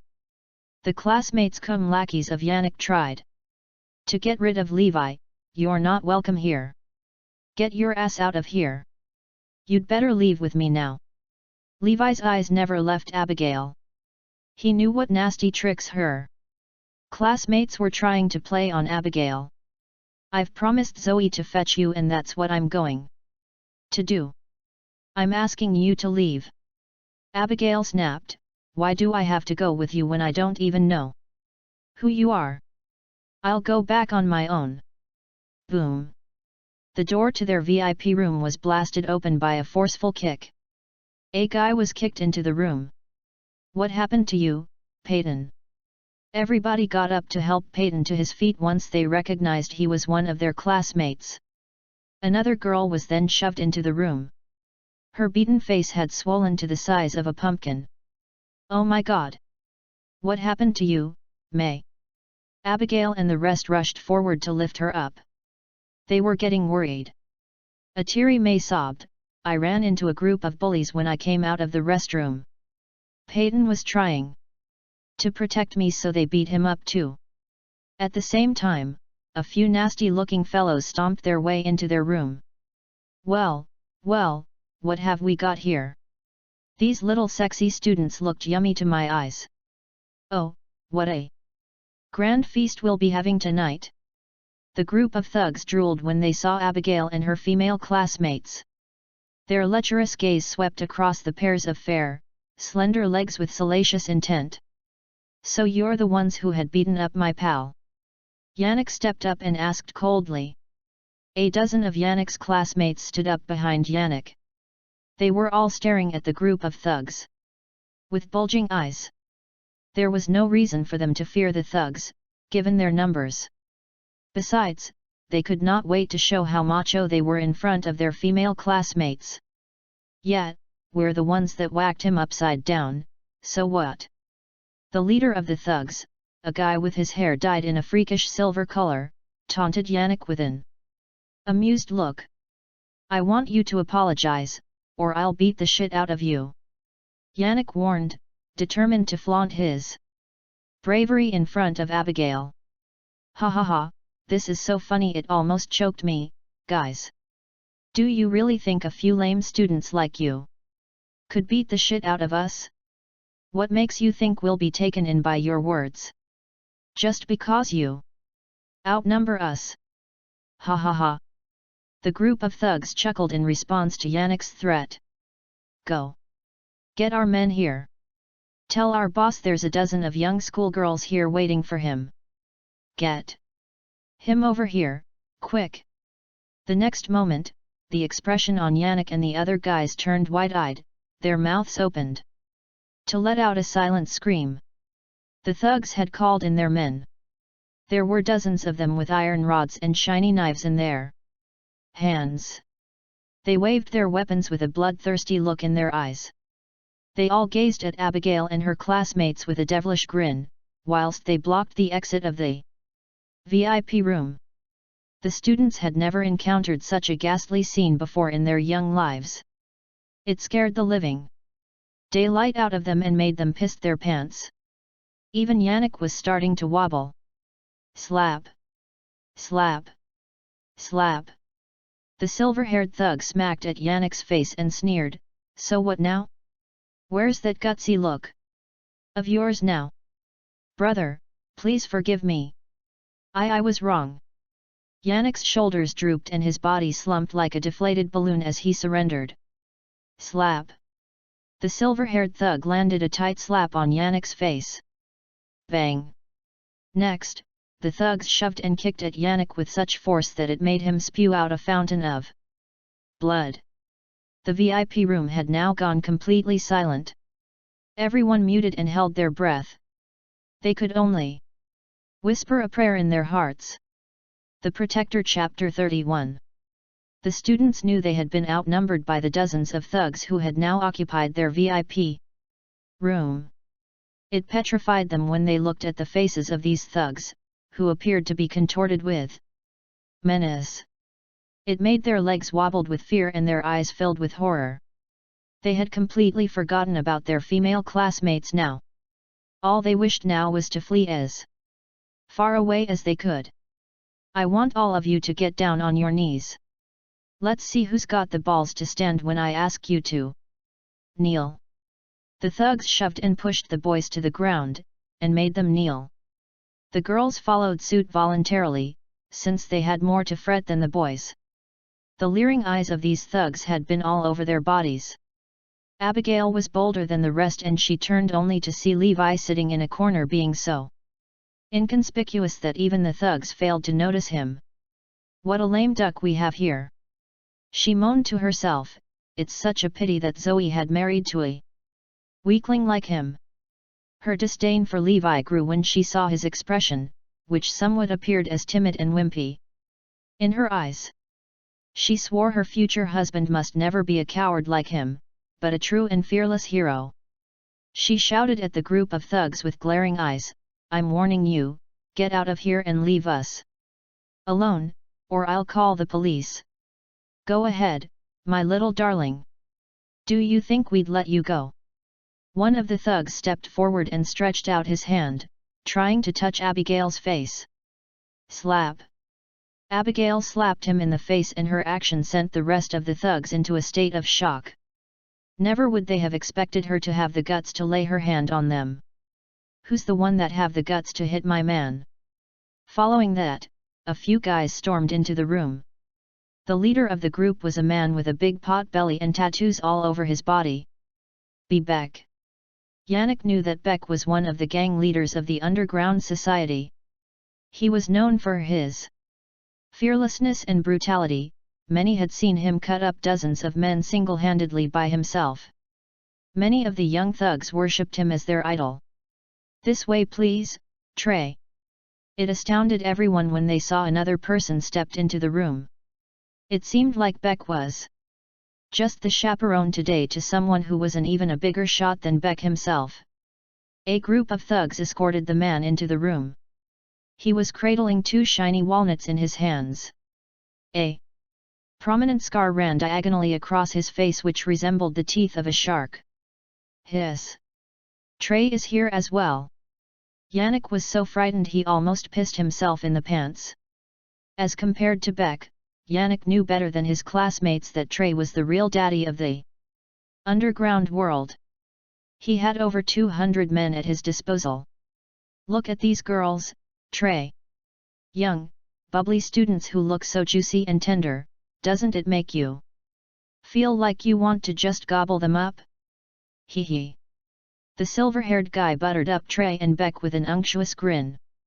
There was an aura of pure lust reflected in the repugnant eyes of Trey and Beck. Beck cast a few glances at Abigail and suggested to Trey, "This one seems like the cream of the crop. Trey, you should take this one." "Good." Trey nodded approvingly, "I like your humility." Beck's demeanor was anything but humble when he turned around to the group of students. "Bashed up all the guys and boot them out of the place. Leave all the girls behind," he snarled in his raucous voice. "If any of you dare to leak a word or tell the police, I'll make sure you won't get to live another day." "No. No. This can't be happening." The students were all stricken with horror, especially the girls, who feared for the worst. All the girls knew what would be waiting for them if they were made to stay behind. Even the brave-hearted Abigail could not hide her panic as her body quavered in fear. The boys were utterly shell-shocked. They had never expected it would end up in such a grisly manner. "Trey, Beck, please don't do this to us," Yannick pleaded while he knelt on the floor. "Oh? It seems like this guy know us." Beck laughed. "Of course I know you, Trey and Beck," Yannick proclaimed. "I've heard so much about you guys from the streets." "Who the hell are you?" Trey asked disinterestedly. "My dad is Felix Zan, president of Marriott Roman Hotel Group." Yannick informed them, "He have had a drink with the both of you before." Ah, Felix Zen of Marriott Roman Hotel. Trey nodded, yeah, I know him. His answer seemed to offer a glint of hope to the students as they all heaved a deep sigh of relief. Everyone gazed at Yannick with adulation. It seemed like they could lean on him when the going gets tough. The girls looked at Yannick in a different light as well. Even Abigail's eyes glistened with a new respect now when she looked at him. Yannick beamed with such heroism and courage that they really thought he would be their knight in shining armor. The Protector Chapter 32. My dad often speaks highly about the two of you. Yannick pressed on, Trey, since you have such a cordial relationship with my dad, why don't you just let the matter rest and let us leave? I know we are in the wrong, and we are really sorry for everything we've done. I'd really appreciate it. If you could let us go, and I'll definitely repay your kindness, I promise. Yannick was getting bolder as he spoke, straightening his back and thrusting his chest forward. Given his father's reputation and his relationship with these guys, Yannick was certain that he could pull this one through. He was confident that Trey and Beck would definitely spare him together with his classmates, on account of their relationship with his dad. The room went dead silent again. After a momentary pause, Trey broke the silence as a spark shined in his eyes. Slap! He slapped Yannick brutally on his face. The slap was of such magnitude that Yannick bounced back a few meters. A few teeth flew out from his mouth, which was oozing blood. His face was contorted with pain. Who do you think you are? What nerve of you to ask me to let the matter rest and let you go? Trey barked at Yannick, you think I'd give a shit about you or your father? Even if your father's here right now, I'll make him kneel before me too. The bestiality of Trey's demeanor paralyzed everyone and dented their hopes. Just when they thought Yannick would be their savior, the girls whimpered while the boys were in a daze. We're not getting out of here unscathed. This is it, we're doomed. What else could we do now? Abigail tried to calm herself down and tried to think of a way out.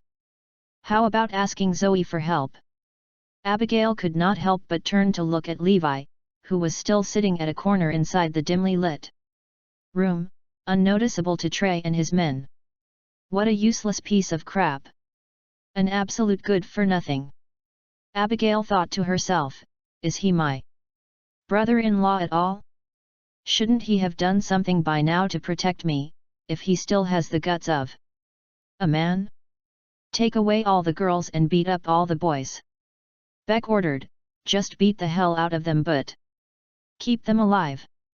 The dozens of thugs immediately sprang into action and walked towards the group of students. That's it. We're done.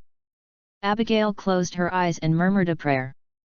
I'm giving you 10 seconds to get your asses out of here. A sudden loud voice shot up from nowhere and shocked everyone. They turned and looked towards the corner of the VIP room. What they saw was a man sitting on the sofa. He was hardly noticeable since he was dressed in all black. Drag that guy over here. Get him to kneel on the floor. Beck demanded. The silver-haired thug came up to Levi and clamped one hand on Levi's shoulder, looking to jerk him up from the sofa. But in the next instant, Levi's eyes flickered as he grasped the thug's wrist and twisted it around in a flash. Crack! The sound was crisp and clear. It was the sound of a broken wrist. Ah! The silver-haired thug cried out as he felt excruciating pain, and that stunned everyone in the VIP room. His overturned palm was a gruesome sight to watch. Everyone was bathing in cold sweat, their scalp prickled with horror. What kind of force would it take to twist a wrist as if he was twisting open a bottle cap? Abigail was awestruck by the prowess and agility showed by Levi. It seems like he's not such a pushover after all. How dare you do this to my men? I'm going to make you pay with your blood. Beck's howl resembled a mad beast. He was about to lunge himself at Levi when Trey halted him. Let me check him out.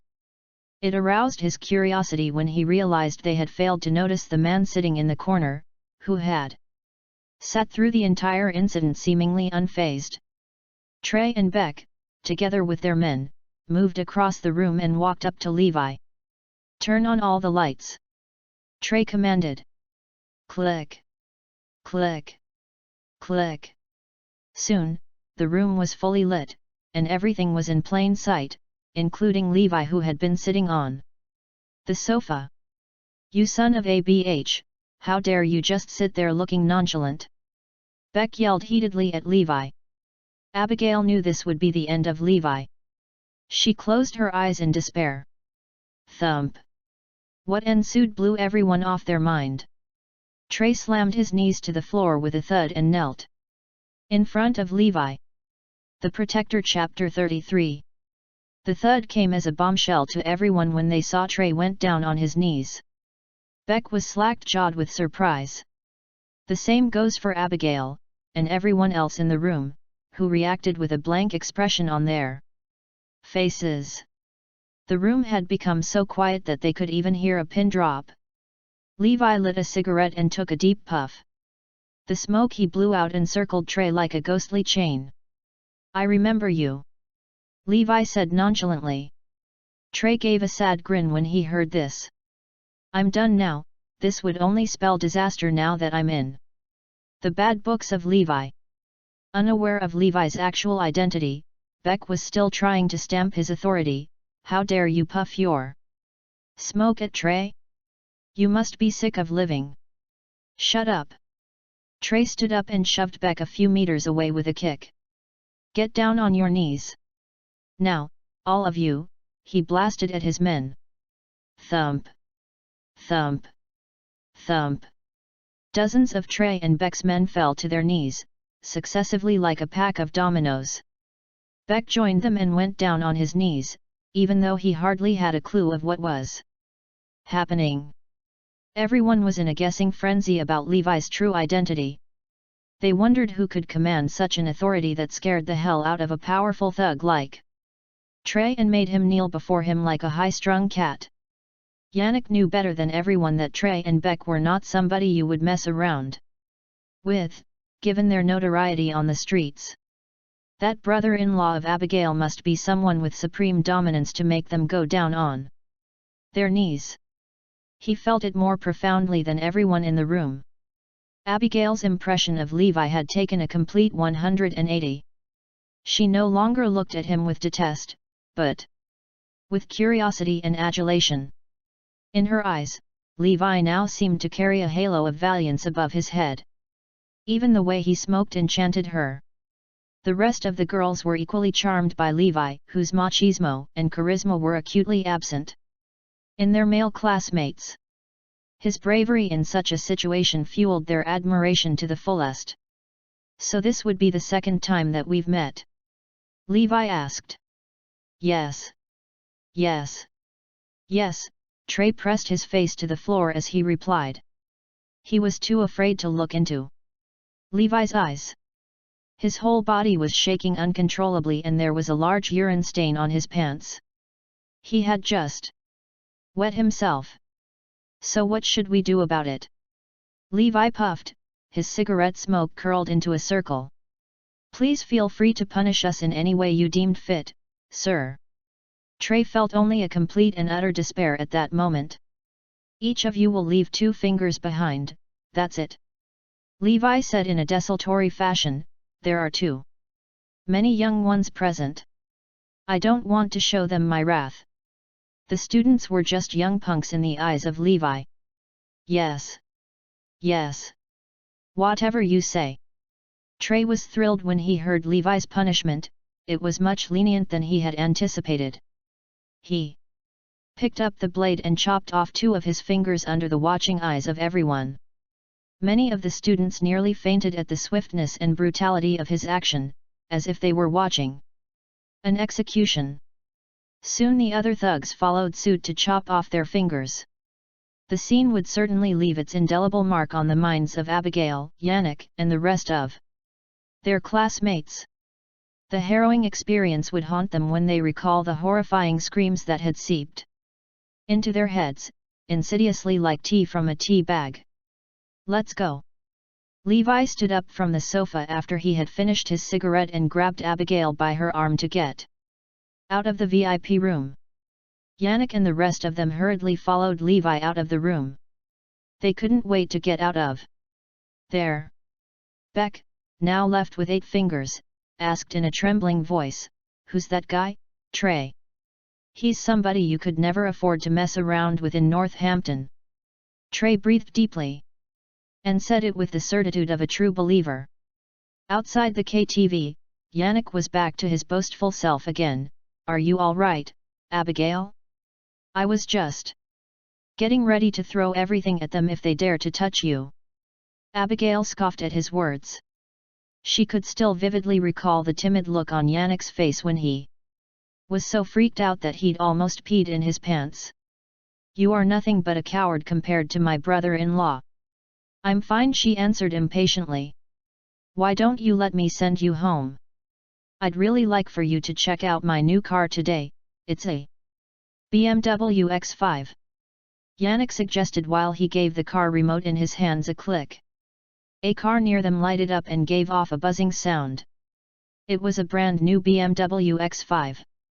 All their classmates could barely conceal the envious looks in their eyes. It would be any student's dream to drive a brand new, powerful sports car that could cost easily over $800,000. All the girls were eager to cast their nets at Yannick. "You don't have to send me back," Abigail snubbed. "I'll take a cab with my brother-in-law." She had been under the impression that Levi did not own a car since she was well aware of Zoe's family condition. "I have a car." Levi led them towards the car park and stopped in front of his car. "Holy cow!" Yannick blurted out in surprise, "Isn't this a Maserati Executive GT? The Protector Chapter 34. This looks like the most exclusive model too." Yannick added. "Click. Get in the car, quick!" Levi shouted at Abigail as he opened the door of the car. "All right." Abigail flashed him a cheerful smile as she ran across to the passenger seat and tucked herself into the car. Vroom! Vroom! Vroom! The Maserati emitted a deep and powerful rumbling sound when Levi started the car. Soon they were cruising on the highway. At that moment, Levi seemed to feel a pair of eyes staring at him. He turned to his side and was greeted by Abigail's bright fever-button eyes. They had not left his face since she boarded the car. The spark in her eyes gleamed with affection. She winked at Levi when he tilted his head and gave her a puzzled look. "Why are you staring at me?" Levi muttered, "Turn around." "No way. Why should I?" Abigail gushed, "Don't you know you look so much better than those young chaps in my school? They're just a bunch of wimps compared to you." There was hardly anyone who could hold a candle to Levi when she scanned through those faces in her head. "Yeah, I know. How did you do that, Levi?" she asked inquisitively while her eyes never left Levi's face. "How did you make that 2-liter kneel in front of you and even chop off their fingers obediently?" "I know they were equally ruthless in their own ways." "Don't ask. You're too young to know about these things. But I've heard a lot about you. I know my aunt and the rest of them have always treated you with contempt. They think you are just a piece of junk. I bet that's because they do not know about your true identity." Abigail pouted her lips and said, "I bet their attitude towards you would change completely if they knew what happened today. Zoe would worship you like her hero." "Don't tell Zoe about what happened today. It's between you and me," Levi said to her. Abigail nodded meekly, but there was a curious look in her eyes. "By the way, does Zoe know that you are driving such a luxurious car?" Abigail asked with an air of interest. "Don't tell Zoe about the car too. Why couldn't Azure Dragon just send me an ordinary car instead?" Levi grumbled to himself. Yet this was exactly what Azure Dragon felt he had done, for in his mind, it was the most unassuming car among the fleet of cars they possessed.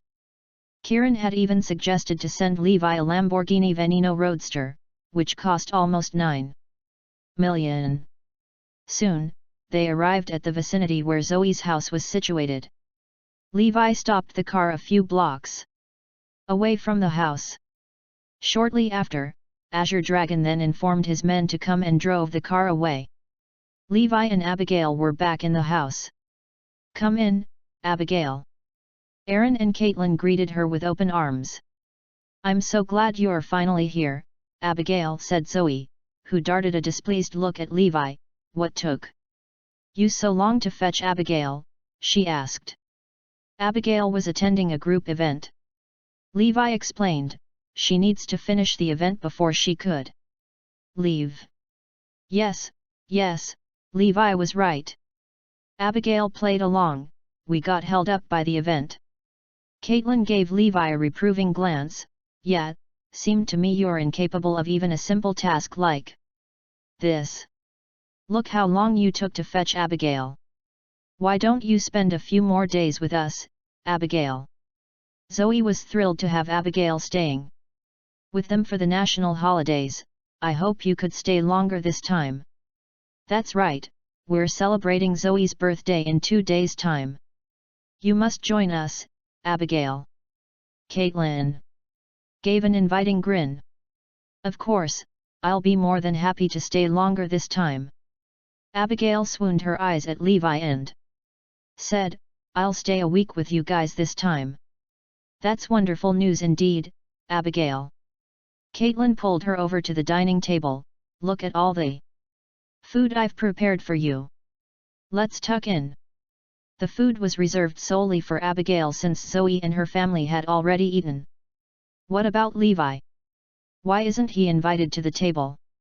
Abigail slid a look at Levi and asked. "Don't worry about him. He can feed himself with some instant noodles." Caitlin snorted, "Why do I have to cook for him? He should be able to take care of himself. It's only because of Zoe that we kept him in the house. If it were up to me, I'd get Zoe to seek a divorce a long time ago." Caitlin was filled with resentment towards Levi after what happened at the hospital. The Protector Chapter 35. What? Divorce?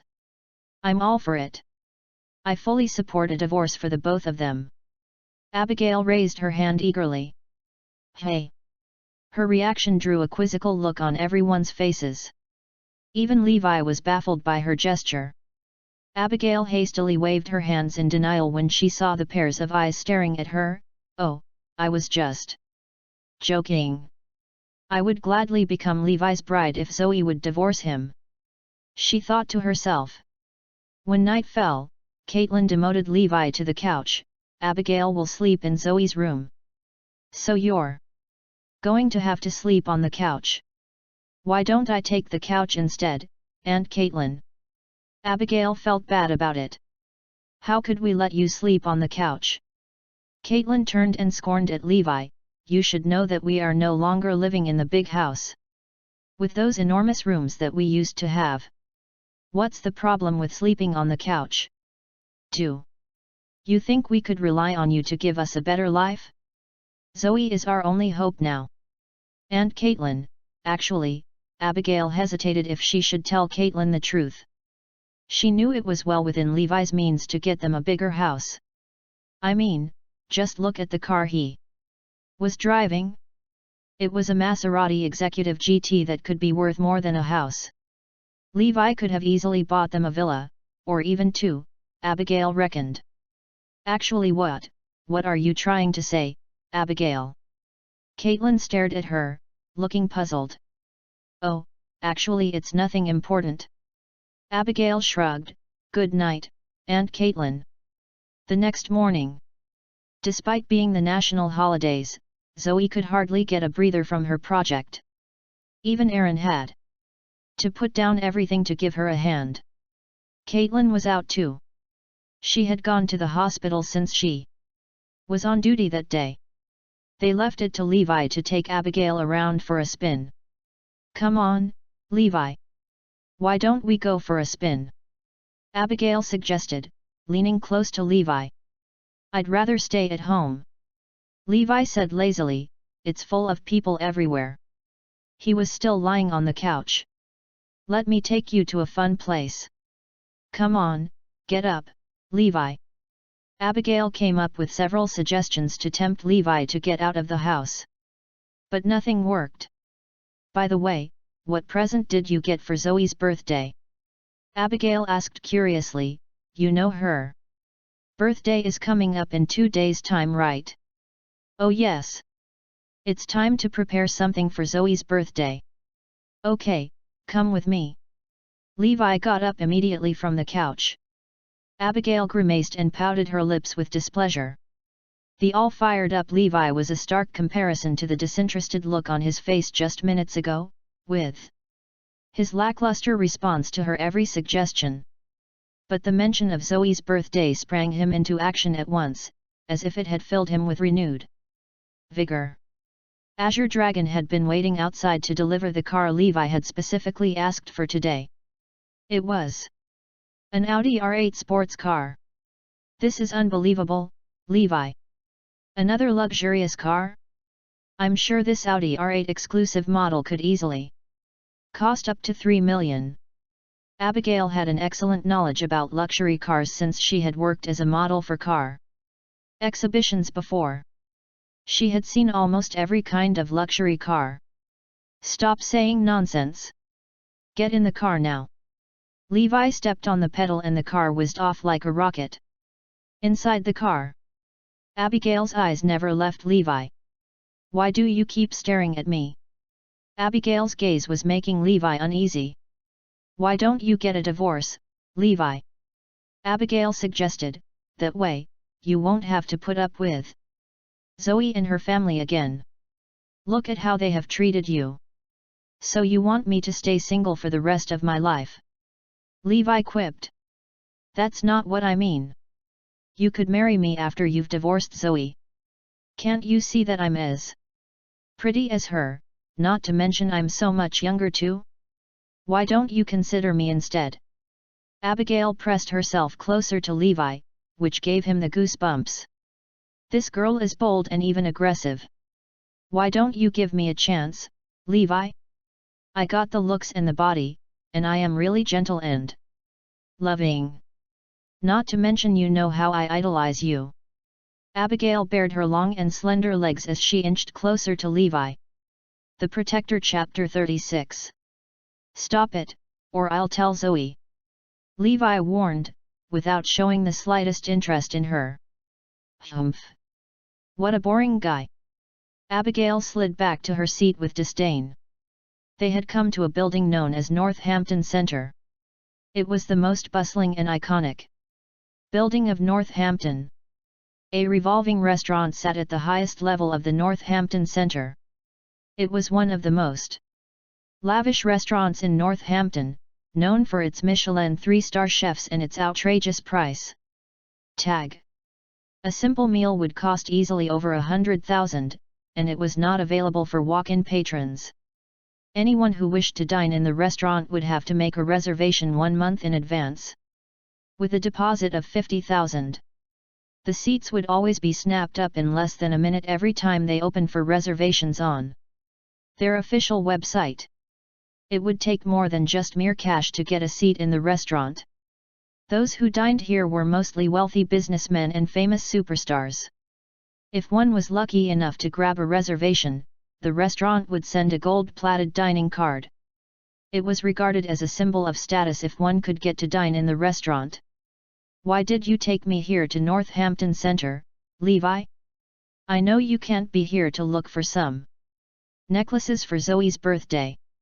Abigail tossed her head and asked, are you looking to make a reservation at the revolving restaurant? You are one smart girl. Levi complimented her with a smile. I know you're not the kind of guys who'd go for the same boring stuff like necklaces. Abigail winked at Levi. Why not we turn it into something romantic and special instead? However, she turned cautious all of a sudden. But do you know this restaurant would only accept reservations 1 month in advance? Besides, they require you to pay 50,000 as deposit. Oh, really?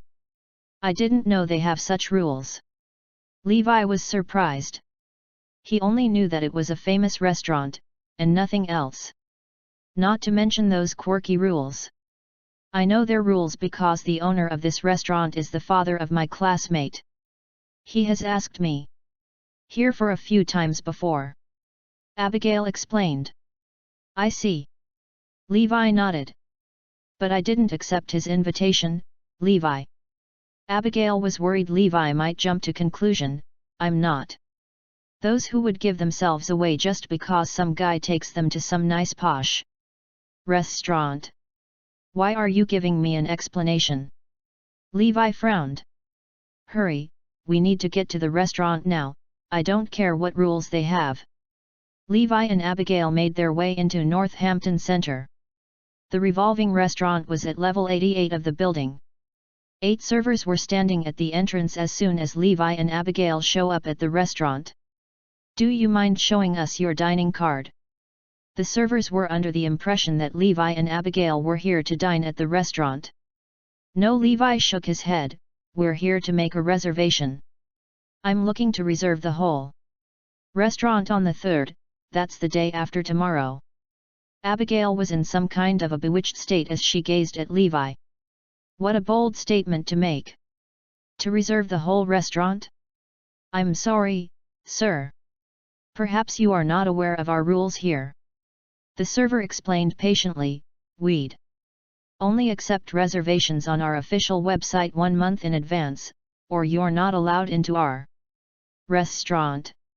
Didn't you hear what I've just said? Levi lighted up a cigarette. I said I'm going to reserve the whole restaurant the day after tomorrow. Cough. Cough. Cough. Levi's cigarettes were war zone cigarettes. They were a peculiar kind of cigarettes with a strong tobacco scent. Just one puff was enough to suffuse the air in the entire restaurant with its weedy smell, which many of them had mistaken it to be from some cheap tobacco brands. Not to mention the way Levi was dressed in today was anything but lavish. The servers gave him a despised look. This place is not for you to mess around with. Do you know how much it would take to reserve the whole restaurant? It would cost more than all the money you could make in your entire life. That's right. Get out of here. This is not the place for paupers like you. All of our guests are wealthy and famous people. What makes you think you can compare yourself to them? The Protector Chapter 37. Levi took another puff and asked indifferently, how much does it cost to reserve your whole restaurant? Fine, I'll enlighten you. It would cost at least 5 million to reserve the entire restaurant. Can you afford that? Ha ha ha ha. The servers laughed out loud when they saw the astonished look in Levi's eyes. Levi finished up his smoke and stubbed out his cigarette. So that's all you need to reserve the whole place? Just a mere 5 million. Levi said with a sardonic smile. 5 million is just chicken feed to me. Don't act like some big shot when you are just a nobody, sneered the servers. Look at those cheap stuff you're smoking. You couldn't even afford something better than those lousy, filthy, 10 for a pack of cigarettes. Just when Levi was about to take out his wallet and put down the reservation, a high-pitched voice came up from behind. Who's the one that's looking to make a scene here at Northampton Center? Let me see who the hell is he. Levi could feel a few shadows had gathered behind his back. The voice came from a young man fully clad in Versace outfit with a Rolex Submariner on his wrist. Even his shoes were custom-made from overseas. Together, these would cost more than the life savings of any common folk. The man was Kyle Jarvis, whose father owned the restaurant. Kyle was Abigail's senior in the university as well.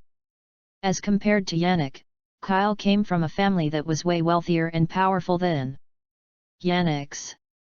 One could immediately tell from the way he was dressed and his charisma. Kyle was a playboy known for his flings with different women, and his latest conquest was an internet celebrity. Oh? What brings you here, Abigail? Kyle's eyes lit up when he saw Abigail standing behind Levi. "Hello, Kyle. I'm here to make a reservation," Abigail said tensely. Several times, Kyle had tried to woo her in the most exaggerated fashion. Slap. Kyle gave a tight slap to the server next to him after he heard Abigail's recount of what had happened. "Don't you know that she is my dearest classmate? I want you to process her reservation immediately," Kyle shouted at his servers. "But it's not your classmate who wanted to reserve our restaurant, sir," the server said feebly. "It was this man who wanted to reserve the whole restaurant for one full day." "Who's this guy, Abigail?" Kyle eyed Levi curiously when he heard what his server had told him. Levi was just about to make known his intention when Abigail grabbed his arm and halted him. "Let me introduce my boyfriend to you, Kyle." Her words almost gave Levi the goosebumps again. Abigail clung on even tighter to Levi, pressing her body against his. Frustration kicked in when Kyle saw the affectionate display from Abigail. The rage in him was driving him mad. So Abigail has a boyfriend now? What made her set her eyes on such an unsightly fellow? Doesn't he look like some beggars on the streets? Are you kidding, Abigail? Kyle suppressed his anger and forced out a smile. "Why do you have to go get some beggars off the streets to act as your boyfriend? Are you going to such great lengths just to avoid me? Why do I have to lie to you, Kyle?" Abigail rebuffed. "We've just stayed in the same place the night before, haven't we?" Levi nodded in acknowledgement. Since it was true that they had stayed in the same place the night before, little did he know that others would interpret that differently. It was as good as telling them that Levi and Abigail were sleeping on the same bed. "I'm utterly disappointed in you, Abigail." Kyle was raving mad as he shouted at her. "How could you give in to his honeyed words? It pains me to know that you are such a loose and disgusting woman who would sleep around with beggars like him." His words elicited a cold, hard stare from Levi. "What did you just say? Say it again. How dare you insult the cousin of my beloved wife? Are you looking to die?" The Protector Chapter 38. Abigail was quick to calm things down once she saw that Levi was about to flare up. "It's fine, let's not forget what we're here for. We're here to make a reservation." Abigail turned to Kyle. "We would like to reserve the whole restaurant the day after tomorrow, Kyle. What do you think?" "No can do. We would only accept reservations made 1 month in advance, and there is no such thing as reserving the whole restaurant." Kyle touched the gold ring on his finger and snorted.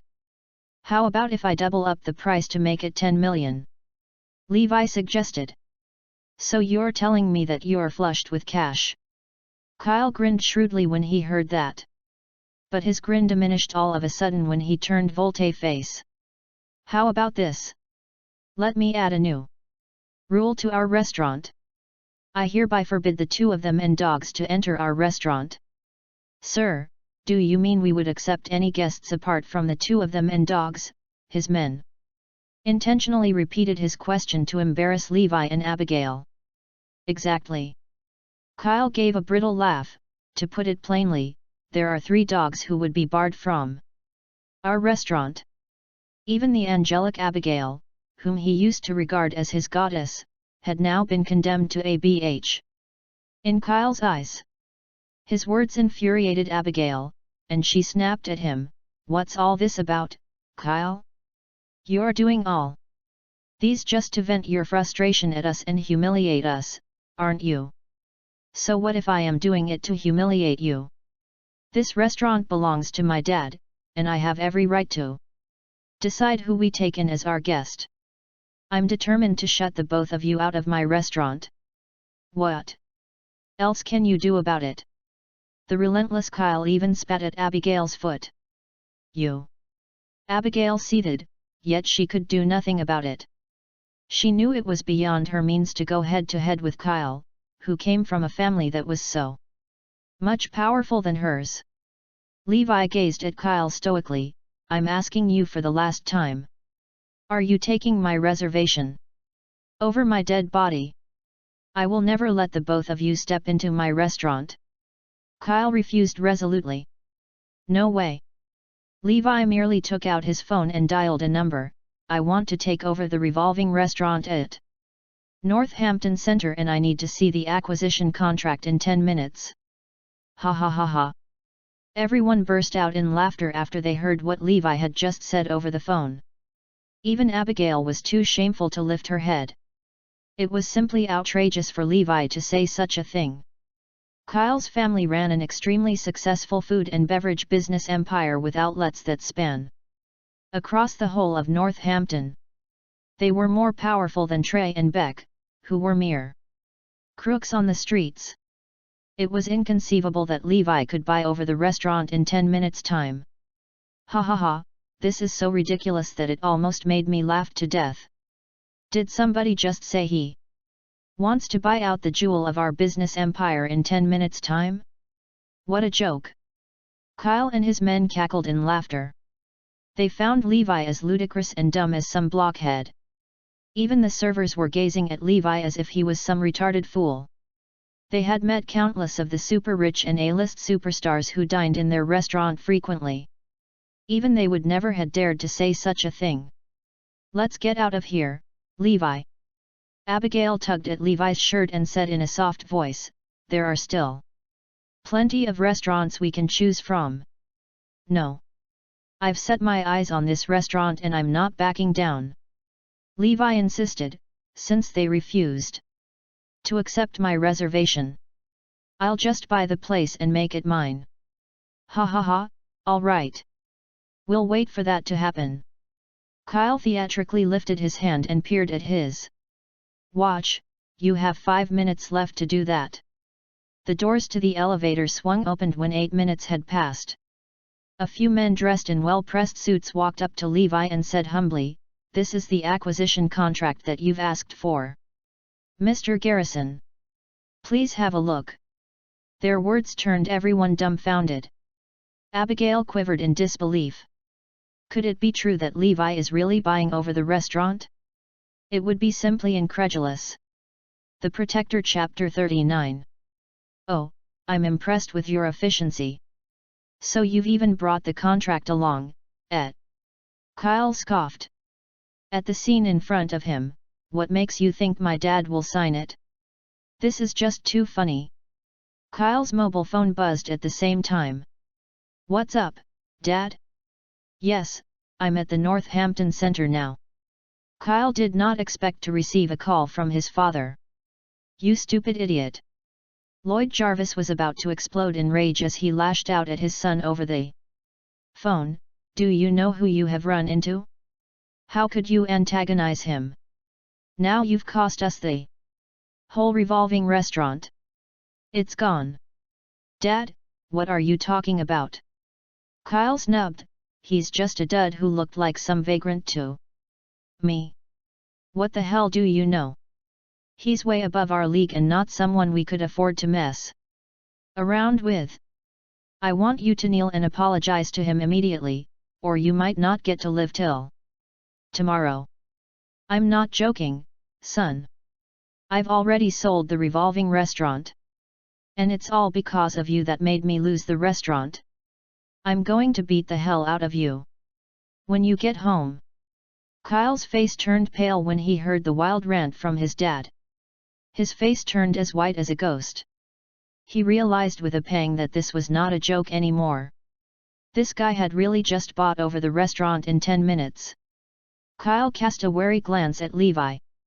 Meanwhile, Levi and Abigail were going through the contract to finish up with the formalities of the acquisition. Levi finally put his signature to the contract, and he was now officially the owner of the restaurant. A herd of people rushed out of the restaurant the moment the contract was inked. Leading the herd was Yahir, the general manager of the restaurant. He ran up to Levi and greeted him with an ostentatious grin. It's our pleasure to meet you, Mr. Garrison. You are now the one and only boss of the restaurant. This way, please, boss. This way, please, boss, all the rest of the staff behind him echoed synchronously. Kyle could only watch with stupefied eyes. He could not believe what his eyes were telling him. So my family's restaurant now belongs to somebody else? All in just a matter of 10 minutes?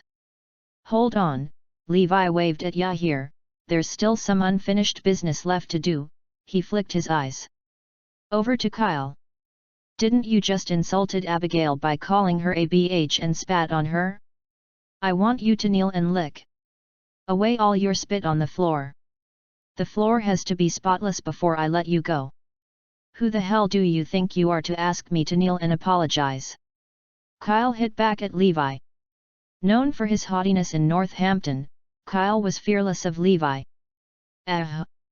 Levi grasped Kyle's finger at such lightning speed that it caught Kyle by surprise. Before he could figure it out, Levi had already bent his finger back to almost 90 degrees. Crack! Levi applied a little pressure, and his finger was broken. The cracking sound pierced through the air and horrified everyone. Bang! Levi thrusted his leg forward and shoved Kyle to the floor. Crack! Another cracking sound rocked the air. Kyle's kneecap fractured as he slammed his knees to the floor, right in front of Levi and Abigail. Thud! Levi stamped his foot on one side of Kyle's face, with the other side pressed to the floor. I want you to apologize and eat up your own spit. Levi ordered mercilessly. His foot on Kyle's face was hurting him so badly that he felt his head was about to split. It was the most torturous pain Kyle had ever suffered in his entire life. He was sure he would never want to go through it again. Yes, I'll apologize. Kyle finally gave in. I'm sorry, Ms. Rogers. Please forgive me. Not only had Kyle apologized, he had even eaten and licked away his own spit, under the horrified gazes of everyone. The scene was too nauseous for many of those who were watching on with saucer eyes. They were utterly shocked to the core. It bewildered them to think that the once proud and arrogant Kyle Jarvis would stoop to do such a shameful act. The man whom they called Levi Garrison was ruthless as hell. Abigail's heart was thumping so hard and fast that she felt like it was about to burst from the strain. Kyle had stood out in Abigail's group of friends as the undisputed leader of the pack. Yet he seemed more like a rat in Abigail's eyes now, rubbing his nose on the floor like some mouse gnawing on leftover breadcrumbs. The Protector Chapter 40. Levi is simply amazing. His heroism had completely swept Abigail off her feet. How she wished there were nobody around, so she could grab him by his neck and give him a big hug. Levi and Abigail entered the revolving restaurant after ordering some men to whisk Kyle away. There'll be no changes to your duties and everybody get to keep your jobs. I'm sure you guys are aware that I'm hosting a banquet on the day after tomorrow. Levi said with a half smile, I'll double your pay if you guys do a good job for me. His words were a real shot in the arm for all the staff in the restaurant. Levi and Abigail stayed behind for their lunch after he had made known his requirements to the staff. How I wished there'll be a guy who would throw me a birthday banquet here too. Abigail gushed. I'd be sure to cherish him my whole life. Levi turned a deaf ear to what she said and switched to something else. Now that we've got the venue for the birthday banquet, it's time to choose a birthday present. Hey! Abigail gave a start. Do we still have to look for a present? Just follow me. Levi took Abigail to a real estate agency in Northampton Center. Isn't this the real estate agency of Bayview Gardens? Abigail squealed in surprise. Are you out of your mind, Levi? Bayview Garden was in the most sought-after neighborhood in the Uptown District.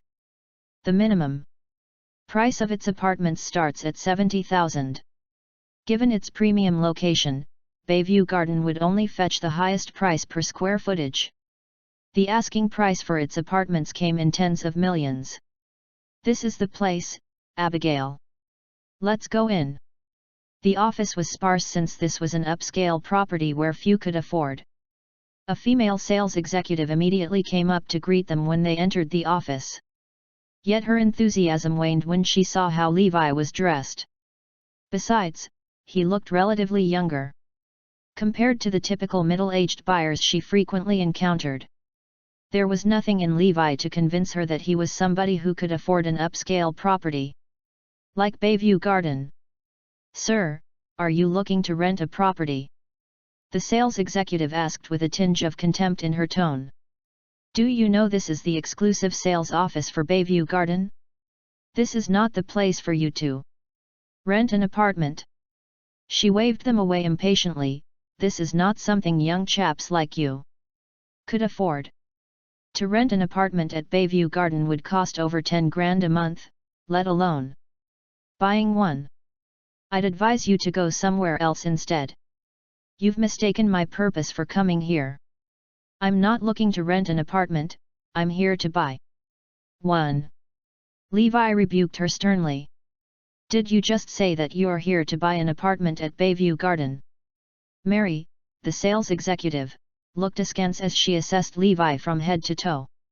Apart from the pretty girl who came with him, he hardly looked like someone who could afford to buy such an expensive property. "Do you know how much it would cost to buy an apartment at Bayview Garden?" She eyed them cynically. "Even the cheapest ones are priced at 70,000 per square meter. The apartments we have for sale ranges between 85,000 per square meter to 100,000 per square meter. Any one of them could easily cost 20 to 30 million. How could you afford such an expensive property?" she said with a sardonic grin. "What do you mean we can't afford it? How dare you look down on us?" a peppery Abigail fired back at her. "Let's be honest here. How could you guys afford a property worth tens of millions?" Mary refused to back down and shouted back at them. "Even a blind person could tell from that beggarly look of yours." Their outburst of words attracted the attention of unwanted eyes, who had come over to watch with an air of curiosity. The leader of the pack was a woman clad in an all-black business suit in skirt and jacket. Her legs were long and slender, which looked extremely sexy in those beguiling black lacy stockings. Her shapely figure oozed hotness as her voluptuous bosom arced up and down when she breathed. Men could not peel their eyes away from her pretty face and her curvaceous body when they were here. The woman was Chloe Macy, the general manager of Bayview Garden Real Estate Agency. "What's going on here, Mary?" Chloe came up to Mary with a puzzled look in her eyes. "This couple is trying to stir trouble here, Chloe." Mary gave Levi and Abigail a hard glare. "They refused to leave even though they know they couldn't afford to buy our properties." Aren't you Levi Garrison?" Chloe was astounded when she saw that it was Levi. The Protector Chapter 41. "Oh? It's you." Levi recognized Chloe as well. Chloe was Levi's high school classmate. She was one of the most beautiful and popular girls in the school, with plenty of admirers pursuing her. Chloe had tried to pursue Levi in the past, but Levi rejected her. After high school, Chloe merely entered a normal university and ceased all contact with Levi. But she kept herself updated about Levi's news. Chloe was especially grateful for Levi's rejection after she heard about his imprisonment. "I'd be so embarrassed if we got together back then. I'm feeling mixed emotions facing him in person now, but I am feeling more excited than ever. I finally have the opportunity to flaunt my achievements in Levi's face. I want him to regret his decision of rejecting me."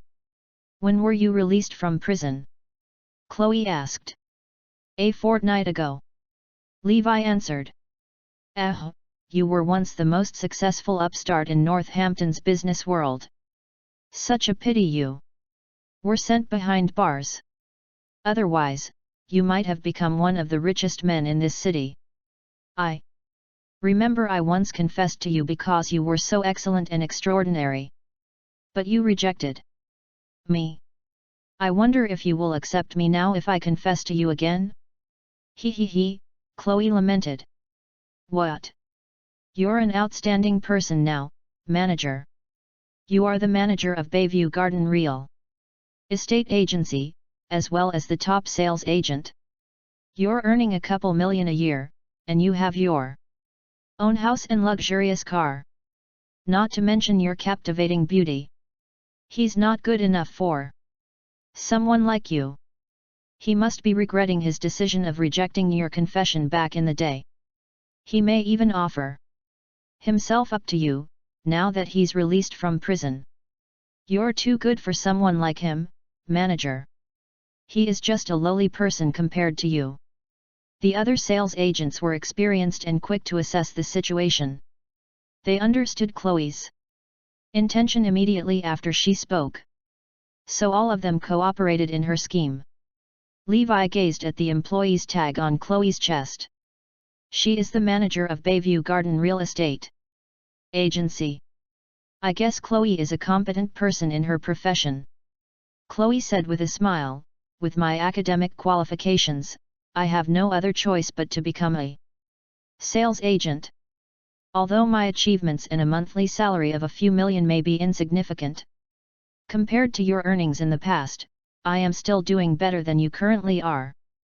Chloe deliberately left her sentence hanging in an attempt to scorn Levi. She could not feel more pleased, looking at Levi's pitiful appearance. He was once the cream of the crop among our peers, but look at him now. This must be fate. Levi smiled.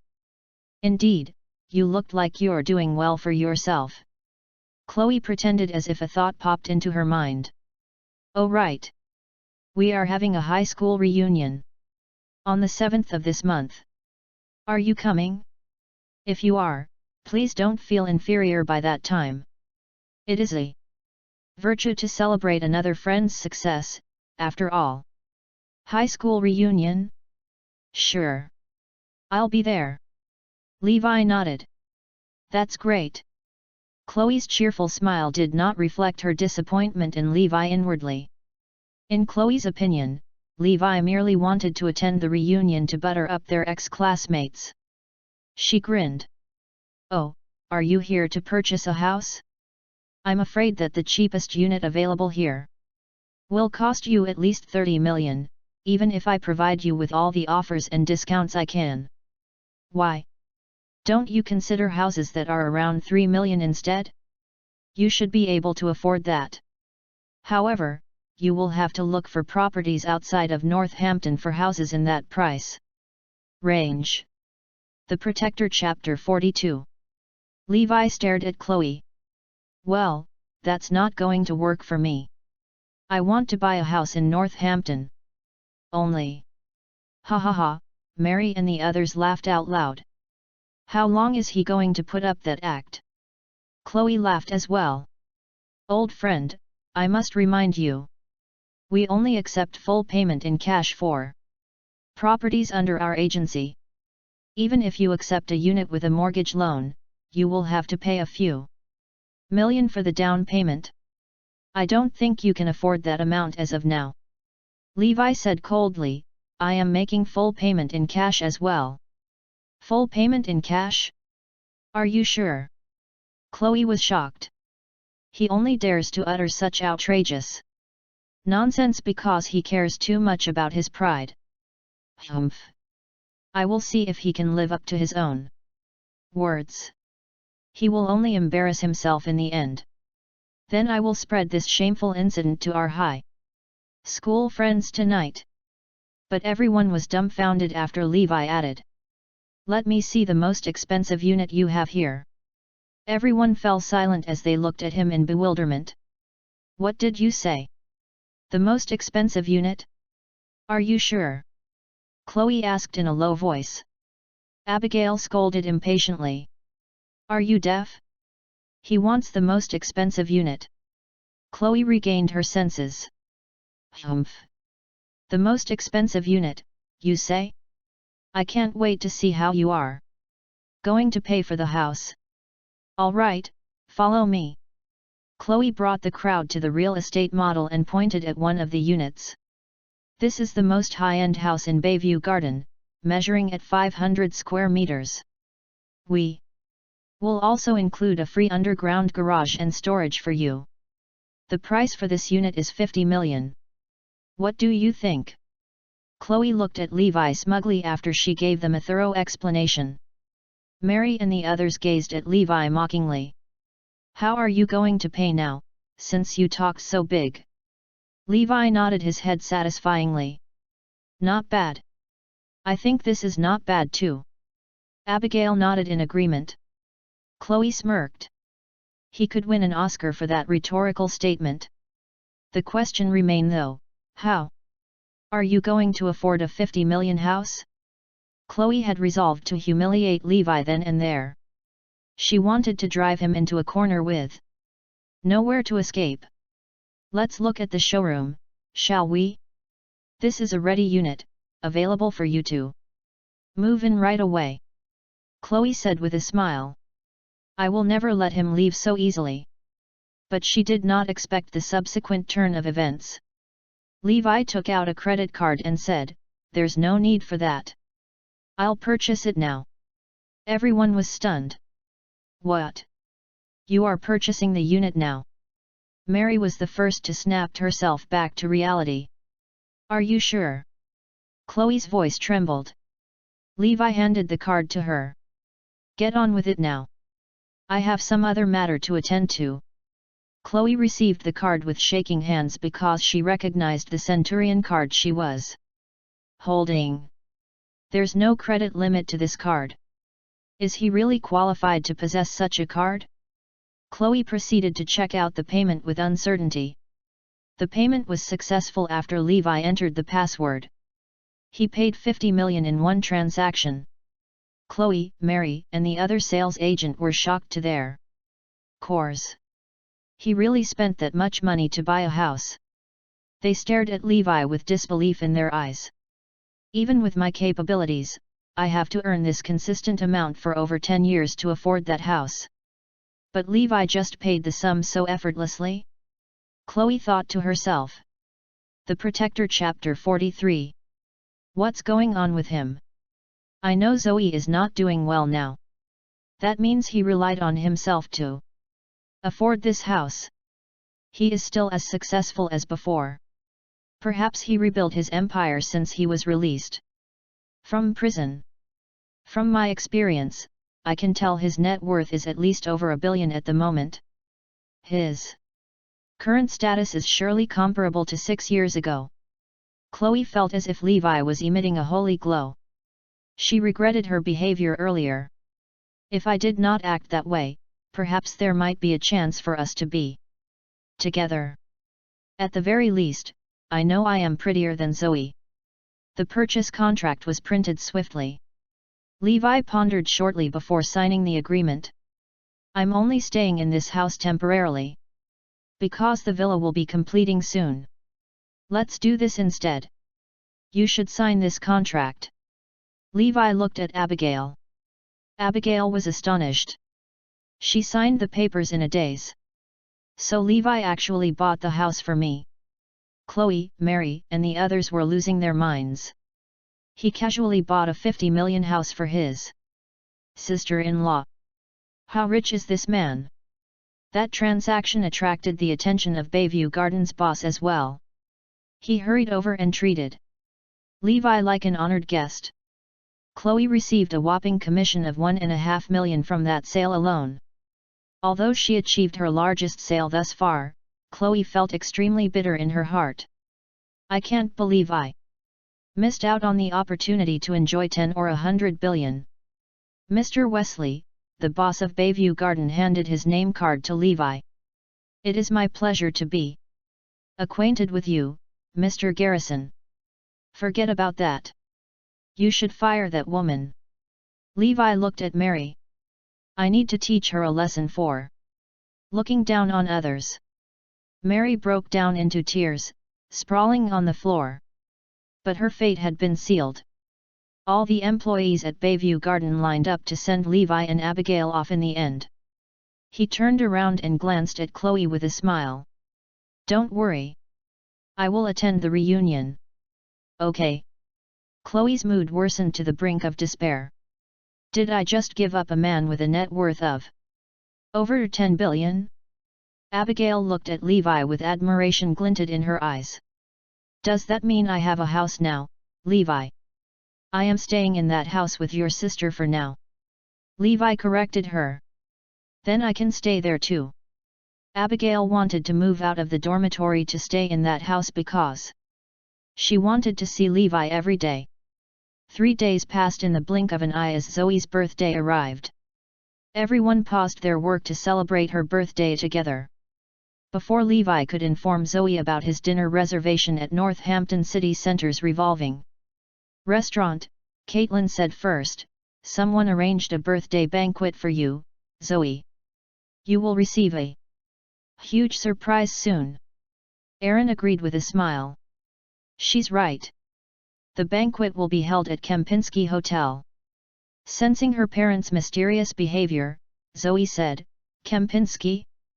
That place is very expensive. A meal alone costs over 10,000. I do not need an extravagant birthday party. Erin explained. We're not the ones that made the arrangements, Zoe. Someone took the initiative.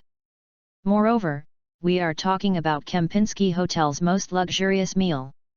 A table reservation amounts to over 100,000. Zoe looked at Levi subconsciously upon hearing that. Caitlin snorted coldly. Don't worry, that person is definitely not him. He's not capable to even host a birthday party for you. Levi stopped Abigail as she was about to spill the truth about that revolving restaurant's reservation. A Mercedes G came to a halt outside Zoe's house shortly after. A man wearing a white suit with a bouquet of fresh flowers in his hand strode towards the door. The Protector Chapter 44. Zoe recognized the man as the door swung open. He's the son of one of father's friends. I heard he went to live abroad. You're getting younger by the day, uncle and aunt. Here's some gifts I brought from overseas. Theo greeted politely. He gifted Erin with a few luxurious bottles of wine and Caitlin with some expensive makeup products. Erin and Caitlin were delighted to receive the lavish gifts from abroad. These presents will become a great topic of conversation with our friends and families. Levi is truly a useless son-in-law in comparison. He has never provided our family with anything useful. You're as pretty as ever, Zoe. Theo leaned closer to kiss Zoe's cheeks as he complimented her. But she tilted away to avoid him instinctively. Clap. Levi stood in between Zoe and Theo. I'm sorry, we do not practice this form of greeting here. Theo ignored Levi and said to Zoe with a smile. Happy birthday, Zoe. You will like the surprise I've arranged for you tonight. Zoe nodded. Ah. Thank you. Theo shifted his gaze onto her parents. Uncle and aunt, my parents will be attending the birthday banquet tonight as well. Oh? Really? That's great. Erin and Caitlin were excited to learn that news. We rarely keep contact with our old friends since our family's downfall, especially Theo's parents. They are both influential figures in government departments. His father, Steve Nash, is a high-ranking and powerful officer in the Department of Commerce, while his mother, June Webb, holds a leadership position in the Department of Education. With Theo's family background, he is the perfect son-in-law candidate for everyone. Any girl will be considered lucky to marry him. We had the idea to pair him and Zoe up, but Steve did not want to establish any connection with our family previously. This is a golden opportunity to build a good rapport with Steve and June since they are willing to attend the birthday banquet later. The thought invigorated Erin. The best outcome will be for Theo and Zoe to become a couple. Erin and Caitlin exchanged glances to express similar thoughts in their minds. This desired outcome will be rendered impossible with Levi's existence. Let's hope Zoe will think wisely for herself. We can tell Theo is interested in Zoe, judging from the effort he's putting in to celebrate her birthday. Theo and Zoe's parents chatted while Levi, Zoe, and Abigail sat beside them without saying a word. I've started a business overseas, and the prospect of the company is bright, Theo began to describe his experiences overseas. Aaron grinned. You don't really have to do anything on your own either, Theo. You are sufficiently excellent with your parents' support. Before long, a passat arrived. Aaron and his family went to welcome the visitors at the door. A couple got out of the car. They were Theo's parents. Steve was dressed formally with his hands behind his back. He appeared to be competent and gave off a stern vibe from the look of his neatly combed hair. Standing beside him, June wore a relatively casual outfit. But her outstanding temperament from years of working experience in the governmental department was clear to see. Welcome, Steve, June. Aaron greeted them passionately. The Protector Chapter 45. Steve looked at Zoe and said, I heard about that ecological park project you're working on. That's indeed an impressive accomplishment. Keep working hard then. Thank you, Uncle Steve. Zoe nodded. June was friendlier in comparison. With a smile on her face, she said, Zoe is clearly a competent girl. Caitlin seized the opportunity to curry some favor from June and Steve by asking them to help their daughter whenever possible. After all, Steve is extremely authoritative in the field of business. Steve looked at Levi displeasingly. Of course we're willing to help your daughter, but have you thought about how others will see us if we assist someone that is not related to us? Everyone knew Steve was implying for Zoe to become his daughter-in-law. June added with a smile. After all, we have rules to follow in our family. All our family members must have proper conduct and manners. June was informing everyone indirectly that Zoe can be accepted into the Nash family as long as she completely severs her relationship with Levi. Aaron responded immediately. We understand that. How else did you manage to raise an extraordinary kid like Theo here? Come on, it's almost time now. We should head straight for the hotel. Theo said. Let's go. Steve nodded sternly. Hold on. Levi voiced out all of a sudden. What's the matter? You have something to say? Everyone looked at him simultaneously. Levi looked at Zoe. Zoe, actually, I've prepared a birthday banquet for you at a restaurant. Let me bring you there. Caitlin said impatiently. So what? Theo arranged a banquet at Kempinski Hotel. One table. Their costs over 100,000. I'm sure the place you've reserved paled in comparison to that. Theo smiled politely at Levi. I'm afraid Zoe won't be able to go to the banquet that you've prepared. I will suffer a loss of over 100,000 if we do not attend the banquet at Kempinski Hotel. Let me reimburse you the money, perhaps a few thousand is sufficient. Steve glared at Levi in dissatisfaction. Levi returned Theo's smile. My loss will be greater than yours. Oh? Which restaurant did you book? I reserved the VIP private room at Kempinski Hotel with a minimum spending of 120,000. Theo was curious. Everyone gazed at Levi too. I made a reservation at Northampton City Centre's revolving restaurant. Levi answered. What? That restaurant requires a 1-month advance booking before the desired date. There's also a need to place a deposit in addition to the ridiculously expensive pricing. Theo was astonished. Indeed.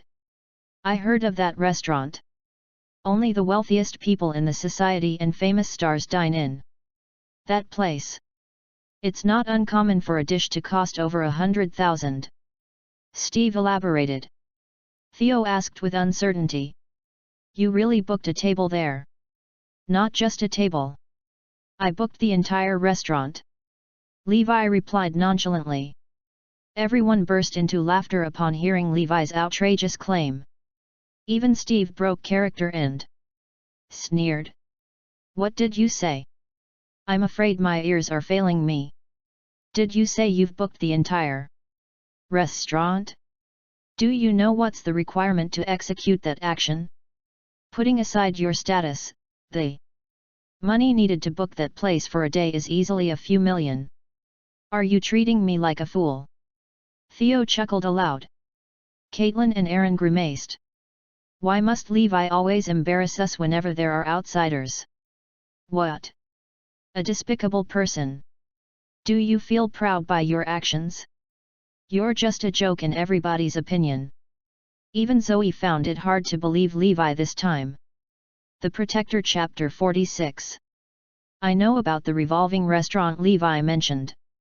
Only someone with a status equivalent to Brian can reserve the entire restaurant. Who does Levi think he is? This is an impossible feat for him. Moreover, I doubt Levi can afford a few million now. Steve said, let's go and take a look at the revolving restaurant you've reserved then. The time is still early anyway. If anything goes wrong, we can always go to Kempinski Hotel since it's nearby. Alright. Let's go have a look at the restaurant then. Theo and June could not wait for Levi to make a fool out of himself. Aaron and Caitlin had no other choice but to follow them helplessly. Zoe's mood dampened. I should really talk to Levi if things go south. Aaron, why don't you join us in our car with Caitlin? Let the youngsters take the other car. Steve was creating an opportunity for his son. In the end, Zoe and Abigail entered Theo's Mercedes G. I do not think someone as high and mighty as you should lower your status to sit in my car, Mr. Garrison. You should take a cab instead.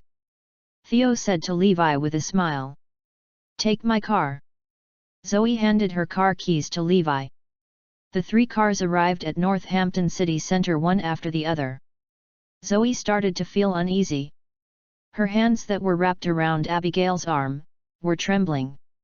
She was actually anticipating the surprise Levi prepared for her.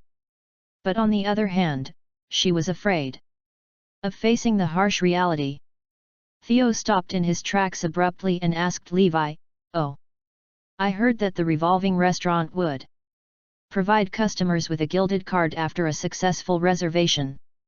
That card is the pass to enter the restaurant." Steve nodded in agreement. He's right. The restaurant sends the card to the customer's house in a Rolls-Royce, and the card is coated with real gold. Many celebrities and millionaires even keep the gilded card as a souvenir to signify their status. Theo narrowed his eyes at Levi. Where's your card, Mr. Garrison? Can we have a look at it? Steve added. Yeah. We've never seen the card in person. Why don't you enlighten us? Zoe's anxiety intensified. She knew Levi did not have the card as soon as she looked at him. This restaurant requires a 1-month booking in advance.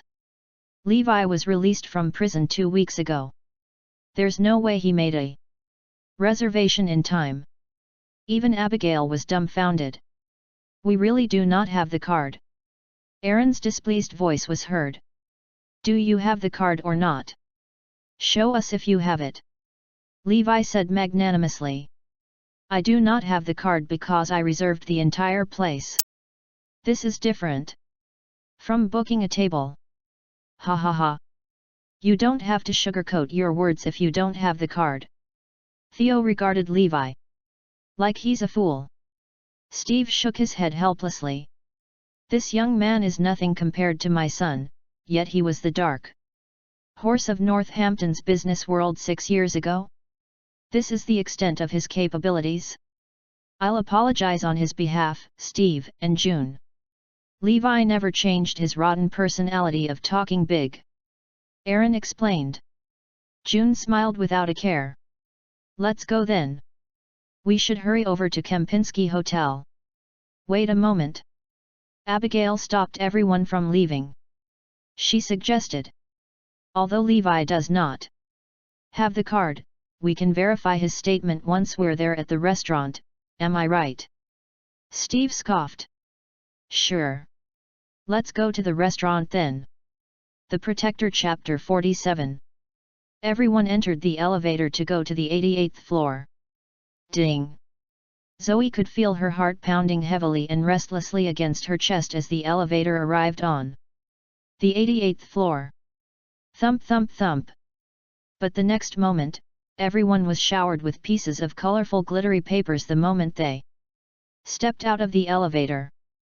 Happy birthday to you, the birthday song was heard. Unexpectedly, it was a professional band performing the song. Zoe looked up and saw the entire restaurant was decorated with huge pictures of herself. Every picture was a dear memory of the time she spent with Levi. The venue was decorated lavishly with flowers. A sparkling chandelier illuminated the floor with a warm glow. In the middle of the restaurant was a large, multi-tiered cake placed on top of a cart. Northampton City Centre Revolving Restaurant wishes you a happy birthday, Ms. Zoe. You are the first and only person to have a birthday banquet here. So we dedicated a souvenir for you to remember this day. The restaurant manager handed a present to Zoe. At that moment, tears were already streaming down her cheeks. How touching! This is the best birthday celebration a girl can hope for. Abigail looked at Zoe in envy. On the other hand, Theo and the rest were stupefied. Let's go further into the restaurant, Zoe. Levi held Zoe's hand and led her towards the cake placed in the middle of the room. Levi gave a signal with a click of his fingers just as Zoe was caught in perplexity. Whoosh! A series of noises was heard. Bang! Fireworks were seen outside the windows swiftly after. Whoosh! Volleys of fireworks were launched upward to the sky, and the people inside the revolving restaurant would get a perfect view of the mesmerizing scenery. The fireworks were of the best quality as they lasted longer and covered a large area of the sky with dazzling sparks. In the end, two large and colorful words embellished the sky. Happy birthday!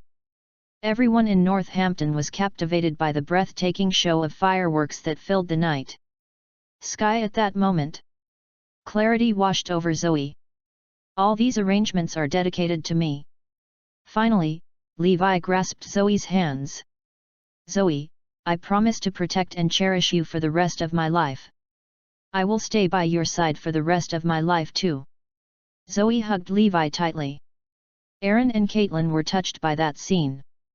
Levi really hosted a spectacular birthday banquet for Zoe in this place. All the colors drained from Theo and his parents' faces. I've made a thorough preparation for Zoe at Kempinski Hotel. But all my effort is completely insignificant compared to Levi's arrangements. Steve's face darkened. His only desire was to leave the place immediately. The birthday banquet lasted through the night.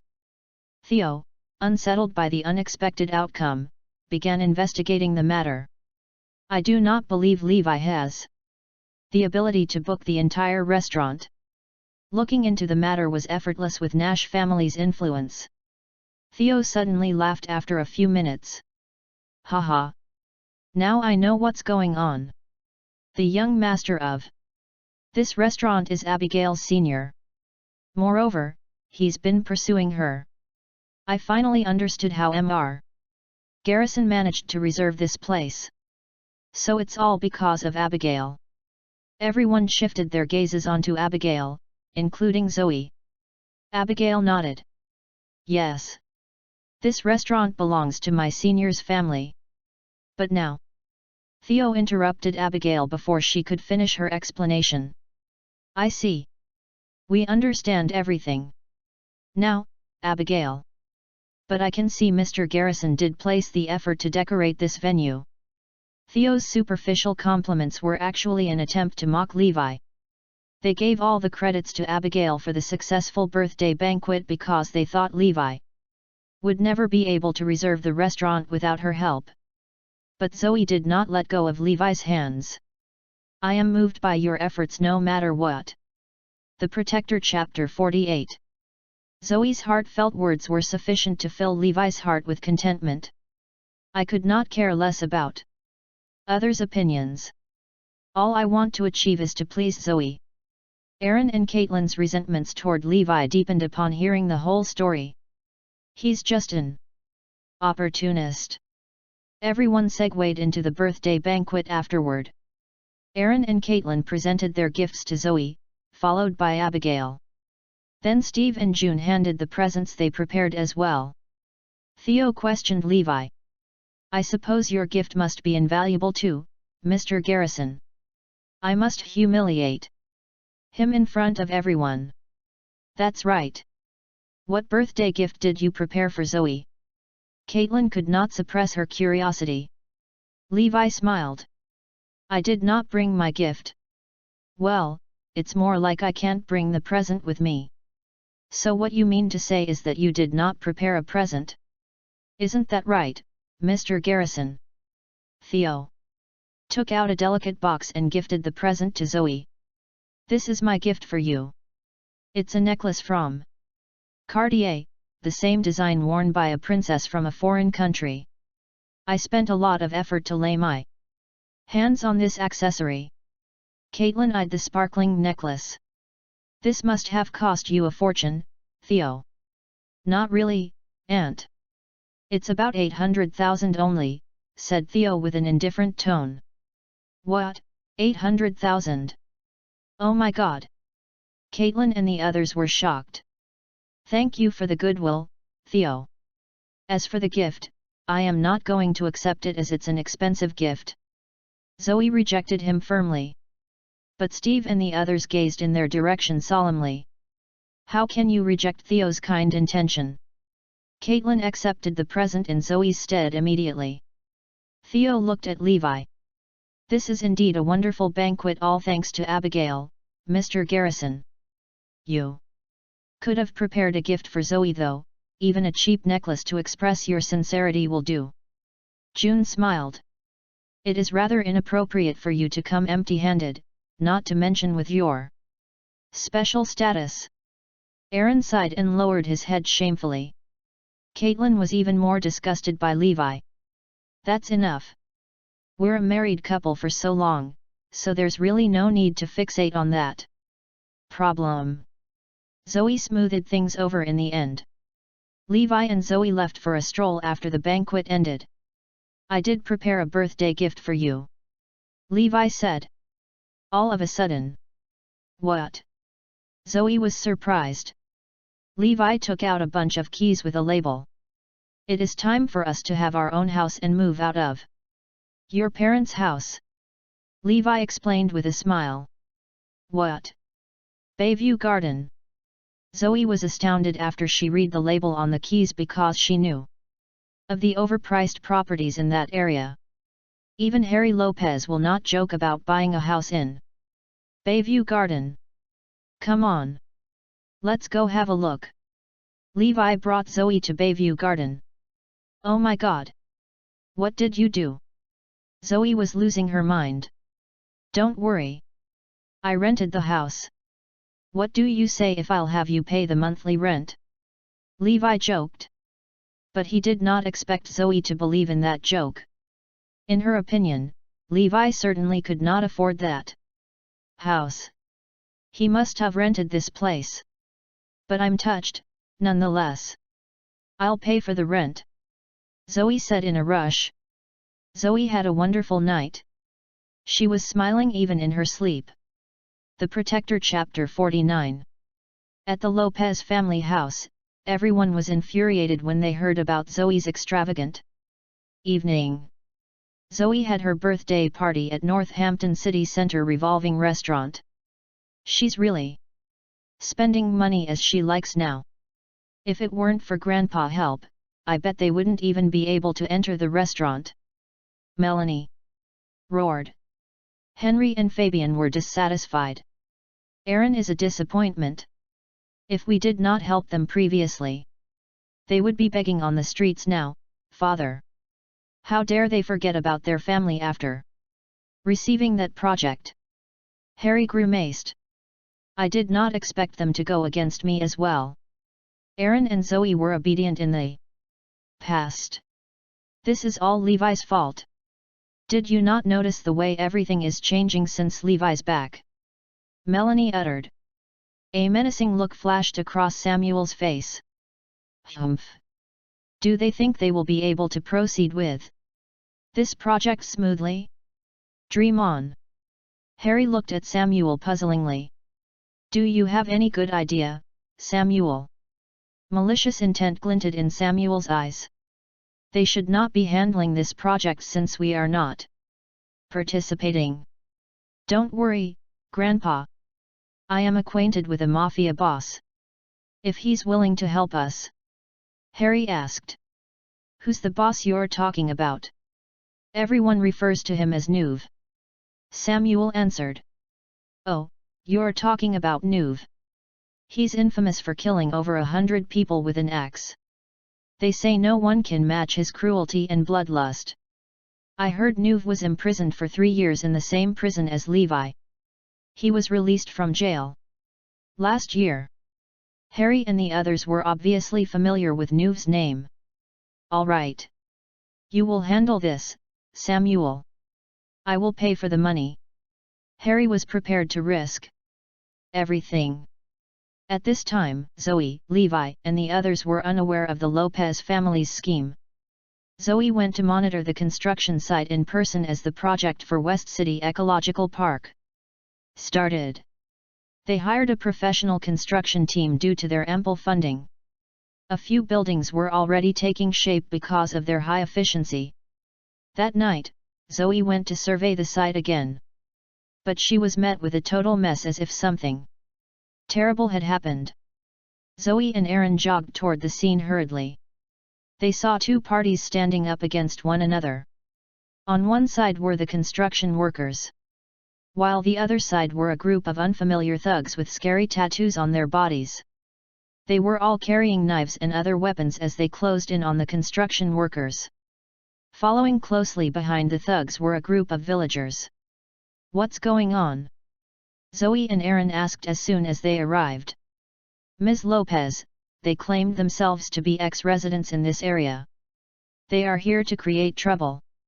Because of the ongoing demolition, they destroyed our constructs and even harmed us. The team leader of the construction site exclaimed. This is so scary. They are evidently thugs who do not belong to this village. Zoe and Aaron shifted their gazes in the other direction.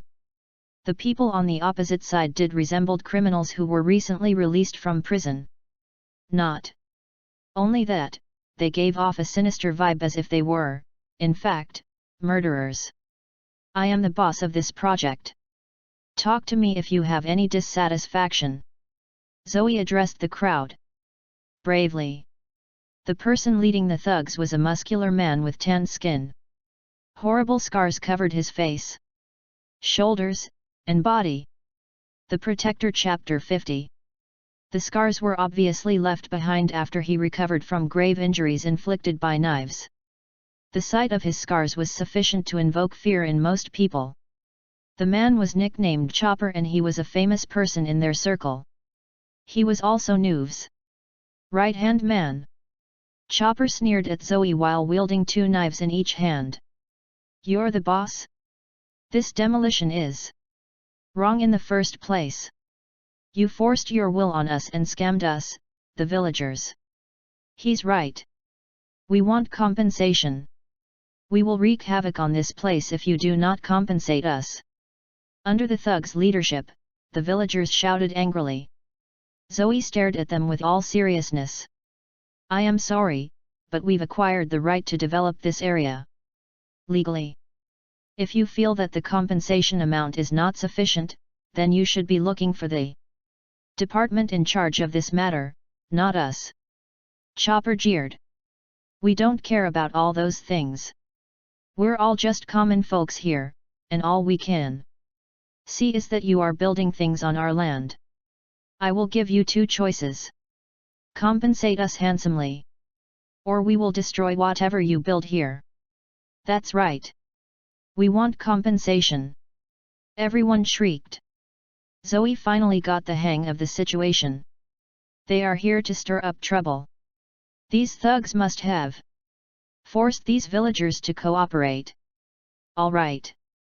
How much do you want us to compensate you for? Zoe asked. We have made the calculations. You only need to compensate us with 1 billion. Chopper answered. Impossible. Don't even think about getting a single cent. Aaron retorted immediately. Chopper narrowed his eyes menacingly.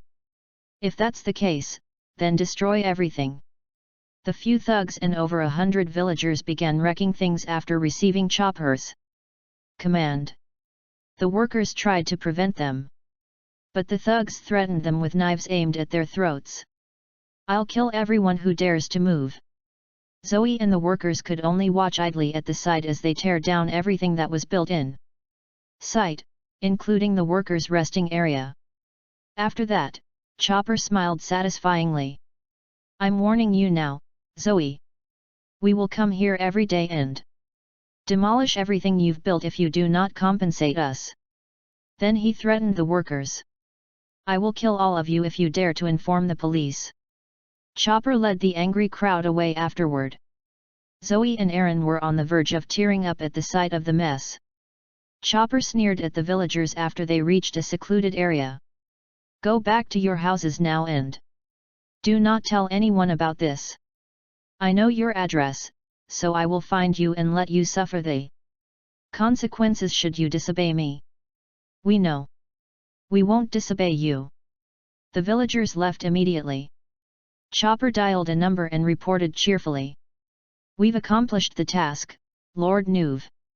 An unpleasant voice was heard from the other line.